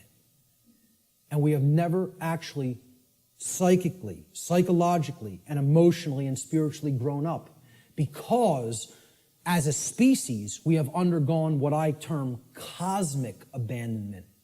So that's going to be coming up in future aspects of my work. What will be required on the part of those performing this great work? And you know, it is like Sisyphus rolling that boulder up the hill. We just got to get it up to the top and give it that one last push so we don't have to keep doing it again. Who knows how many times we've already tried to do this, and it's ended in failure. We need the knowledge of the real enemy, okay? And we'll get to what that is.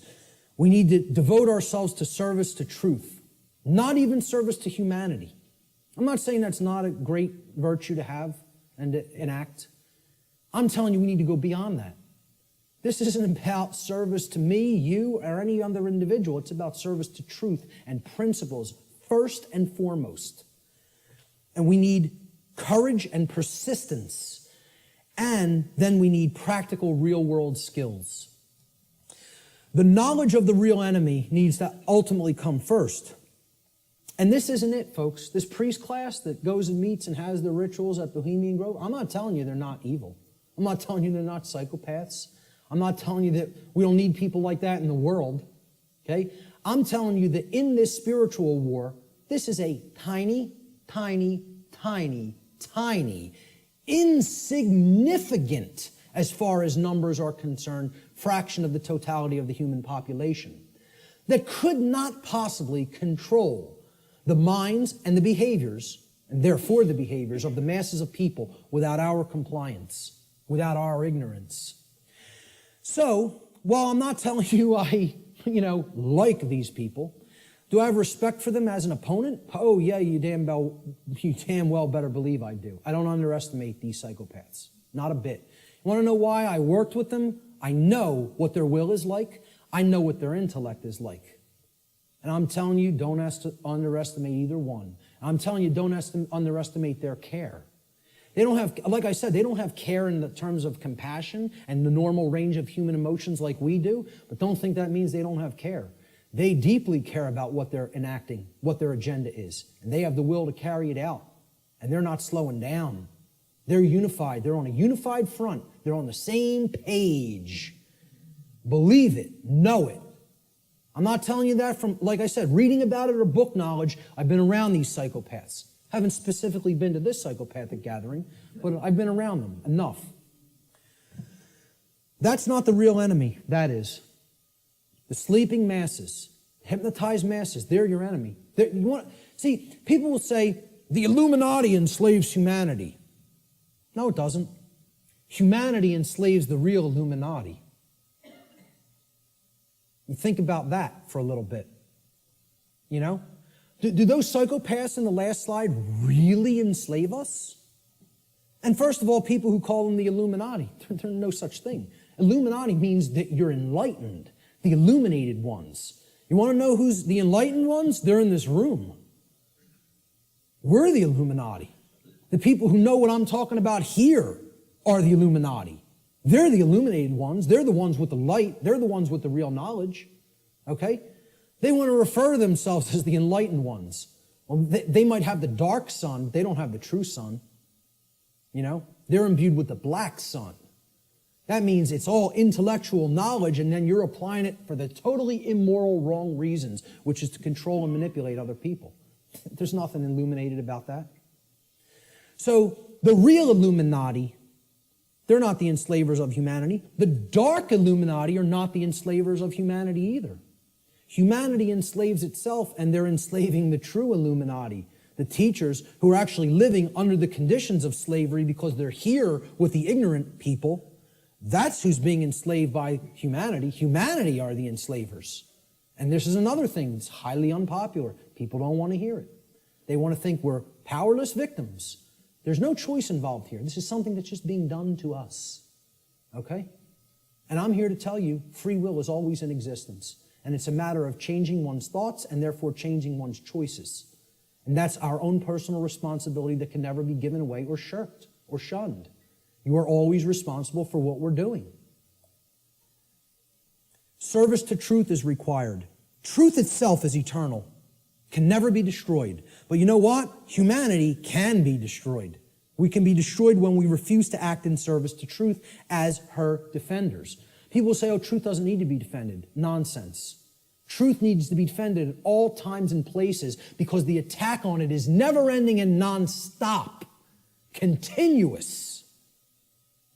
And if we don't come to her defense, you know what happens? The voice of untruth and deception and evil and mind control rules the day. And the voice of truth doesn't get heard because the truth itself doesn't have a physical voice in the physical domain. You know, we have to be its mediums and we have to be its voice.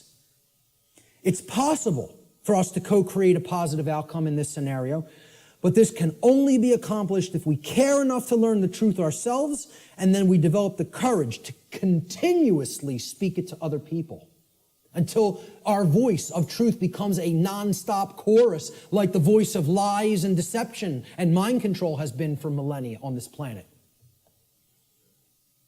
Courage is required. Samuel Adams encapsulated this brilliantly. He said, the liberties of our countries are worth defending at all hazards. It is our duty to defend them against all attacks. It will bring a mark of everlasting infamy on the present generation if we should suffer them to be wrested from us by violence without any struggle, or to be cheated out of them by the artifices of designing men. If you love wealth greater than liberty, if you love the tranquility of servitude greater than the animating contest for freedom, then go home from us in peace. We seek not your counsel nor your arms. Crouch down and lick the hand that feeds you. May your chains set lightly upon you, and may posterity forget that you were ever our countrymen. Now that's about as powerful as it gets as far as I'm concerned. Because he's telling you, if your allegiance isn't to the truth and freedom, I don't want to know you. I don't want to know you.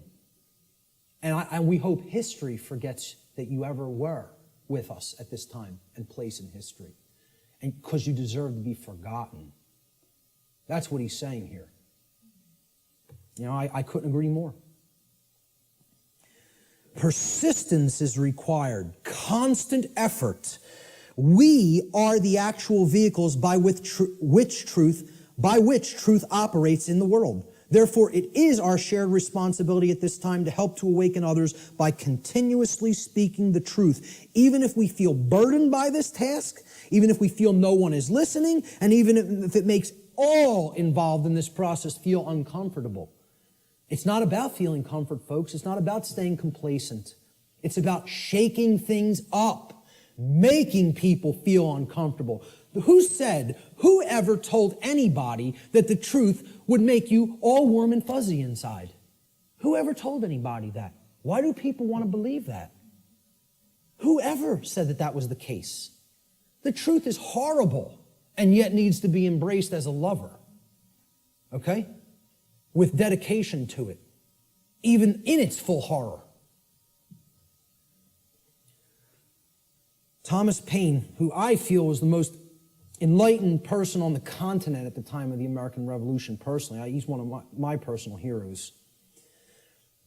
And walked in the vicinity where I walk sometimes now.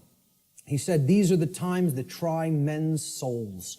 The summer soldier and the sunshine patriot will, in this crisis, shrink from the service of his country. But he that stands it now deserves the love and thanks of man and woman.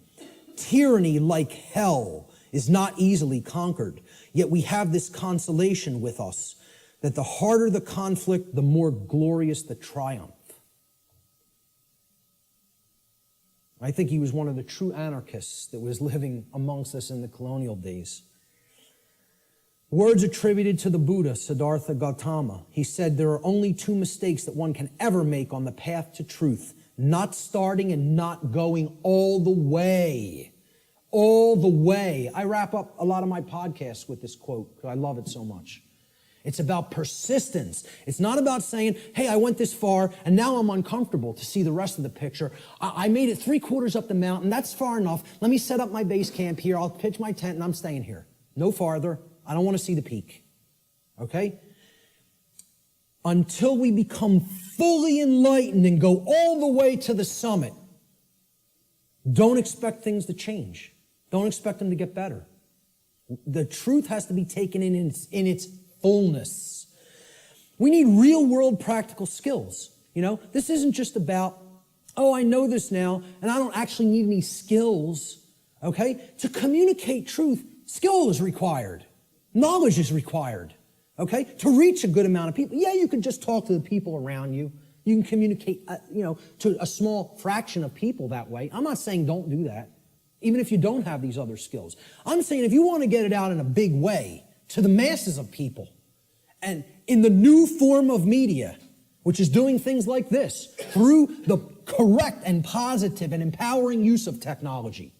People want to say, oh, technology is not, there's no role for it. We got to get rid of technology. Technology is a thing that improves life at every scale and level. It's a tool. It's how it's used. Exactly. Okay? We're using technology for a powerful and enlightening purpose right now. And that's its intended use. It's to serve humanity and to serve truth. Okay? So real world skills in the technological era, I feel, are absolutely required. And here's some of them. You need good organizational skills. Like, hey, Art and Chris did this right today. They set this up right. I've seen people set things up real badly. And I've seen it done the correct way, which is this way. And Richard and Lisa, they've done a brilliant job here getting this all on film. And this will be going online and reaching a real wider base of people as a result. All right? So you need organizational skills. Some people are better than that with others. I'm pretty good with organization. I feel I have good, powerful organization skills. Communication skills. You need to have a way with words. You need to have a good vocabulary. You need to organize words correctly. You need to be able to communicate concepts in often a very linear fashion to people so that they can readily absorb it easily. If you're all over the place, they're not going to get the concept. You need graphic design skills in many cases. I couldn't build a presentation like this without my background in graphic design. And, thank God I have it. It's like I got jobs like I did in the past, and sort of they prepared me for everything that I was going to do in my future. Synchronistically worked out like that. But, you at least got to know how to lay out a flyer, folks. How many people here can lay out a simple flyer? That's awesome. I'm so highly impressed by that. I'm telling you, I've asked people that in other presentations, like 2 people raised their hand. That's awesome. Okay? You should be proud of that. Presentation skills, like putting something like this together. How many people have basic presentation skills with a computer? A little less, but not bad either. I'm impressed. Okay? Audio skills. Sometimes you got to work with audio, and, podcast audio, etc. Video editing skills. I know Richard's a master at that. Website development. This was laborious in the past, just 10 years ago. We have free open source content management systems now that make this almost a breeze. It's a little bit of a learning curve, but once you get there, hey, you're off to the races. You can maintain multiple websites then, right? So how many people can build a simple website by a show of hands? That's also awesome. I mean, kudos. Whoever hates that word, whatever. But I'm telling you, that's impressive. For an amount of people in one room to have all those skills, I'm impressed. It's very rare. All right? Networking skills. I mean, literally like people skills. I'm weak on this. All right? I can do it. I don't like doing it. I don't like marketing and promotion either. I'm not a good marketer of my work. I'm trying to get better at that, but I need some work with that. And maybe there's people that can help me with that. But, I have a good chunk of all these skills. I could do all of them. I'm not so good on the last 2. I need more work. But, if if most of us don't have these skills, we're not going to be reaching the optimum number of people. We need to become the new media that is dedicated to truth and put that out there for other people's consumption and other people's edification. All right? We are the answer. We are the illuminators, the ones who will help to enlighten other people once we've taken this knowledge into ourselves. And then that's only the beginning, folks. You got to put it back out there. I tell people the story. I had all this knowledge for a long time, sitting on it, doing nothing with it, just taking more in. Oh, I want to make sure I got it all right. I want to make sure I got the whole picture. I go to a meeting in the state of Virginia. Virgin, the goddess, okay? Care.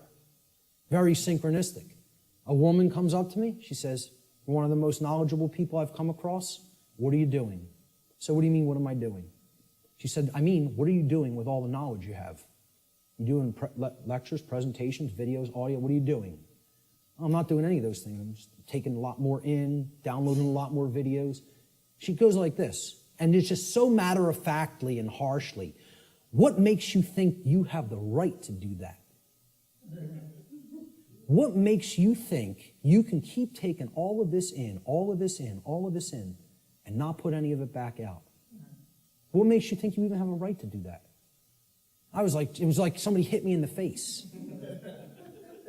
She said, this was her phrase. She said, I'll never forget it, "You're Niagara Falls in a water balloon. You're taking all this in and all this pressure building up. It's got no outlet. It's going to burst." She said, "You have to put an outlet valve on that knowledge and let it flow out of you and go out to others, and then more will come in. Right now, there's no pressure release valve. You're Niagara Falls in a water balloon." It's like a truck ran me over, literally like I got hit by a truck. I came up with the idea for what on earth is happening like a couple of weeks after that, because it's all I could think about. All I could think about is what she said. It kept echoing in my head. What makes you think you have a right to do that? And didn't say it nice. Said it like, you're not doing the right thing here. Get up off your ass and do something. That was the tone it was said in. And I totally appreciate it, Who knows, man? If that wasn't said to me at that time, I might not be doing anything. I might not have done a thing. You never know. I'd like to think at some point I would have, but at the crossroads, this is the last section. Then we'll get to some questions.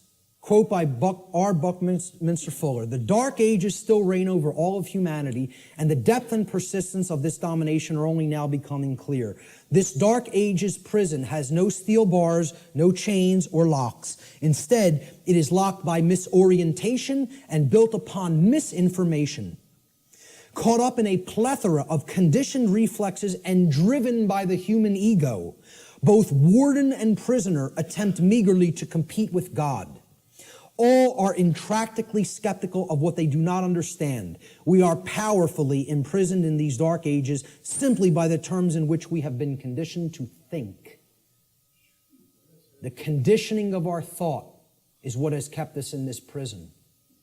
And only now, the actual depth of the dark ages that we are in are starting to become clear to some people. We are in the time that I call the apocalypse. And actually, I want to start rephrasing this. I want to actually explain to people we're not in the apocalypse anymore. We are now in post-apocalyptic times. We are living in post-apocalypse. The apocalypse has already occurred. It's over. We are living in the time after the apocalypse. And what do I mean by that? Well, we got to look at the meaning of the word. Okay? From the Greek prefix apo, which means away from, off of, or removed from. And then the Greek verb kalyptine, which means to cover or to conceal or to hide. So, apocalypse means literally to take the cover off of, to remove the veil from, or to take something out of hiding. Well, ladies and gentlemen, another big surprise. The veil has already been lifted. The truth is already out there. It's out. The truth about what's going on here and has been going on here on the earth is out. It has been de-occulted.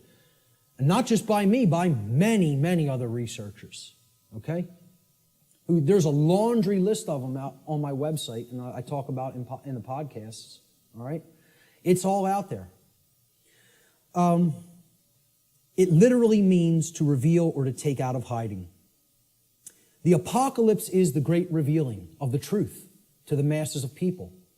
Or it is what I simply refer to as the process of de-occulting the truth, removing it from being hidden. What humanity needs to do is make what I call the cosmic apology. And I'll get to what that means. See these words right here? I was wrong. That's the most powerful phrase that can ever be said by a human being. The second most powerful phrase I would acknowledge is I love you. But this is more powerful than even that. Because this is about internal change. Not just a dynamic or an interaction or a relationship with another. This is about an internal metamorphosis. When you say these words, this is the phrase of all power. No is the word of all power by which we reclaim our power. But this is the phrase of power. All right? Okay. The word apology comes from Greek. Apo, meaning away from, off of, or removed from, as we've just seen. And the Greek noun logos. Logos means word, okay? So hence, an apology, it literally means to go away from the word or to give back the word, okay? You are taking it back. So if I make an apology, I said something, I didn't really mean it, or I want to retract it, an apology means, let me take back what I just said, okay? I'm taking it back, I'm removing the word. All right? I'm going away from the former word or phrase that I just said. That's an apology in the standard colloquial English understanding sense. All right? Let's look at what I call the cosmic apology and where this term really comes from, what it really means. See, the Greek noun logos, which is written there in Greek script, which means word in Greek, it comes from the Greek verb lego. All right? Lego in Greek means to speak or to say. It's where we get the English word lexicon from. All right? The Latin noun legis is related to the Greek verb lego, to say. Again, because who put the laws into manifestation? The Creator did. How did the Creator manifest the physical universe and all the laws? Spoke it into existence. Reality and truth are spoken into existence by the power of vibration, the vibratory power of voice. Okay? So the Creator created the universe by the phrase, fiat lux in Latin. It means let there be light. Okay? The Latin noun lex legis, meaning law, is actually derived from this Greek verb lego, meaning to speak or to say. God and not man is the logos, the author of law, the one who spoke the law into existence at the creation of the universe, because natural law is the boundary conditions of the manifested reality called the physical universe. These are the boundary conditions which govern it. Humanity's work is to learn to listen to God's word, not man's word, not man's law, natural law, spiritual law, moral law, God's law, karmic law. I don't care what you want to call it. Call it whatever you want. Okay? Consequentialism. This is the truth. That's what, you want to talk about what all these phrases really mean? It all comes back to the word truth. That's it. It's the truth about what is, what's operating here. And humanity needs to align its behavior to this law, God's law, natural law. Without alignment of its behavior, don't expect to natural law, don't expect a thing to change here. Expect it to rapidly grow worse. Humanity must make a cosmic apology by giving the word, okay, which means the authorship of creating law. See, we think we're the authors, we're the authorities. That's what author means, right? Author. What's another word for author? This is just this is how mind control through words works, right? An author is a what? A writer. Well, what are you saying there? An author who has authority, they are authoring something, is a writer. They are a rite, R-I-G-H-T-E-R. Okay? They're making it into a rite. This is what you hear when you hear the word authority. You hear author, which means a writer, meaning one who makes rites, which means someone who believes they're God. That's all this really comes down to. In a nutshell, we're up against a class of people who believe that they can be God and own and rule everybody else. That's all the dark occult comes down to, folks. People who believe they're God. Sick, psychopathic lunatics who think they're God and are going to rule the hell of the prison world that they're going to create, that they call their dark new world order. We need to give the word back. That's what an apology is. And who it needs to be given back to is the creator of the universe, because that's the author of the law. That's its rightful owner. The word doesn't belong to us, folks. The word belongs to God. That's why it says at the beginning of the biblical text, in the beginning was the Word, and the Word was God. You know, that's what the Logos is. Natural law. God is law. You want the best definition I could ever give you for the word God? Law. People don't want to look at it like that. Very few people ever look at it like that. That's what the force of creation is. It's natural law. It's how we co-create our reality, whether we do it consciously or unconsciously. This apology is accomplished when we open our minds and hearts to truth and we start saying the lost word, no to evil, to the presence of evil in our lives. See, this is an initiate inside what was known as the Jed or the Djed pillars, depending on how certain people pronounce it. And these Jed pillars represented stability and enlightenment. And they represent the two principles, the sacred feminine principle of non-aggression and the sacred masculine principle of self-defense. The initiate is the enlightened one who is incorporated and bridged both pillars and has come to the place of cosmic illumination, which is represented by the winged disc of Ma'at in the Comitian tradition, which is over the lintel between the two pillars. That winged disc of Ma'at. Ma'at was considered a great mother goddess in the Comitian, the ancient Egyptian traditions. Okay? She was the force. She was a personified deity. You know, the ancient Comitians didn't actually worship a physical woman. It's not what this was. It was the personification of truth and justice and order and natural law that was encapsulated as the sacred feminine essence.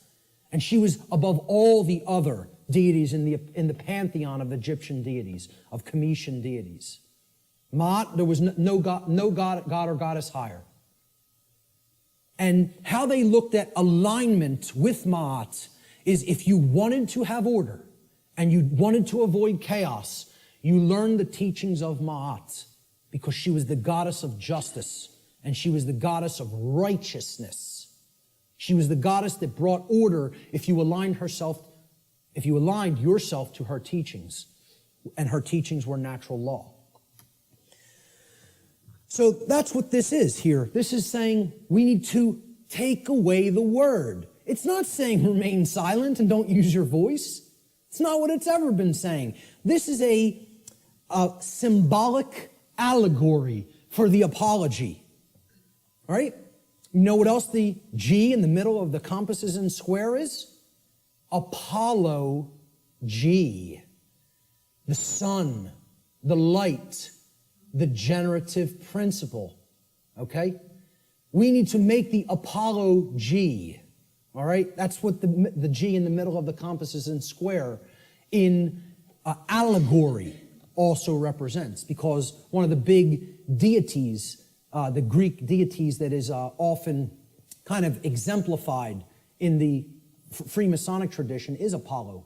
He was a sun god, and he was a corollary to Horus in the Egyptian tradition, and Jesus in the Christian tradition, and Mithra in the Persian tradition, and many other sun gods that represented truth and light. All right? So that's the middle way, the middle pillar. That's what the initiate represents. I started this presentation with the slide, before we begin. Now we have begun. And it's up to you to take it further. You know, what you'll do with this knowledge is entirely up to you. See, this is a painting by Alex Gray that shows the worldview schism. Are we going to stay embedded in the left brain and in other forms of imbalance, and we're going to create the negative worldview, right?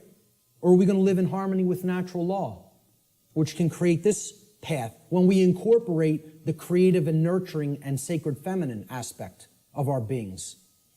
Natural law, living in harmony with it, can only lead to these conditions: freedom, peace, prosperity, the continuation of our species, our actual physical survival, and our evolutionary progress in consciousness. That's what living in harmony with natural law leads to. Conversely, living in opposition to natural law will get us this side of the world tree. It'll bring this world, this hellish world of chaos and destruction. Because living in opposition to natural law can only lead to these states: control, enslavement, war, chaos, evolutionary stagnation, and ultimately the extinction of our species. Which will we choose? You know, that's still up in the air. I can't tell you that. Only each individual can make that decision for themselves, and then that will play out in the aggregate, in the mass consciousness, the numbers. Thomas Jefferson said, "A free people claim their rights as derived from the laws of nature." And this was also embedded in the Declaration of Independence. The laws of nature and of nature's God, and not as the gift of their magistrates. John Locke said, "The natural liberty of man is to be free from any superior power on earth, and not to be under the will or legislative authority of man, but only to have the law of nature for his rule." Former Grand Master of the Order of the Rose Cross, the Rosicrucian tradition, Francis Bacon, said, "Nature, to be commanded, must first be obeyed." If we want the forces of the cosmos on our side, we have to learn and adhere to the principles of natural law. If we do not align our behavior to that, nature will not stand with us. It will continuously stand against us, and it will itself create more strife and suffering in our lives. And we certainly won't command it. We won't command its forces with things like free energy used for any positive purpose. It'll only be used for destructive purposes. The psychologist Alfred Adler said, "There is a law that man should love his neighbor as himself." And he's referring, of course, here to the Golden Rule. "In a few hundred years, it should be as natural to mankind as breathing or the upright gait. But if he does not learn it, he must perish." And you know, folks, I would really hope this is going to take less than a few hundred years. But based on where we're at, I'm not so sure. You know? I think we could do it a lot faster than that if we accept the key that's been shown here today, that, as I said before, has the power to unlock all the locks on all the doors to all the cages. And that's what the knowledge of natural law comprises. Will we make the choice to climb the ladder of consciousness through an act of our own free will, choice, and effort? It's not a simple climb. I mean, it's a difficult climb. It's not overly complicated to learn these concepts, to learn these truths. It involves abandoning many things that we've already been conditioned with that don't serve who we are, okay? But I'm not telling you it's going to be easy, all right? It involves a lot of deep introspective work. But if we do it, we can step out of the prison that we've imposed upon ourselves by balancing the sacred feminine and masculine forces within each one of us. And by recognizing our own inherent sovereignty, and that there is no legitimacy and never has been any legitimacy to slavery and control and the external rulership of human beings as subjects. Okay? That recognition of sovereignty has to go hand in hand with our knowledge of natural law. It's a totally integrated component of it. This was the title slide. This card, this tarot card was on the title slide. When you understand, and I've talked about this in some of my work online, when you understand the deep connection to the tarot tradition and other mystery tradition teachings, specifically its very deep interwoven relationship to the Kabbalistic tradition of the Middle Eastern mystery traditions, all right? You understand that this card right here actually represents the will of creation and what creation itself, what the mind of the universe itself ultimately wants to manifest in physical reality. Not in some other worldly dream world or fantasy realm or spiritual reality that is to come or not come. Right here in the physical domain, which is not separate and distinct from the spiritual domain, they are one and the same. This card is known as the Justice card, okay? And it's based on the Latin word jus, which means right or law, okay? That's where we get the English word justice. This card represents balance between the pillars, as you see on the right side of the king, holding the sword of truth in hand, and the scales of truth and justice have been perfectly balanced and are in the other hand. And it represents sovereignty. And it represents alignment with natural law. And most of all, it represents alignment with truth and the manifestation of order. That can only happen when we align our behaviors to the principles of natural law. Only then will we see the manifestation that the universe is itself wishing for us and trying to help us create, which is justice and order. If we let go of the things that are holding us back and break our mental chains of bondage, we can create a world that is based in actual real freedom. It is possible. I'm not telling you it's not going to be arduous work or a difficult journey, but it can be done, okay? If we choose to do that, we're going to see advances and things that are going to be created that the world is going to look so drastically different if we go down that middle path to the truth and to order and to justice through the understanding of natural law and actually applying it and living it in our lives, that the changes we're going to experience are going to be so positive and so transformative that we can scarcely even imagine what the world will be like on the other side of that work, on the other side of that transformation. Will that be done? Maybe. Maybe not.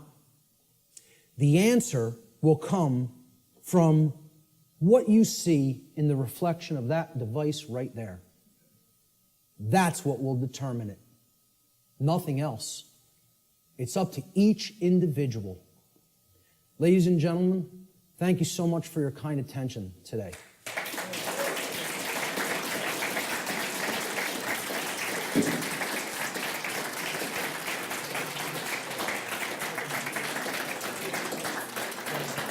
Thank you. Thank you.